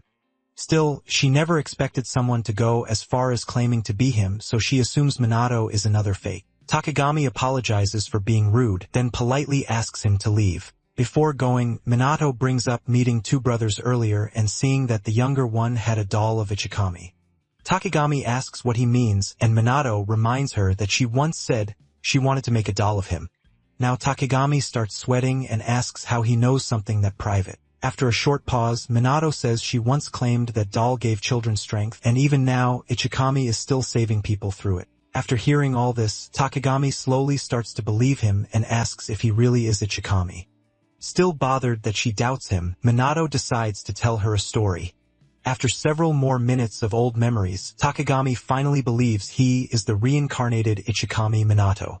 When Minato lightly scolds her for doubting him, she says believing in reincarnation isn't easy in the modern world. Even if Ichikami was always unusual, she never thought he'd come back in her lifetime. After catching him up on the disasters that hit the world after his death, Takagami admits how happy she is to see him again and tears up a little.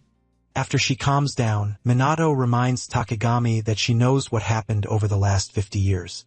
He says he's noticed magical knowledge stopped being passed on properly. Sorcerers have grown weaker. Rumors about Ichikami Minato are full of lies, and these so-called magic nobles appeared out of nowhere. Then he asks her to explain what happened while he was gone. Takagami starts to answer, but a text pops up on her phone, and her face changes in shock. Minato asks what's wrong, but she clearly can't tell him. So she cuts the meeting short, says it's late, and asks him to stay the night so they can talk tomorrow. Minato agrees and heads to his room. Around midnight, Riku slips into Minato's room without a sound and slashes at the bed, trying to kill him. But Minato is already standing beside it, mocking him for attacking someone in bed. He doesn't know who it is at first, but once he sees his face, he recognizes Riku. Before Minato can say much, Riku attacks again, and Minato dodges. A second later, Riku kicks him through the window. Minato lands safely in the yard, and Riku is already there waiting. Riku uses level 1 Earth Magic, Rock Break. Minato answers with level 1 Void Magic, Magic Barrier, trying to block the blows. But after a few exchanges, Riku cuts straight through the barrier and forces Minato back, making him get serious. Before round 2 starts, Minato praises the blade and asks if it's anti-magic gear. Riku says nothing. Both of them gather mana and get ready again. Right before they clash, Hinata appears and orders them to stop. Minato says he knew she'd be mixed up in this. Hinata ignores that and tells him not to resist their summons. To make sure he listens, she shows live feeds of her people sneaking up on Minato's friends at their homes and threatens to kill them in their sleep if he refuses. Seeing the trap, Minato stays calm and asks what they want. Hinata introduces herself and Riku, then says their only demand is simple. Join them as a magic noble and gain rank, money, power, and even women if he wants. More than that, she says joining them will let him protect his friends and give absolute orders. If he refuses, even if he escapes tonight, the magic nobles will hunt him and make life miserable for him and everyone around him. After laying it all out, Hinata asks for his answer. Minato refuses to join their little group of lazy magicians, and Hinata gets furious. She grabs her phone, muttering about using his friends as collateral, then tells her men at each location to start Plan B. She wants to make sure Minato never acts proud again. But just as her men move in, the bangles Minato gave his allies before leaving for Osaka begin to glow while everyone is still asleep. They create yellow, magic-made copies of Minato's shape, and Hinata's men panic at the sight. Before they can react, the figures use level 5 high magic drain void magic and wipe them out instantly. A few minutes later, Hinata notices her men have gone silent and tries to contact them. When no one answers, Riku realizes they've all been taken out. Angry, Hinata demands Minato explain what he did, but Minato shoots back that she should have expected this unless she's an idiot. Even though she finds him irritating, Hinata praises how he handled both the hijacking and the hostage trap, saying he passed the first test. Confused, Minato asks if they were behind the hijacking too, but she says no. They'd never use something that stupid just to drag him into their game. Then she tells him it's time for the second test as she and Riku power up for the real round 2. Minato, clearly enjoying this, jokingly asks if he can skip the fight, but Hinata refuses and rushes him with Riku. Hinata opens with a kick at Minato, and he blocks it easily. She springs back to make space and fires a level 4 fire spell flare. The attack explodes loudly, but Minato comes out untouched. Riku then cuts through the smoke for a sword strike aimed at Minato's neck, but it still misses because Minato blocks it with a small barrier around his neck. He sighs knowing that would have killed a normal person. Hinata tells him not to get cocky and launches another spell. Level 5 fire magic, blazing column at the captain of the SMT. Minato praises the spell, then counters with level 3 water magic, water splash, and completely wipes it out. Seeing that, Hinata finally understands the rumors that he can cast without chanting. When he cancels her level 5 spell with a level 3 one, she feels like he's making fun of her magic. Riku attacks again, but Minato dodges and tells them to take the battle into the sky. Hinata accepts at once and flies up with her pet fighter, Riku. She admits they underestimated him before, but not anymore. Then both of them unleash their strongest spells. Hinata casts level 7 fire magic, Demon's Blaze, while Riku uses level 7 earth magic, Comet. After bragging that Minato can't stop her ultimate move, the pair launches both attacks at him together. Minato isn't impressed. He casts level 7 void magic, Vanish, which swallows both attacks and erases them completely. Hinata and Riku are left stunned, unable to process what just happened. To spell it out for them, Minato says he broke down and scattered the magical energy to limit damage to the area. Hinata calls that nonsense and says it doesn't count, like he's cheating a real fight. She claims everything so far was meaningless and says now she'll show him her true power. Before she can, the air around them suddenly changes and all three notice it. Then the sky turns red and Minato realizes the calamity has reached Osaka. To him, with everything else going on, this feels way too perfect to be a coincidence. Back inside, Takagami sees the red glow from her window. She watches it for a moment, then closes the blinds. Hinata sees the calamity too but ignores it, still wanting to keep fighting and crush Minato. Before she can rush in, Riku stops her and reminds her of their mission. Hinata realizes he's right and reins herself in. While Minato says their fight has to wait, he needs to deal with the calamity. He flies to Dotonbori, the ruined district left behind after the Great Calamity 50 years ago. Looking over the area, he compares it to Shibuya and notes that monsters still come out there even without an active calamity. Because of how dangerous it is, he doubts any sane person would be around. When he senses swarms of smaller monsters across the city, Minato quickly realizes he can't cover everything alone. If they spread into human areas, people will die, so he needs help fast. Just as he thinks about calling for backup, Riku and Hinata arrive and offer their help. Minato welcomes them with a jab that they must have given up trying to kill him. Riku says the fight before was only a test, and since Minato passed, they'll work together for now. Minato accepts, though he knows this isn't over. As monsters flood the streets, the three move out to stop them. Hinata, eager for action, jumps in dramatically and calls it a show. She blasts a full horde away with level 5 blazing column. Riku handles plenty on his side too. Above them, Minato fires a level 5 void magic bullet barrage, cutting down weaker monsters while waiting for the boss. As he scans the field, Minato notices an old man walking with a cane. Worried, he lands and asks if the man is alright, but the old man says nothing. Minato offers to escort him to safety, but before he can help, the man pushes him back and frowns. After a pause, he thanks Minato for the concern and says he's fine. Something about him feels familiar, but before Minato can figure it out, one of the man's subordinates helps him into a black sedan, and the car drives off. Soon after, Osaka's self-defense and disaster response teams rush in and seal off Dotonbori's exits to stop the calamity from spreading. Their fast response impresses Minato and reminds him of what Shido said about how prepared they were, even without much real experience.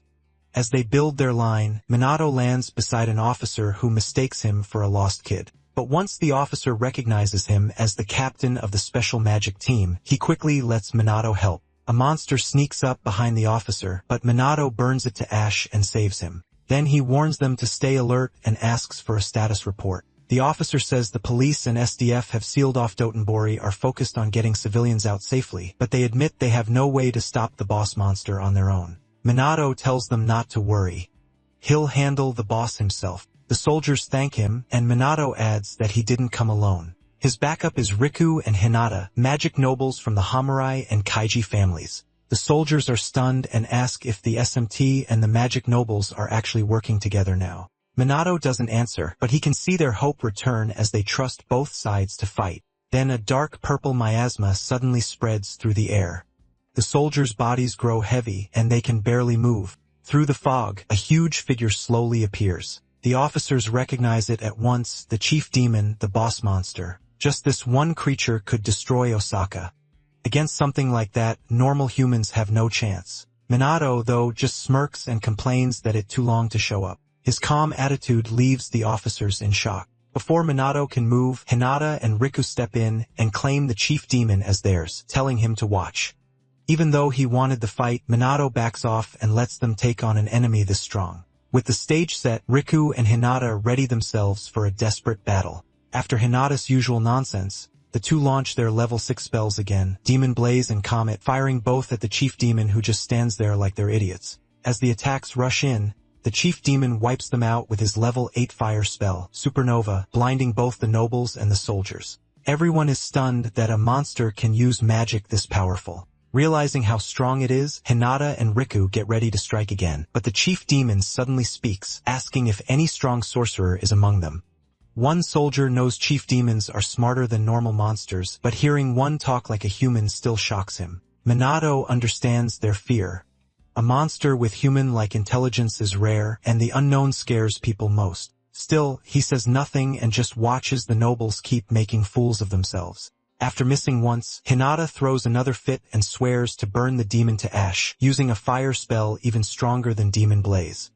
Riku, just as angry, coats his sword in level 8 gravity magic, Dimensional Blade. Seeing them finally use original spells, Minato gets interested and hopes their teamwork can finish the chief demon. As they get ready to attack, the chief demon comments on someone's magic power. Hinata assumes he means them and brags, but the demon says he was talking about Minato's huge mana. Annoyed by that insult, Hinata and Riku drop their magic and charge him with their fists instead. The chief demon dodges every hit with ease, mocking them for being too slow. After toying with them for a bit, he hits back, sending both of them flying. Then he mixes fire and wind into a level 6 fusion spell, Flare Cyclone, and crushes the nobles in a single move. As Riku and Hinata shakily try to stand again, Minato steps forward and tells them to leave the rest to him. Hinata tries to stop him, saying that if even magic nobles like them lost, there's no way he can win. Riku says they should fall back, but Minato stays calm, telling them a monster like this is nothing to him. Riku asks if Minato really understands how much power the chief demon is giving off. Hinata still refuses to give up. They can't afford to fail the person they want to prove useful to. Minato walks toward the fight and teases the chief demon, who still seems impressed by his power. Before they start, the chief demon asks Minato for his name. Minato brushes it off and asks why he should answer. The chief demon accepts that and says, dealing with humans means nothing to demonkind anyway. With that out of the way, the fight starts. The chief demon attacks right away, striking Minato from every direction, but Minato blocks it all with his strong magic barrier. Watching, Hinata thinks Minato is in trouble and starts bragging that she knew he couldn't win. Before she can finish, Minato casually knocks the chief demon back and says he's getting annoying. The two nobles are left speechless. The demon's non-stop attacks haven't left even a scratch on Minato. Riku realizes that just defending won't be enough since the chief demon also has incredible durability. Minato thinks about using a new spell he recently made, but hesitates with the nobles still watching. So he picks another plan and fires off a level 9 void spell, Magic Sparkle, to set up his counterattack. Hinata is stunned. She always thought level 8 was the highest magic could go. Minato traps the chief demon inside the glowing yellow void circles he just made and ends the fight in one quick move. The soldiers can hardly believe it. Captain Minato just beat the monster the nobles couldn't handle. When Minato comes down, the soldiers cheer for him, calling him amazing. Some even call him a messiah. Minato walks over to the humiliated nobles and casually says that monster wasn't much trouble for him. Completely crushed, Hinata admits they're nowhere near his level and that they can't hope to bring him down. Minato asks if they still want to fight. Both immediately surrender and declare that he passed their test. Now that it's settled, Minato demands answers. Riku agrees but says one more person needs to be there, Takagami. Minato instantly knows who he means. A moment later, Takagami arrives and asks if Minato knew she was behind all this. He says yes. She's never been able to hide anything from him. Now he wants to know why she tested him, why sorcerers grew weaker over the last 50 years, and why she's worked with the magic nobles since his death. Before answering, Takagami brings Minato and the nobles back to her house so they can talk properly. Once seated, Minato asks if she knew about the magic nobles before he came back. Takagami says she did, and she also knew he would be attacked. Confused, Minato asks why she allowed it, but Riku explains they only wanted to test Minato's skill and see whether he'd use his power selfishly. Minato points out that his allies were dragged into that test too, and Riku says they never meant real harm. They only threatened them. Minato still wants to know why they did it at all. Riku says Minato being in the SMT weakens the magic noble's position, and that puts Japan in danger. Minato fires back that this mess came from the nobles' own neglect. The SMT never tried to put them down. The nobles were the ones looking down on everyone else. Hinata throws another fit, but Riku, acting more grown-up, tells her to stop because Minato is right. Even so, Riku says the world still needs the nobles to keep order. Takagami cuts in and says the real problem began 50 years ago after Minato died, leading to Japan's current state and the rise of the magic nobles.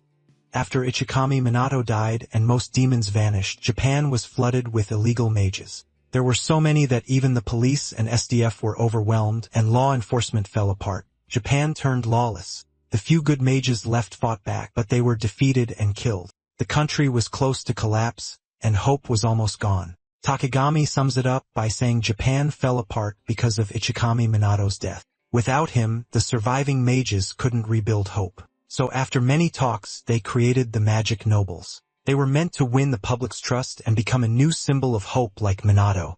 Since magic was dangerous in peacetime, the nobles took every magic book and record, gathered anyone with talent, and got rid of those who refused to join. By controlling all magic knowledge, they shut down oral teaching and even rumors of magic, and Japan moved toward peace. But the cost was huge. Japanese mages became weaker, and politics also caused a drop in technology and knowledge, something Minato has seen before. He remembers the chaos from 50 years ago, people dying, mages falling, and magic being used for evil. Now he sees it only got worse after his death. Then he asked Takagami if the nobles really have enough political power to control things this much. After glancing at the nobles, Takagami quietly asks Minato if he remembers Mumu Hifumi, his old subordinate, a sore loser but extremely gifted. When Minato says yes, reveals Mumu is now chairman of the powerful Mumu group. He was already known as heir to the Mumu conglomerate, and for the past 50 years he's been funding the magic nobles. That finally makes their influence clear to Minato, though he never knew Mumu was an heir. Takagami laughs at how little Ichikami Minato cares about status, money, or fame. He's always only cared about magic and people. She goes on, saying Japanese mages were once among the best in the world during Minato's time, but now they've fallen badly. Hinata cuts in, insisting Japan only stayed peaceful because of their predecessors. Minato asks what she'd do if another calamity hit. She has no answer and goes quiet. Riku says they believe the police could handle anything with the magic nobles stepping in only if things got truly bad. Minato asks if they understand their mistake now, and Riku says nothing. Minato turns back to Takagami and asks if she knew all this. She says yes. She's been involved for 50 years, though she isn't a magic noble and doesn't have their power or influence. Right now, she's just an anti-monster gear maker satisfied with that role. Even after hearing everything, Minato feels she's still hiding something. So he asks if there are any more secrets, and she says she's told him all of it. With that, Minato changes course and proposes an alliance between the magic nobles and the SMT to deal with Dr. Better. Minato makes it clear that if they agree, he won't serve under them. This will be a partnership. After how badly they did in the last calamity, working together is the only real choice. Hinata scoffs, wondering why someone like him would need their help.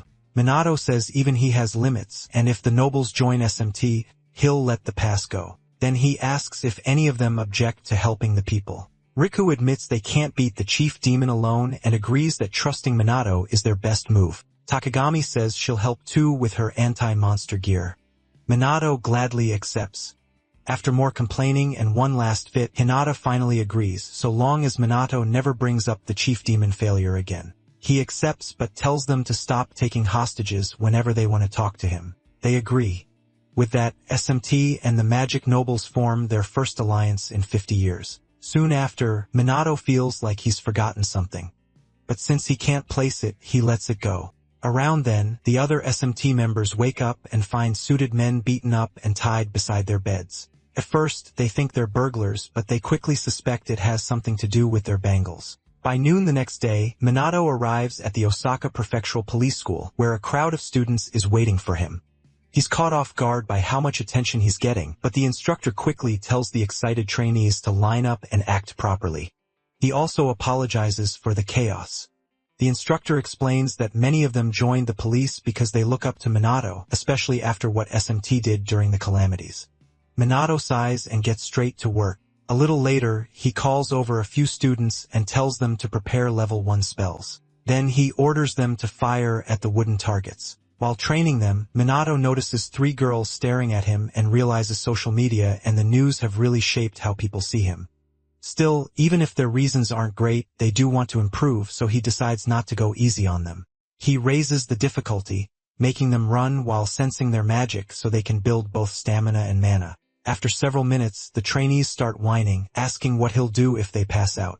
Minato tells them he can heal them with holy magic no matter how bad it gets, so they should quit complaining and keep moving. Enemies won't care how tired they are, so the trainees force themselves through the training like their lives depend on it. After a week of the same brutal routine, the Osaka police force's average magic power rises a lot. On the last day, Minato gives a farewell speech, praising them for surviving the harsh training and growing so much in just 1 week. He tells them to keep training even after he's gone since they now protect Osaka's peace. When he finishes, both the trainees and their instructor are left in tears. Not long after, Osaka's magic level is shown to have improved a lot to the point where it now rivals Tokyo's officers. All thanks to Minato Kusanagi.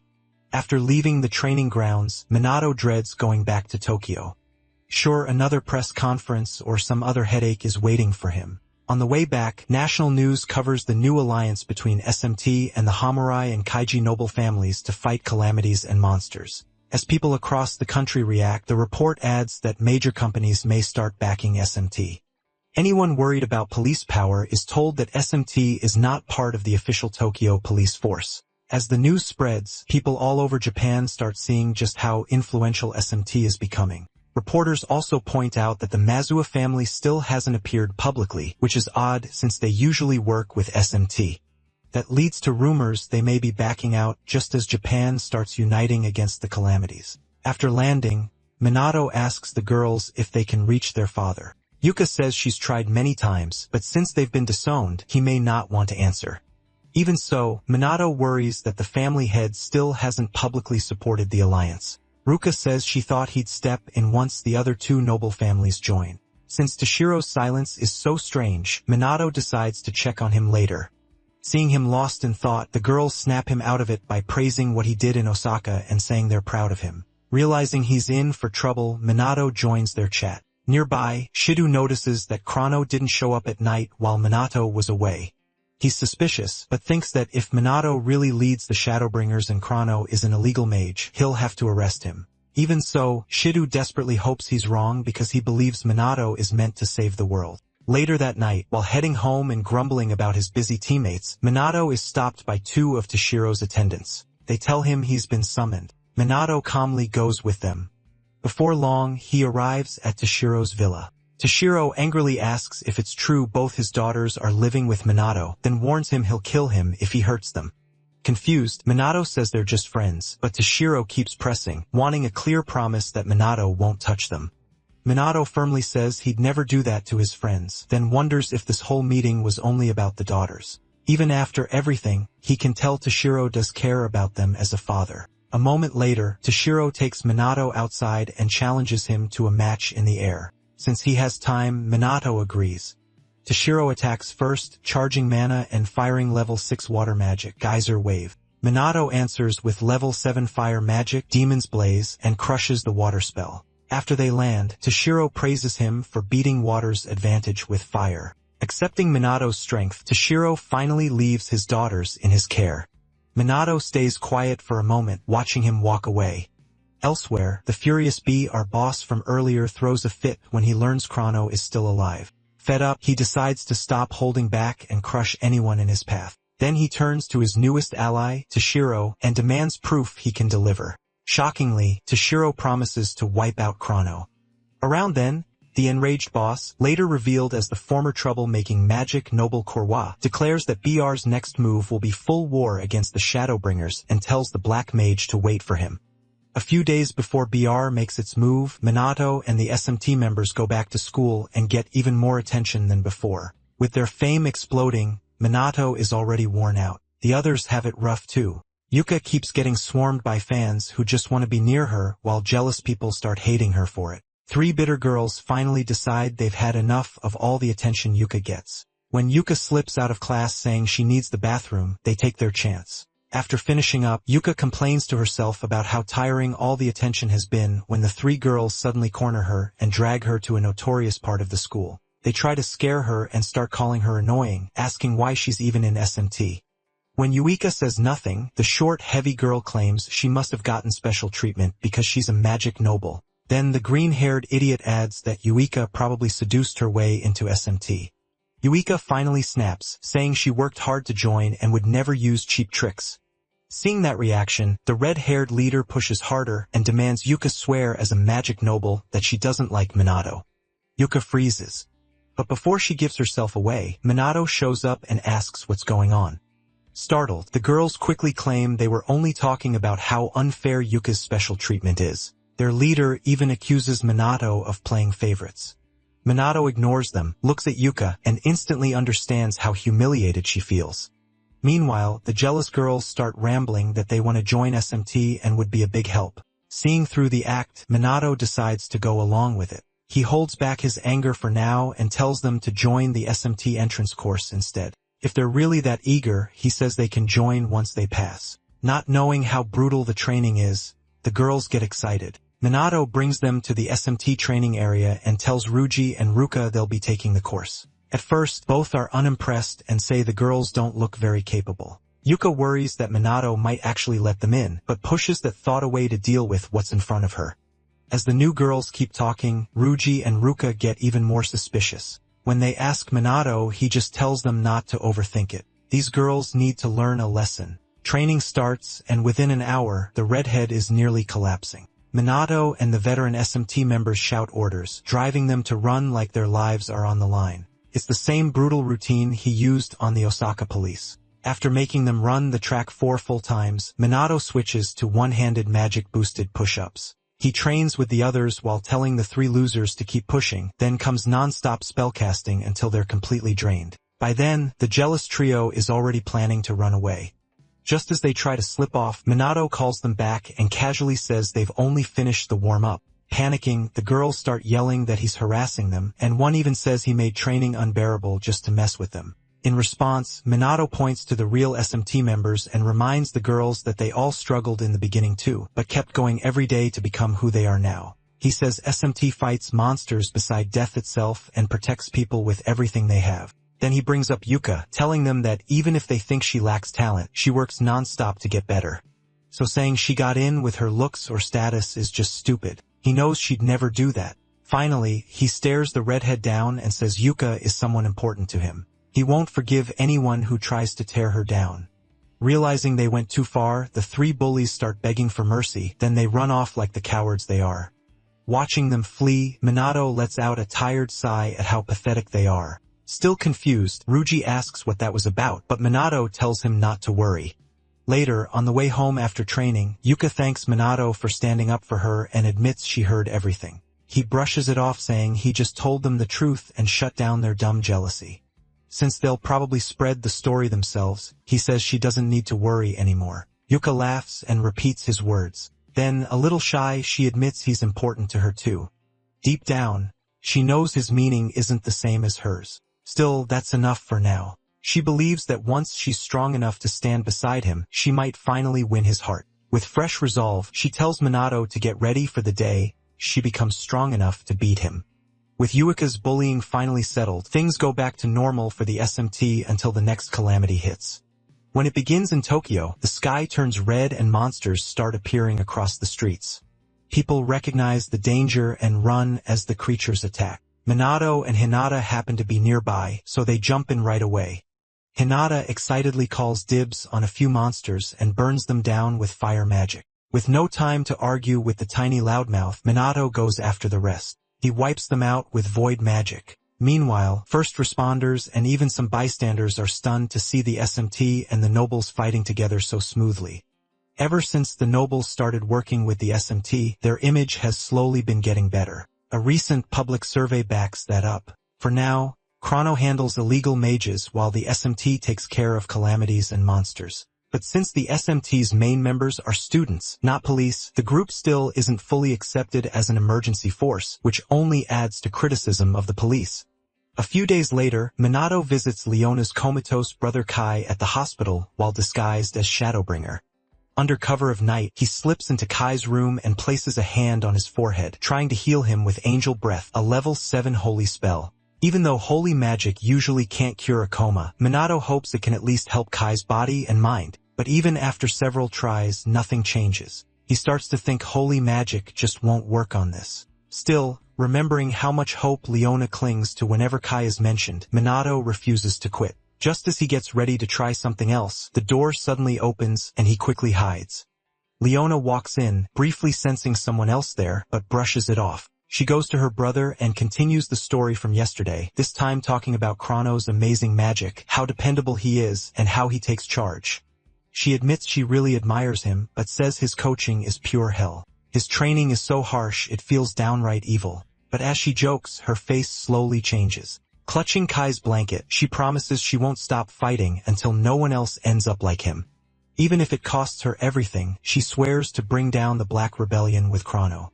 Then she breaks down crying, apologizing to her brother again for what happened. After hearing that, Minato quietly leaves the room and heads to a warehouse to meet Leona and the recruits she mentioned. A little later, Leona arrives and introduces the new members. Minato catches her off guard by asking for proper introductions. She explains these aren't random people. They came looking for her after seeing her posts and enlightenment campaign online. She gave out only limited details on purpose to see if they were serious enough to find her. Now that they have, she tells Minato she already checked their identities and screened them carefully. The recruits get excited and start gushing over Minato, but Leona quickly shuts that down. Once things calm down, Minato says he'll train them, but he won't go easy. The recruits don't back down and tell him to push them as hard as he wants. Pleased with their attitude, Minato begins training them and nearly kills them with how brutal it is. They started off way too fired up, but soon proved they were serious. Under Minato's harsh training, they improved fast. Within a week, Minato puts together a special team for hacking and information control, along with an action squad meant to strike and destroy BR hideouts. As Shadowbringer's reach grows, he even gets support from parts of the underworld. BR hideouts keep getting destroyed, leaving the police confused about what the Black Mage really wants. But Shido never wavers. Illegal mages are criminals in his eyes. To him, Shadowbringer isn't a hero, just another outlaw. He's determined not to let these so-called saviors avoid justice. At the same time, Kuroe throws another tantrum, furious that the Black Mage defying him. Before he can smash something, a subordinate reports that the next operation is ready. Kuroe still calls them slow and useless, but stays fixed on one goal. He swears he'll personally corner and kill Minato and Chrono no matter what. The next day during SMT training, Shido watches the whole routine and can't shake the thought that Captain Minato might be Chrono. With his age, skills, and when Chrono first appeared, the suspicion is hard to ignore. While he's lost in thought, Ruji and the girls apologize to Minato for breaking their bracelets in their sleep weeks ago. After hearing them out, Minato says it's fine and guesses the bracelets had simply hit their limit. Privately, though, he realizes a beginner like him can't make very good anti-monster gear. He decides to ask Takegami for better equipment later. Even so, Ruji and the others are still mad that the nobles attacked them at night just to test them, like they could do whatever they wanted. Manito understands and admits he's angry too. But since working with the nobles matters going forward, he asks his team to let this one go. They reluctantly agree, then start blaming themselves for being too weak to even notice the attack. That's when Yuka remembers how confused the magic nobles looked after waking up and asks Minato what happened to them. She says they still seemed out of it. Minato explains he used a drain spell that stole their magic and blurred their memories. They may not remember anything from before or after it hit. With training done for the day, Minato suggests they all head home together, but his subordinates quickly turn him down with all kinds of excuses. Since he's been left behind, Shido offers him a ride, and Minato accepts. On the way back, Shido brings up Shadowbringer's rising influence and says, as a police officer, he can't just ignore it. Sensing the point, Minato asks if Shido still suspects him. Shido avoids answering and instead lists a few traits Shadowbringer has, asking if Minato noticed them too. Minato plays dumb and says he knows nothing. Shido stays doubtful but lets it go for now. Then Minato asks if Shido sees Chrono as a villain, since he's never heard of him doing anything evil. Shido admits he's heard Chrono is a good person, so Minato asks why he hates him so much. Shido answers that Chrono is still a criminal. Then, to explain why he feels that way, he shares his past. His father was an outstanding police officer with a strong sense of justice. While most people saw criminals as monsters, his father believed they still had consciences, and that treating them with respect could make them face their mistakes. Shido admired that belief, and it inspired him to become a cop too. But his father was killed while trying to talk down a criminal holding hostages. He had no weapon and no defense, and the criminal attacked him with magic. Since he couldn't use magic himself, he never had a chance. The criminal was later arrested for robbery and murder. When asked why he killed Shido's father, he said he was scared of the unarmed man. Just remembering that makes Shido lose control. He snaps that the ones who should feel fear are the victims, people like his father who died over something so stupid. Then he makes his view clear. He will never forgive criminals. Even if they save people, they still shouldn't be excused. Otherwise, honest people will have nothing left to believe in. As Shido sits with that pain, Minato realizes this belief is rooted deep inside him. After calming down, Shido apologizes for getting emotional and drops Minato off, saying he'll be counting on him again tomorrow. The next morning, the SMT gathers for training, but Minato is late, which almost never happens. After a few minutes, he rushes out of class, grumbling about teachers who talk too much. As he heads for the training area, he ignores two shady men watching him from a corner. Seconds after he leaves, a giant news screen suddenly gets hijacked. The image changes and Kuroe appears on major displays all across Japan. People immediately recognize him as the former magic noble Kuroe. Not caring about the attention, he directly calls out the SMT and Chrono, saying he has a gift for them. He claims bombs have been planted all over Japan and warns the police not to interfere, or they'll go off one by one.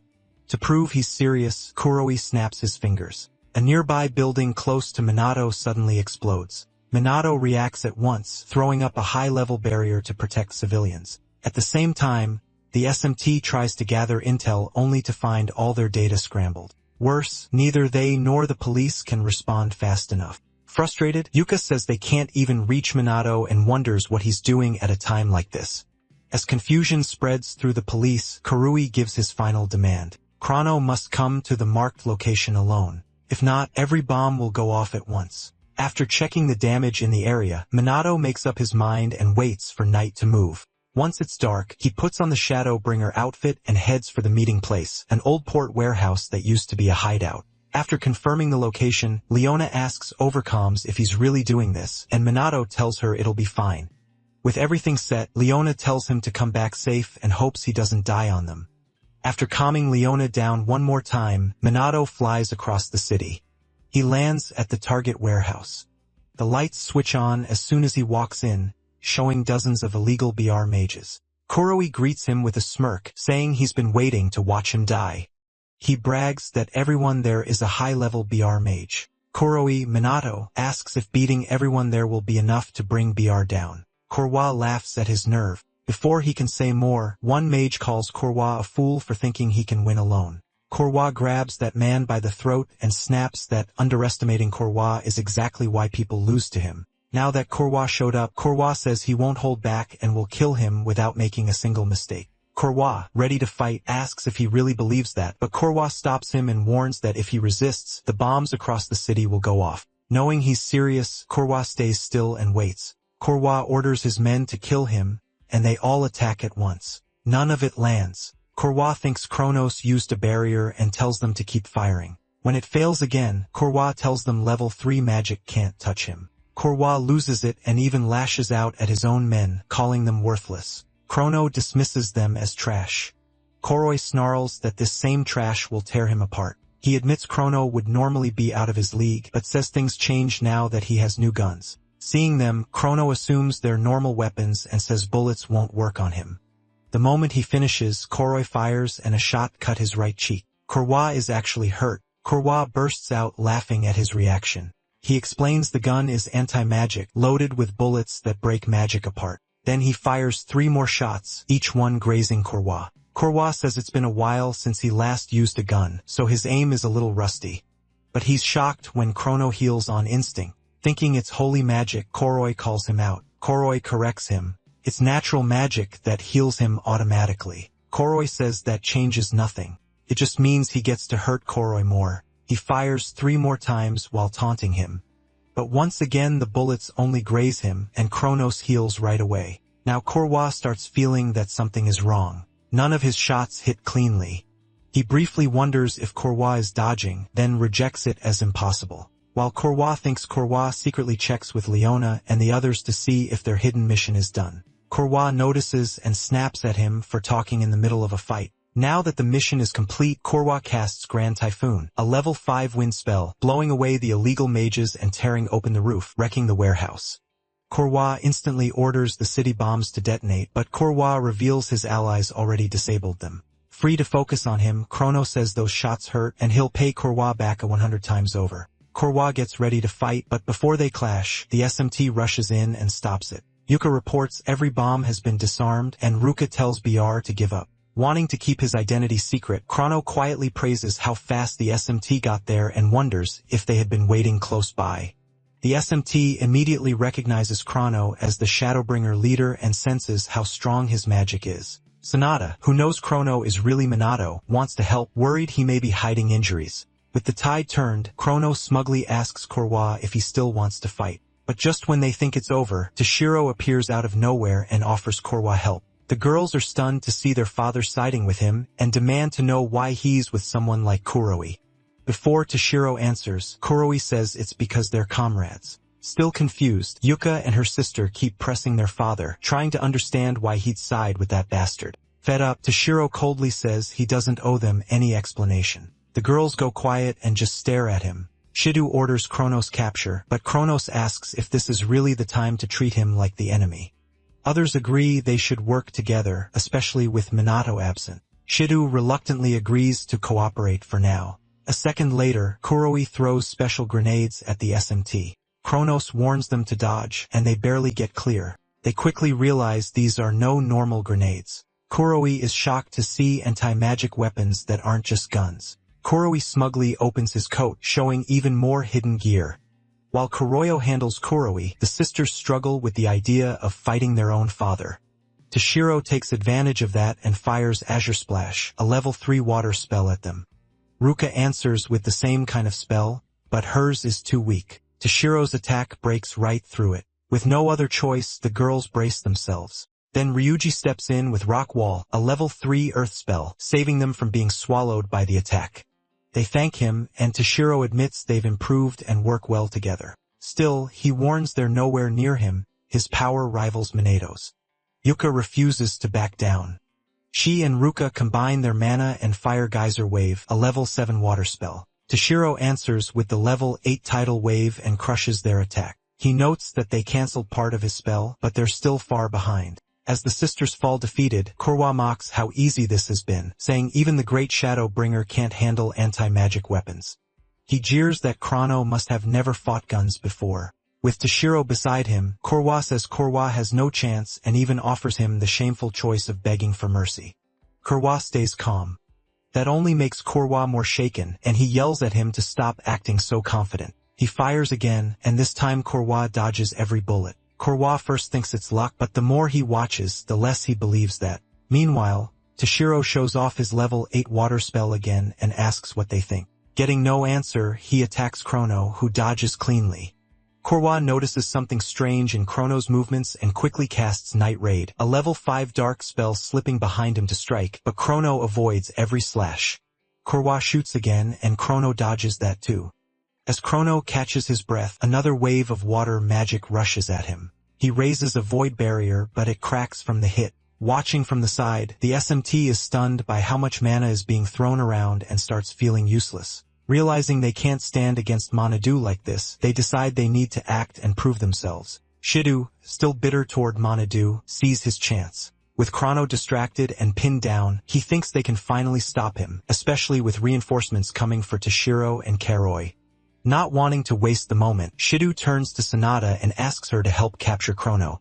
She hesitates and questions him. Shido insists Chrono is an illegal mage fighting alone, so they have to arrest him now. She refuses at first, but he keeps pushing. He practically begs. Sanada clenches her fists and looks ahead, making Shido think she agreed. But instead of attacking, she sends Chrono white magic. Seeing that, Kurwa thinks the police just betrayed their only ally and started helping Chrono. A moment later, Shido realizes Sanada used First Aid, a level 5 holy spell, on Chrono. Kurwa immediately calls out the police for helping an illegal mage. Chrono ignores him. Since his passive magic already heals him, he wonders why Sanada used magic she knows he doesn't need. Then he realizes she's trying to send him her feelings through that spell, so he accepts it and keeps fighting. Meanwhile, Shido asks why she healed a criminal, and Sanada, fed up, says it's because Chrono is fighting for their sake. When he asks what she means, Sanada tells him to think, why are they, who can barely move, still alive, and why hasn't Chrono left that spot? Kairu stays quiet, and she tells him the answer. Kuroi is protecting all of them, even while Kuroi keeps shooting him. If not for Kuroi, they would have become Kuroi's targets. That's why he won't move away from them. Even after hearing that, Kairu still tries to call Kuroi the villain, saying an illegal mage would never save the police. Seeing his doubt, Sanada reminds him that Chrono came there alone to save people and fight for others. By now, Shido finally starts thinking. Seeing Chrono stay in place while covered in wounds makes him question everything he believed. Soon the truth starts sinking in, especially when the girls say they'll fight beside Chrono no matter that he's an illegal mage. Kurwa mocks them, saying people like them won't change anything because they're almost out of magic. Even so, as the SMT attacks with everything left, Yuka says that even if their mana is low, they can still do something. With that, they all turn to Toshiro, still floating on his water bubble. They force him back down to their level. The second he lands, Chrono hits him with Demon's Blaze. Toshiro notices the surprise attack right away and blocks it with Geyser Wave. Seeing how well they are working together, Toshiro realizes he barely has any openings to target Chrono. He knows the SMT will keep getting in the way, and they do everything they can to pin him down. Sanada jumps in gladly to help Minato.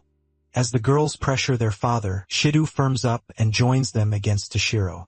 That finally gets Kurui mad. Chrono praises the SMT for keeping Toshiro busy, making his own fight easier, which only makes Korwa angrier until he vows to kill them all. Then he unloads even more shots at Korwa. This time, Korwa dodges every bullet perfectly, leaving Korwa stunned. When Korwa accuses him of using magic, Korwa says he just dodged. No magic at all. Korwa snaps, saying this isn't some movie. Korwa tells him it's been a while since he faced long-range anti-magic gear, so he was rusty against it. Hearing that, Korwa starts firing wildly.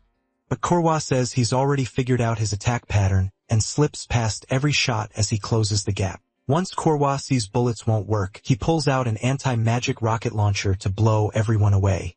But before he can fire, Korwa uses Night Raid to rush in close. Korwa is shocked, and Korwa follows with Cruel, a dark spell unlike normal magic, and drops him into agony that will last 3 days and 3 nights. After dealing with Korwa, Korwa turns to Toshiro next. Even with the team barely able to move from exhaustion, he sees how well they held Toshiro back. Chrono smiles at them and tells them to leave the rest to him. Then he gives Toshiro his full focus. But before they can fight, Toshiro surrenders and Chrono asks why. Just then, Leona reports over comms that the police and magic nobles are raiding BR hideouts all over Tokyo.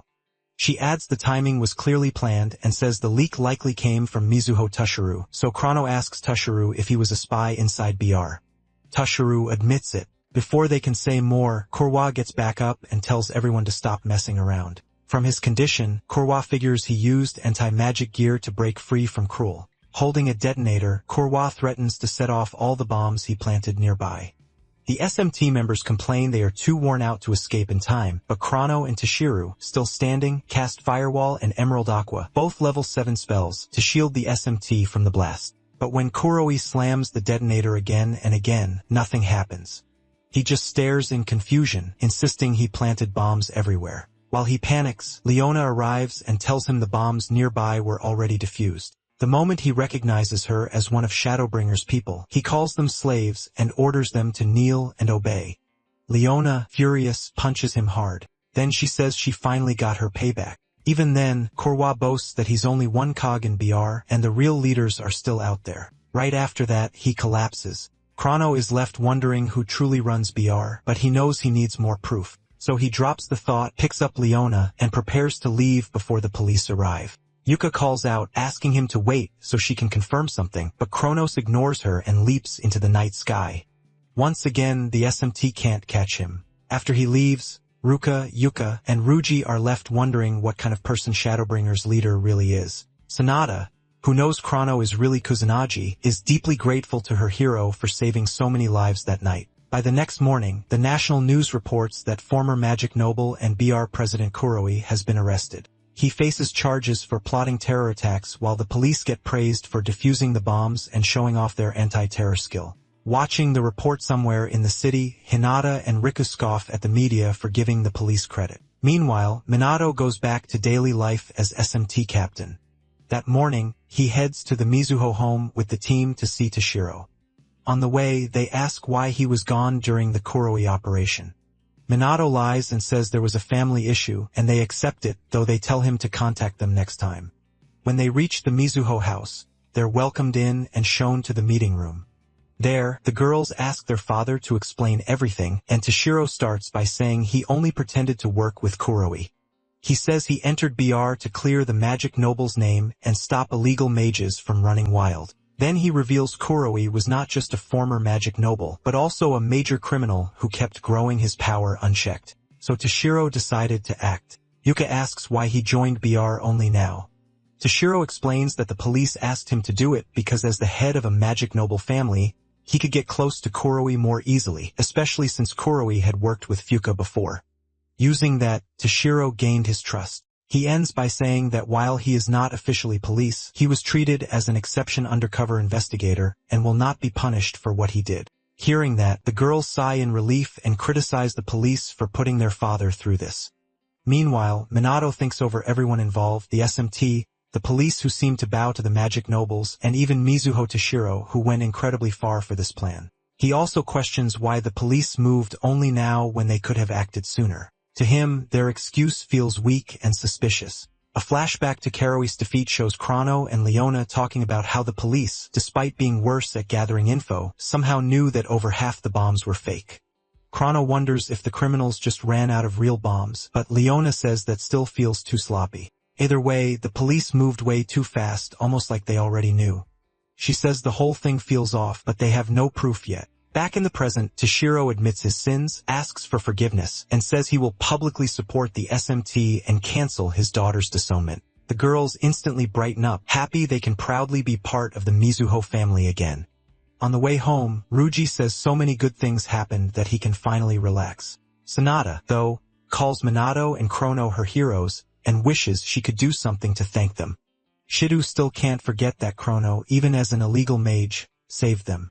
If Chrono really is Kusanagi, he no longer knows if arresting him would be right. Meanwhile, Yuka grows uneasy as she remembers Chrono's eyes that night and realizes they looked exactly like Minato's. Unable to ignore it, she starts wondering if they are the same person. Minato knows where this is heading and realizes things could get messy. That night, dressed as Chrono, he visits Kai in the hospital and keeps healing him with holy magic. When there is still no response, Chrono urges Kai to wake up, reminding him that his sister is waiting. Just then, Leona walks in, so Chrono quickly hides outside the window.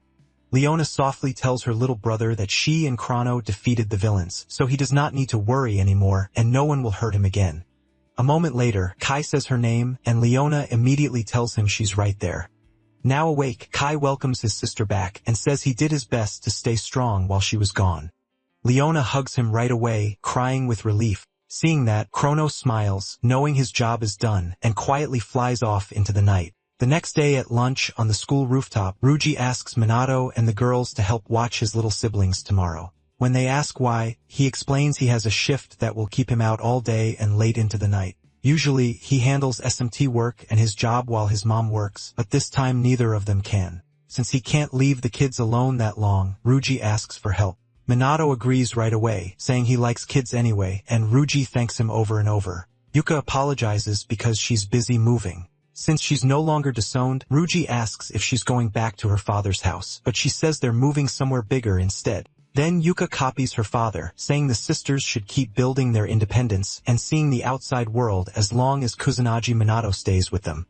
Ryuji comments on that, and Yuka says at least her dad is kind enough to fund it. Minato thinks that if Toshiro wants them to be independent, having the sisters live together does make sense. At the same time, he understands why Toshiro wants him near them now more than ever. Ryuji then jokes about Minato and Ruka helping Yuka move, but quickly decides they'd just be overbearing and clueless. So Yuka is better off alone. After laughing at his own joke, he asks if Ruka can go with Minato. She stammers, then says she'll help him watch the kids. Ryuji thanks them both and promises to repay them. The next day, Minato and Ruka take Ryuji's 3 siblings to the amusement park since none of them have gone in a while. The kids excitedly say they want to ride the merry-go-round, the roller coaster, and the Ferris wheel. Minato laughs and promises they'll do them all. Right as they head for the first ride, he notices Ruka hanging back and tells her to come too, but her face looks so stiff that the kids get nervous, so Minato asks why she isn't smiling. Not wanting to ruin the mood, Ruka says sorry and forces an awkward smile, asking if that helps. It only makes her look scarier to the kids. Before they start crying, Minato calms them down and leaves sad Ruka alone for the moment. After that, the 5 of them ride the roller coaster, the Ferris wheel, and the merry-go-round before calling it a day. While looking after the cheerful kids, Minato notices Ruka still seems down and decides to speak with her. When the kids go to the bathroom, Minato reminds them not to run into anyone, leaving him and Ruka alone. After talking about how excited the kids were, Ruka tells Minato he's amazing. Even children look up to him. Minato brushes it off, but Ruka admits she's bad with kids. It's not that she hates them. She just doesn't know how to talk to them. Minato understands, and Ruka apologizes for always acting cold. Then she remembers saying she'd never surpass her sister, and now she feels worse than her in every way. She can't cook, connect with people, or be as caring as Yuka. Even in magic, the one thing she was proud of, she's falling behind. Ruka says she's far from perfect, just a clumsy woman who can't handle anything on her own. When Minato stays quiet, she apologizes for whining and tells him to forget it. Then she notices the kids coming back from the bathroom. As they move through the crowd, the oldest bumps into one of 3 bullies who have been picking on other kids and threatening to record them. Minato gets ready to step in, but Ruka moves first to shield the children, so he waits and watches. She quickly pulls the boy away and asks if he's hurt. The boy bursts into tears, and she's relieved he's okay. Then the bully and his friends demand an apology from the child, but Ruka refuses, saying the kid did nothing wrong and the bully should apologize instead. Like an idiot, the bully swings at Ruka, but before the punch lands, Minato catches his fist and calls him trash who only knows how to make trouble. He warns him not to ruin a public place just for fun. As the bully cries out and begs, Minato lets go and grumbles that troublemakers are everywhere. Once the punks leave, he checks that everyone is safe. After seeing Ruka protect them, the 3 kids cling to her, crying and thanking her for saving them. Ruka freezes, but after Minato gives her a look, she hugs them and tells them everything is okay. After that, they enjoy the rest of the day without any more trouble. That night, when Ruji finally gets home, he apologizes and hopes his siblings weren't a handful. But instead, he finds all 5 of them asleep together like one happy family. As time passes, Minato, Chrono, and the Shadowbringers keep drawing attention while the police look worse and worse. Even though they responded fast to the BR explosion and got some praise, the SMT success still made the police look bad. During one of their meetings, people in the Tokyo Police Department argue they can't keep letting the Shadowbringers run free and ruin the police's image. Agreeing with that, the General Superintendent orders them to arrest the so-called vigilantes and bring them in. Meanwhile, at the Kaichi family's dojo, Minato and Riku spar with wooden swords to test their skill. For nearly 10 minutes, the 2 fight in silence with deadly focus, striking, thrusting, and dodging only when needed. In the end, Riku calls it a draw when they both reach killing positions. He admits Minato's swordsmanship is impressive. He's surprised Minato can fight evenly with him, assistant manager. Minato still says he hasn't matched Riku yet, which only makes Riku more impressed by how skilled and humble he is. After the match, they put the wooden swords away, and Riku suddenly starts complaining about how annoying life is. Minato asks what changed so fast, and Riku says holding a sword makes him feel motivated. The second he puts it down, he feels useless and says he'd rather die or turn into a plant. Minato seriously tells him not to die, saying it's enough to simply live and do nothing if that makes someone happy. Riku calls Minato an interesting person and admits he's always felt out of place. Being known for his sword skill only made him feel more separate from others, and that frustrates him more than anything. Minato tells him that doesn't make him some alien. It just means his uniqueness is obvious to everyone. Riku is stunned because no one ever described his talent that way before. Minato says he's felt something similar and starts recalling his past as Ichikami Minato when he once faced a terror so great death felt right in front of him. He says he fought back and awakened his power then. Though Riku blankly assumes Minato means the traffic accident he mentioned before. In his own thoughts, Minato remembers learning magic from that day on by copying the monster's spells until he made his own, even as the only survivor. He tells Riku he still remembers being unable to save anyone and being treated like an odd person. Now he uses his strength to help others, and he asks Riku if there's something he wants to protect. Riku realizes there is. Minato smiles and tells him to use his power for that because that uniqueness is already inside him. Riku accepts the advice and thanks him for the help. Then they shake hands and promise to work together again. After leaving the dojo, Minato thinks about Kaichi Riku and decides that for the head of a noble magic family, he's actually a decent guy despite his odd habits. Minato feels Riku is way better than the others, who are fake, nasty, and hard to understand. Still lost in thought, Minato bumps into someone on the street and quickly apologizes, only to realize it's Hamarai's Hinata, the short brat. When Hinata recognizes Minato too, she demands he explain himself. Without waiting for an answer, she says she already ran into some annoying guy earlier and is still mad. Minato asks why she isn't wearing her flashy outfit today, and Hinata says she obviously doesn't wear that stuff every day. It's anti-demon gear, so she only uses it for official work. Minato comments that she really is into that kind of thing, then realizes she truly is. Before long, people nearby start staring at them. To avoid trouble, Hinata rudely tells Minato to follow her somewhere else. Too tired to argue with someone like her, Minato just follows. They end up at a cafe, grab an empty table and sit down, hoping not to stand out. It doesn't work. People are already whispering and looking over at them, with some even hinting they might be on a date. After a few sharp glares from Hinata, everyone quickly looks away. Minato stays calm, silently thinking of Hinata as a mad dog and deciding not to provoke her. Once the room settles down, Hinata asks about his meeting with Riku. Thinking she might be jealous, Minato apologizes for not inviting her to the dojo. That only makes Hinata snap, and she insists she isn't upset about not being asked to come. In her mind, they're only working together for now, not friends. Right after that, she looks jealously at a family celebrating a child's first birthday. Minato says that's fine as long as they can still work together. Annoyed by how calm he is, Hinata asks how he got so strong. When Minato gives the road accident story again, she calls it nonsense and says no one gets that strong from just that. She knows his magic power is abnormal, and magic doesn't work that way. In his head, Minato notes he's actually suppressing his power even more than before. Hinata also points out that if risking death was enough to raise magic power, no one would struggle this much.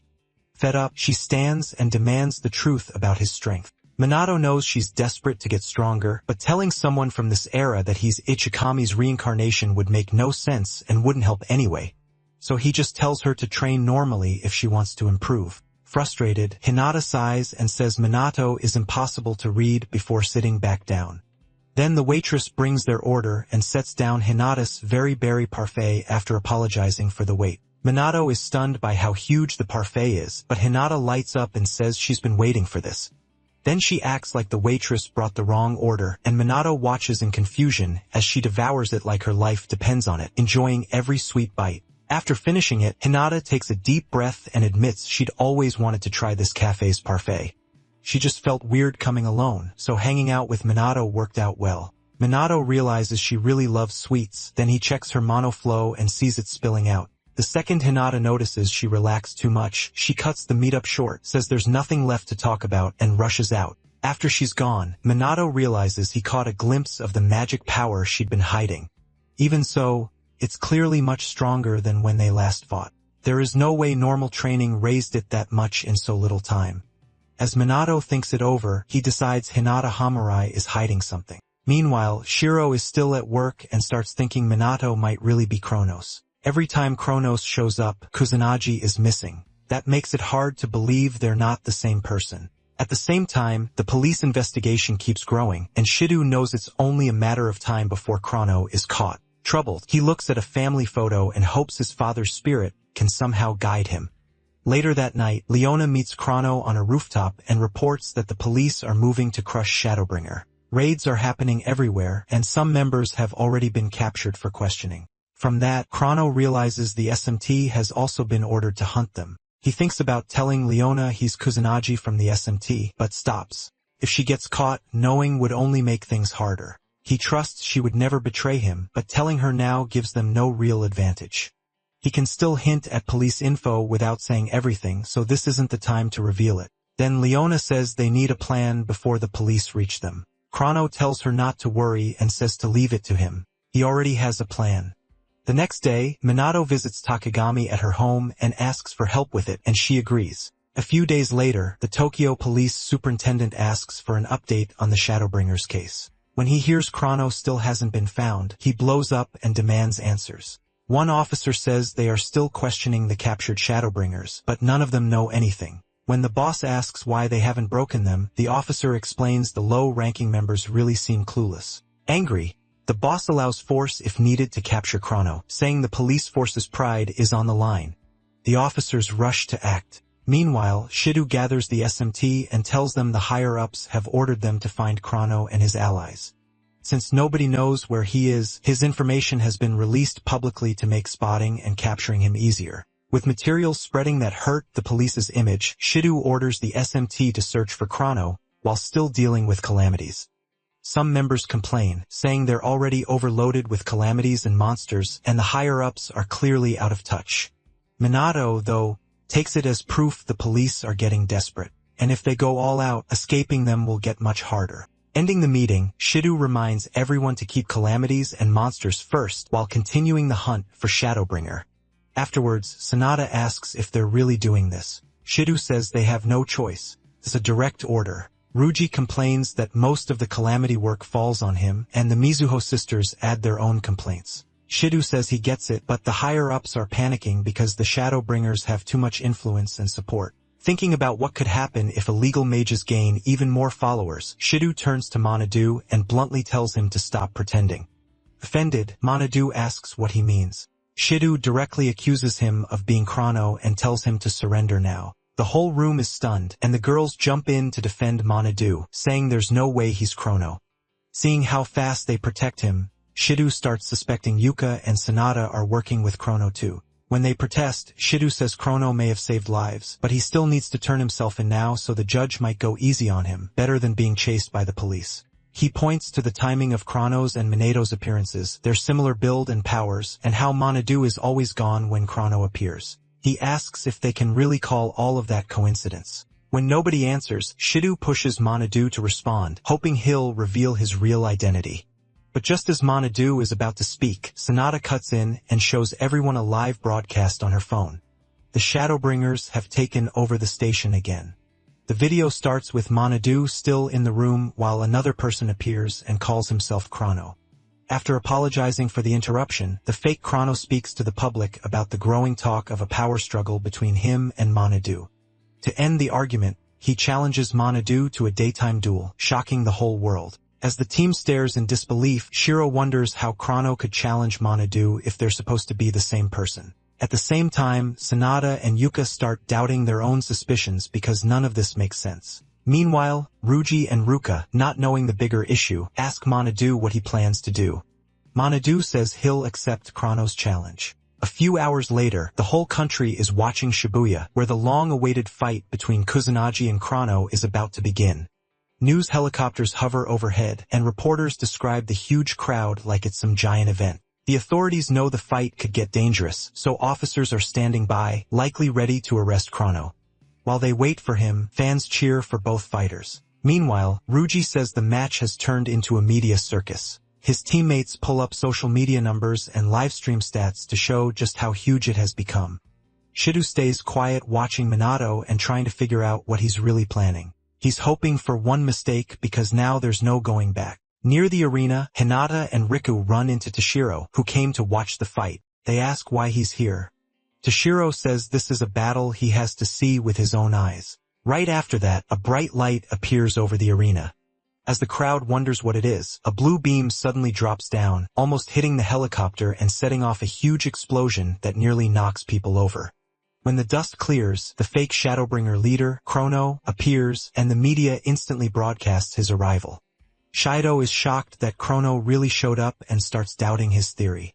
Hinata and Yuika also begin wondering if Manadu and Chrono are actually two different people. Right before the fight starts, Manadu sighs and says he usually doesn't like making a show of things. But this time, he has no choice. When the fake Chrono says nothing, Manadu skips the talk and moves straight to the fight. In front of thousands of viewers, Manadu opens with Null Magic Inorganic Cannon, a level 6 spell. The fake Chrono answers with Dark Magic Chaos Raven. When the two attacks collide, the shockwave is so strong, the helicopter pilot above the arena pulls back at once, ignoring the reporters who wanted to get closer so they don't crash and die. As soon as the first spells vanish, both fighters rush in and slam their fists together, truly starting the match. After that, they trade blows in close combat with neither giving ground before pulling back to use magic again. This time, the fake Chrono fires a level 9 lightning spell, penetrating thunder straight at Manadu. Manadu comes out unharmed but complains that Chrono isn't holding back and even messed up his clothes. Without saying a word, the fake Chrono follows with a level 7 earth spell aimed at Manadu, trying to crush him. To stop the comet, Manadu uses a level 9 neo-magic shield with help from a magic fairy, sets it in front of himself, and the shield breaks the comet into rubble. Once the attack is gone, Manadu looks toward the magic fairy, who helped him make such a powerful shield. Around then, the crowd, after seeing Manadu use help from an unknown fairy, bursts into cheers. Some punks even start saying they don't care about the magic nobles anymore because Chrono and Manadu are on a totally different level. At the same time, some of Minato's girlfriends faint from the pressure and aura he's been giving off. Hinata, as annoyed as ever, tells Riku and Toshiru that null magic users, those clueless idiots in her words, always love showing off flashy spells. Riku reminds her that both Chrono and Manadu can use level 9 magic, and Hinata adds that their mana reserves and huge spell knowledge are just as abnormal. Even while throwing around top-tier magic, they still have power left for more, which is insane.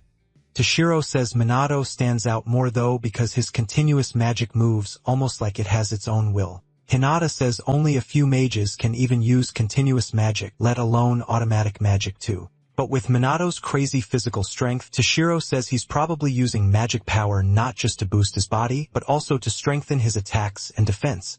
Then Hinata asks if that means Manadu is basically a wall of magic power, and Toshiro says probably, which only annoys her more. When she's asked why he's still unsure about Manadu and Chrono strength, Toshiro says their magic is just that abnormal. Simply put, he means Manadu and Chronos, true monsters in his eyes, have surpassed even the magic nobles in every way. With that, the fight between Chrono and Manadu reaches its peak when Manadu finally catches the fake Chrono off guard in mid-air and kicks him down to the ground. But the instant the fake Chrono lands, he springs right back up toward Manadu, who's still in the air, making the SMT and everyone watching gasp in shock as the battle continues. Yuka, Ruji, and Ruka admit they already knew those two were strong, but after seeing even more of what they can do, they get why everyone is so obsessed with them. Sonata checks the online numbers and says the fight is still blowing up across streaming sites and social media. Shidu adds that the battle has hit its peak. People all over the world are watching now. At the same time, scenes from around the world start appearing. New York, South Korea, and other huge cities where people are glued to their phones watching the live battle between the world's two strongest mages, Chronos and Manadu Kusanagi. After trading blow after blow and keeping the whole world hooked, Manadu praises fake Chronos for lasting this long, then says it's over. But right when Manadu thinks he's won, fake Chronos uses a level 9 dark spell, Shadow Scythe, and swings it at him. To finish things, Manadu uses level 10 null magic, Gigant Hex, which erases Shadow Scythe and slams Chrono into a nearby building. The SMT members lose it when they see Manadu use level 10 magic and that much raw power. Yuka can only wonder how strong he really is. Then Manadu rushes the badly beaten Chrono, and the news crew in the helicopter follows him. Sure, this is the final hit, but the pilot says Manadu is too fast to track, and when the cameraman says the feed cut out, the reporter snaps and yells at him for losing the shot right at the best part. As for Manadu, when he reaches fake Chrono, he stops and lowers his guard a bit. The moment Manadu looks away, Chrono raises a hand and starts a dark spell. But before he can fire it, Manadu tells him to quit the act, and fake Chrono vanishes on the spot. Once it's over, Manadu quietly says he's glad the trick worked in front of the whole world. He figures the anti-monster gear Takagami made is at its limit since it can only handle level 9 magic for so long. He also thinks about how useful but hard clone magic is. The fake Chrono was much weaker than him and could barely talk. While Manadu looks over the result, Takagami nearby thanks the stars that the plan succeeded. When she first learned Manadu was secretly Chrono, she was stunned he would go that far. Since a person can't cast 2 spells at once, she knew Manadu had almost no time to reactivate Duplicate, a short-term spell. Because he was constantly maintaining continuous magic, he couldn't spare room for other spells. That's why she built anti-monster gear with automatic magic. If the gear could cast on its own, even while the user was out cold, then using more than one kind of magic at once became possible, at least in theory. Even so, Takagami knows Minato still needed insane mana and control to handle both at the same time. Otherwise, the clone could have gone wild and attacked the crowd. In the end, while using massive magic and keeping everything under control, Minato managed to put on a thrilling fight against himself. Takagami says only Ichikami Minato could pull off something that brilliant. With the match over, Minato calls Leona as Chrono and tells her to stop jamming the broadcast. Leona asks if it's done, and he says yes. Then she calls him by his real name, Minato, and says no one will keep chasing Chrono after what they just did. Shocked that she knew, Minato asks when she found out. She admits she's known for a while and just never brought it up. When he asks why she's saying it now, Leona says she feels this is the last time she'll see Chrono. Minato realizes she's right and quietly agrees. After a short pause, Leona thanks Chrono, Minato, for saving her, the world, and their teammates, saying she's glad he was there. With crimes by illegal mages at a record low, Minato says the Shadowbringers will lay low until things cool off. Before hanging up, Leona offers to handle any of his jobs with a family discount. Minato says he'll count on her if he needs to, then they say goodbye and go back to normal life. The second Minato hangs up, his SMT teammates rush over. Yuka asks about Chrono, and Ruka asks if he's hurt. Minato says Chrono got away, but he'll need bandages and won't be showing himself for a while. Shido comes over next, embarrassed, and apologizes for accusing Minato of being Chrono. Sanada and Yuka also say sorry for doubting him and ask him to forgive them. Minato feels bad for fooling them, but tells them not to beat themselves up. Everyone slips up. As he's about to leave the arena, Hinata yells again, asking how Minato and Chrono got so strong. Knowing she's nowhere near their level, she admits she has to get stronger or she'll never catch up. While she keeps ranting, Shido is shocked Minato still has energy left and wonders just how much magic he really has. Meanwhile, Minato thinks about how he proved he and Chrono are different people, then lets out a quick sigh when he sees the act really work. Now that BR is gone, he figures the Shadowbringers aren't needed anymore. Still, Kuroi's last words about him being a pawn stay stuck in his head. For now though, he's glad the biggest problem is finally solved. A few days later, Minato starts promoting tea, streaming training with the SMT, selling merch with creators, and going on live TV to talk about his awakening and brutal training. At school one day, Minato gets surrounded by girls who want to shake his hand, hug him, or even marry him. Watching this, Ruji, Ruka, and Yuka wonder if their now famous boss will survive it. What they don't know is Minato is already losing his mind from all the attention. To him, the girls are just exhausting. So he finally jumps out a window and runs away from school, cursing Shiro for dragging him into public fame. Just when he thinks he's free, a swarm of fangirls finds him and chases him again. He spends most of the day running and begging them to leave him alone. Later at home, Ruka and Yuka ask if he's okay. Minato says he is, then asks about the move. They tell him they cleaned everything while he was busy escaping. After thanking them, Minato listens as Yuka talks about their new place. A 3-room apartment so everyone gets their own room. When the girls realize they won't get to see Minato sleeping anymore, they blush and look away, leaving him totally confused. Then his phone rings. He steps onto the balcony and answers Takagami. She asks if he has time to talk and if everything's okay after all the chaos. Minato says things worked out thanks to her, though all the attention still feels weird. Takagami laughs and says popularity is rough. Minato tells her she can call anytime since she's not just a close friend, but also the only person who knows who he really is. Takagami thanks him for that and hangs up. Right after the call, she picks up a photo of herself with 2 girls and quietly wonders what she's supposed to do about her own life. Sadly, the story doesn't show much about what happened after that. A few days later, dozens of new SMT recruits gather at the MPD training field, hoping to join the same squad as the Mizuha sisters or train under Captain Minato. When they arrive, Yuka is shocked by how many showed up, but Ruka says they're only here because of Minato. Anyway, Ruji says excitement is nice, but if they can't survive Minato's brutal training, they're done for. Soon Minato steps onto the field, and the recruits instantly start fangirling over him. They shower him with praise, and Minato, already sick of it, lets out a huge burst of scary magic pressure that freezes them in fear. Once they finally quiet down, Minato praises them for hanging on and says he planned to go easy on day 1, but now he doesn't see any reason to. The other SMT members can tell their boss is annoyed, but the recruits have no clue. So when Minato puts them through his usual harsh magic, body, and mental training, they quickly collapse and start whining, some even calling it abuse and saying they'll quit. But just when they think it's over, Yuka and the others keep blasting spells at Minato's barrier. The recruits stare in shock, realizing this is nowhere near normal training. Eventually, Minato ends the session and tells everyone, including the recruits, that they'll check magic power next. He gives them 5 minutes to rest before heading to the testing room. Watching him walk off like none of that mattered, the recruits decide Minato is a monster. Meanwhile, Ruji and the Mizuha sisters think over their own flaws and plan how to do better next time. Seeing that, the recruits decide they're monsters too.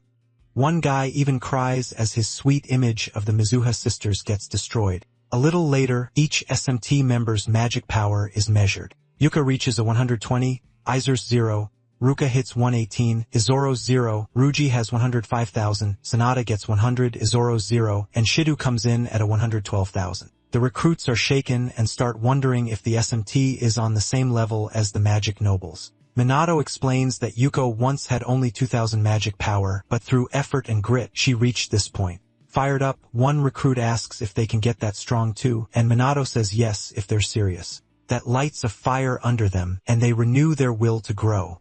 After the speech, Minato judges the team's MP and decides they should be able to beat a chief demon alone or take down a demon general together. Even with that progress, Minato knows it still isn't enough. The Demon King and Demon God are still out there. While he's lost in thought, Shido walks over and says he wants to talk. One look at his face tells Minato it's probably bad news. Hours later, Minato is in a suit at a joint event between the Magic Nobles and the SMT, grumbling about how stressful the party is.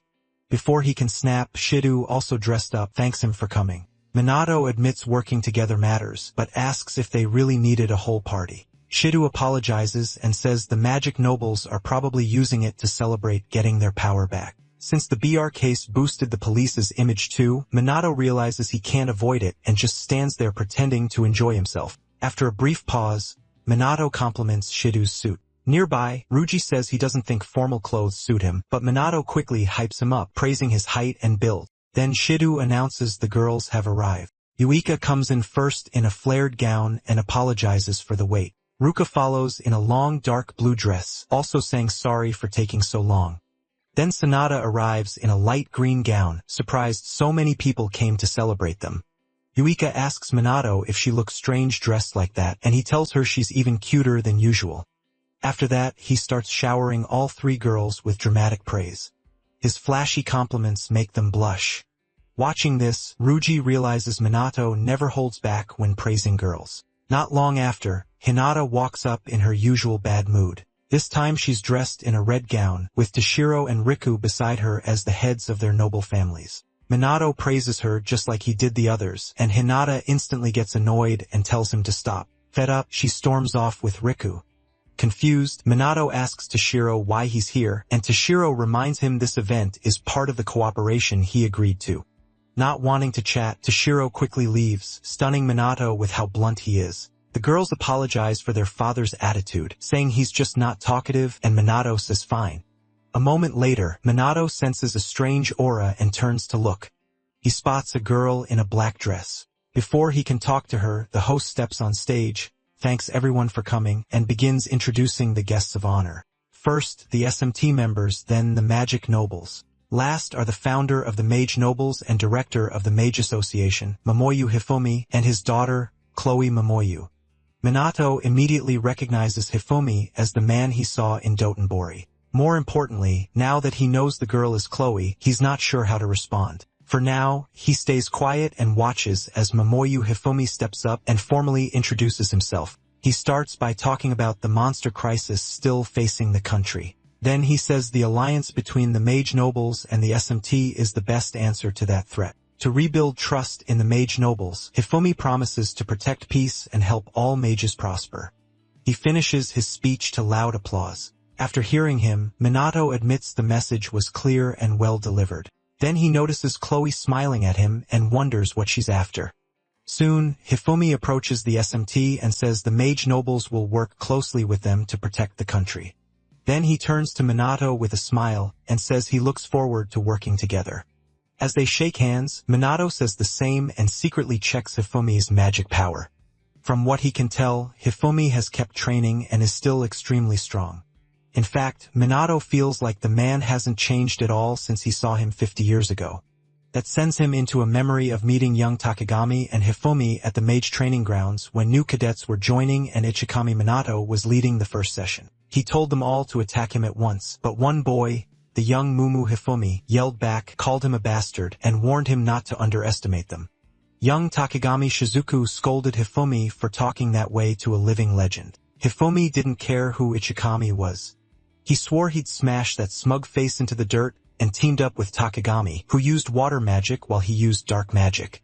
The two attacked together, but Ichikami wasn't impressed. He stopped it with a simple level 1 spell. That only made Hifumi even angrier, but Ichikami ignored him. Then he used wood spears from earth magic to wipe out every cadet. After that, many lost heart, shocked that he handled a level 4 spell so easily. Ichikami knew he'd held back and expected many to quit, but then Hifumi got back up. He declared the fight wasn't over and said he was only getting started. Takagami, just as determined, joined him for another round. Pleased to see real potential, Ichikami let them attack again. They fought with everything they had but still lost and learned just how monstrous Ichikami was. With most of the cadets gone, Ichikami grew impressed by the two who stayed. He ended the session and told them to rest, but as he turned away, Hifumi fired one more dark magic attack, saying the fight still wasn't over. He vowed to beat Ichikami someday, then collapsed. Seeing that determination in his eyes, Ichikami felt sure the boy would become a great mage. When Takagami also tried to sneak in one last hit, he realized the association had gained two very interesting recruits. As Hifumi passed out, he swore he'd surpass Ichikami Minato. Ichikami simply said he'd wait for that day, and the memory ends there. Back in the present, Minato, Ichikami's reincarnation, thinks about how that fiery boy became a powerful man with status and money. For a second, he thinks about revealing who he is, but remembers Takagami's warning and decides not to. Soon after, the SMT is officially introduced, and the guests are told to mingle. Just when Minato thinks he can relax, Chloe walks up to him. She introduces herself and says she's wanted to meet him for a while. Minato praises her as a mage and says he'd be glad to talk. Chloe laughs it off and humbly says she's nowhere near his level. Minato agrees. She doesn't seem to have huge magic power or great elemental control, but something about her feels wrong. He just can't figure out what it is. Chloe says she hopes they can get along since her intuition tells her to trust him, and Minato carefully chooses his response. Nearby, Ruka and Yuka feel uneasy watching them talk, though they try to tell themselves it's probably just a greeting. A little later, Chloe says she looks forward to working with him, and Minato says the same. When they shake hands, Chloe senses his magic and says she's glad he's a good man. With that, she says they'll meet again soon and walks away. The next day at school, Minato deals with the usual trouble from the girls. Right before he loses it, the teacher walks in and tells everyone to settle down for a new transfer student. A moment later, Momo Chloe enters. She introduces herself as a student from Kamoi Mage Academy, then takes her seat, leaving Minato stunned that she actually transferred in.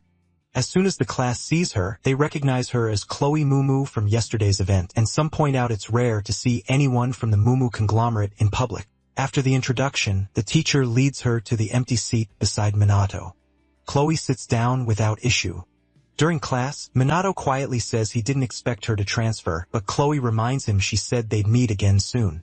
He keeps a close eye on her until class ends. The second class is over, everyone in the room turns to Chloe in awe. Yuka notes how popular Chloe became right away. The same boys who usually swarm them are all over her now.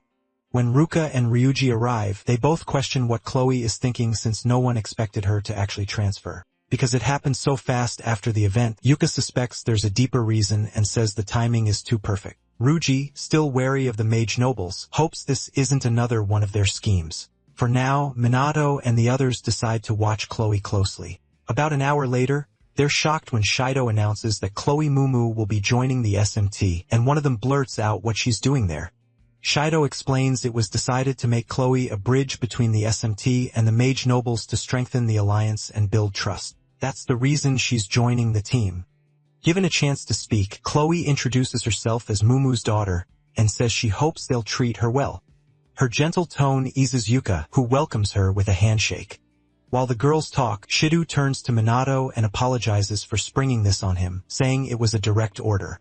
Minato says it's fine and admits he half expected something like this once the alliance was announced. Shido seems relieved, though he keeps watching Minato for a bit. Since he still needs to judge her ability, Minato puts Chloe through the same hard training as everyone else. Even after he raises the intensity enough to wear the recruits out and make them complain, Chloe not only keeps up, she outdoes Yuka and the others without looking tired. No matter how hard Yuka tries to catch up, she can't. Chloe is clearly on a different level. During the break, while the others recover, Chloe asks if it's really time to stop, saying she still has plenty of energy. Yuka is stunned that Chloe can stay so calm during training they only recently learned to handle.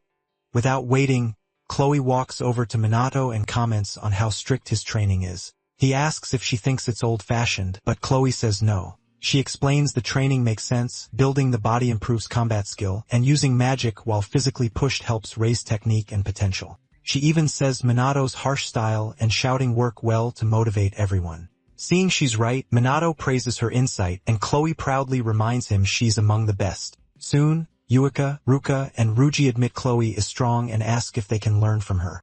Chloe praises their effort too, saying she always believed the SMT was reliable. When that talk ends, Chloe turns back to Minato and keeps chatting with him. Meanwhile, Yuka starts feeling uneasy about how charming Chloe is. Boys like her, girls like her, and maybe even Minato does too. Knowing Chloe may be stronger than them, Yuka worries she might end up becoming Minato's main support. She and her sisters shake their heads, trying to convince themselves Minato wouldn't betray them.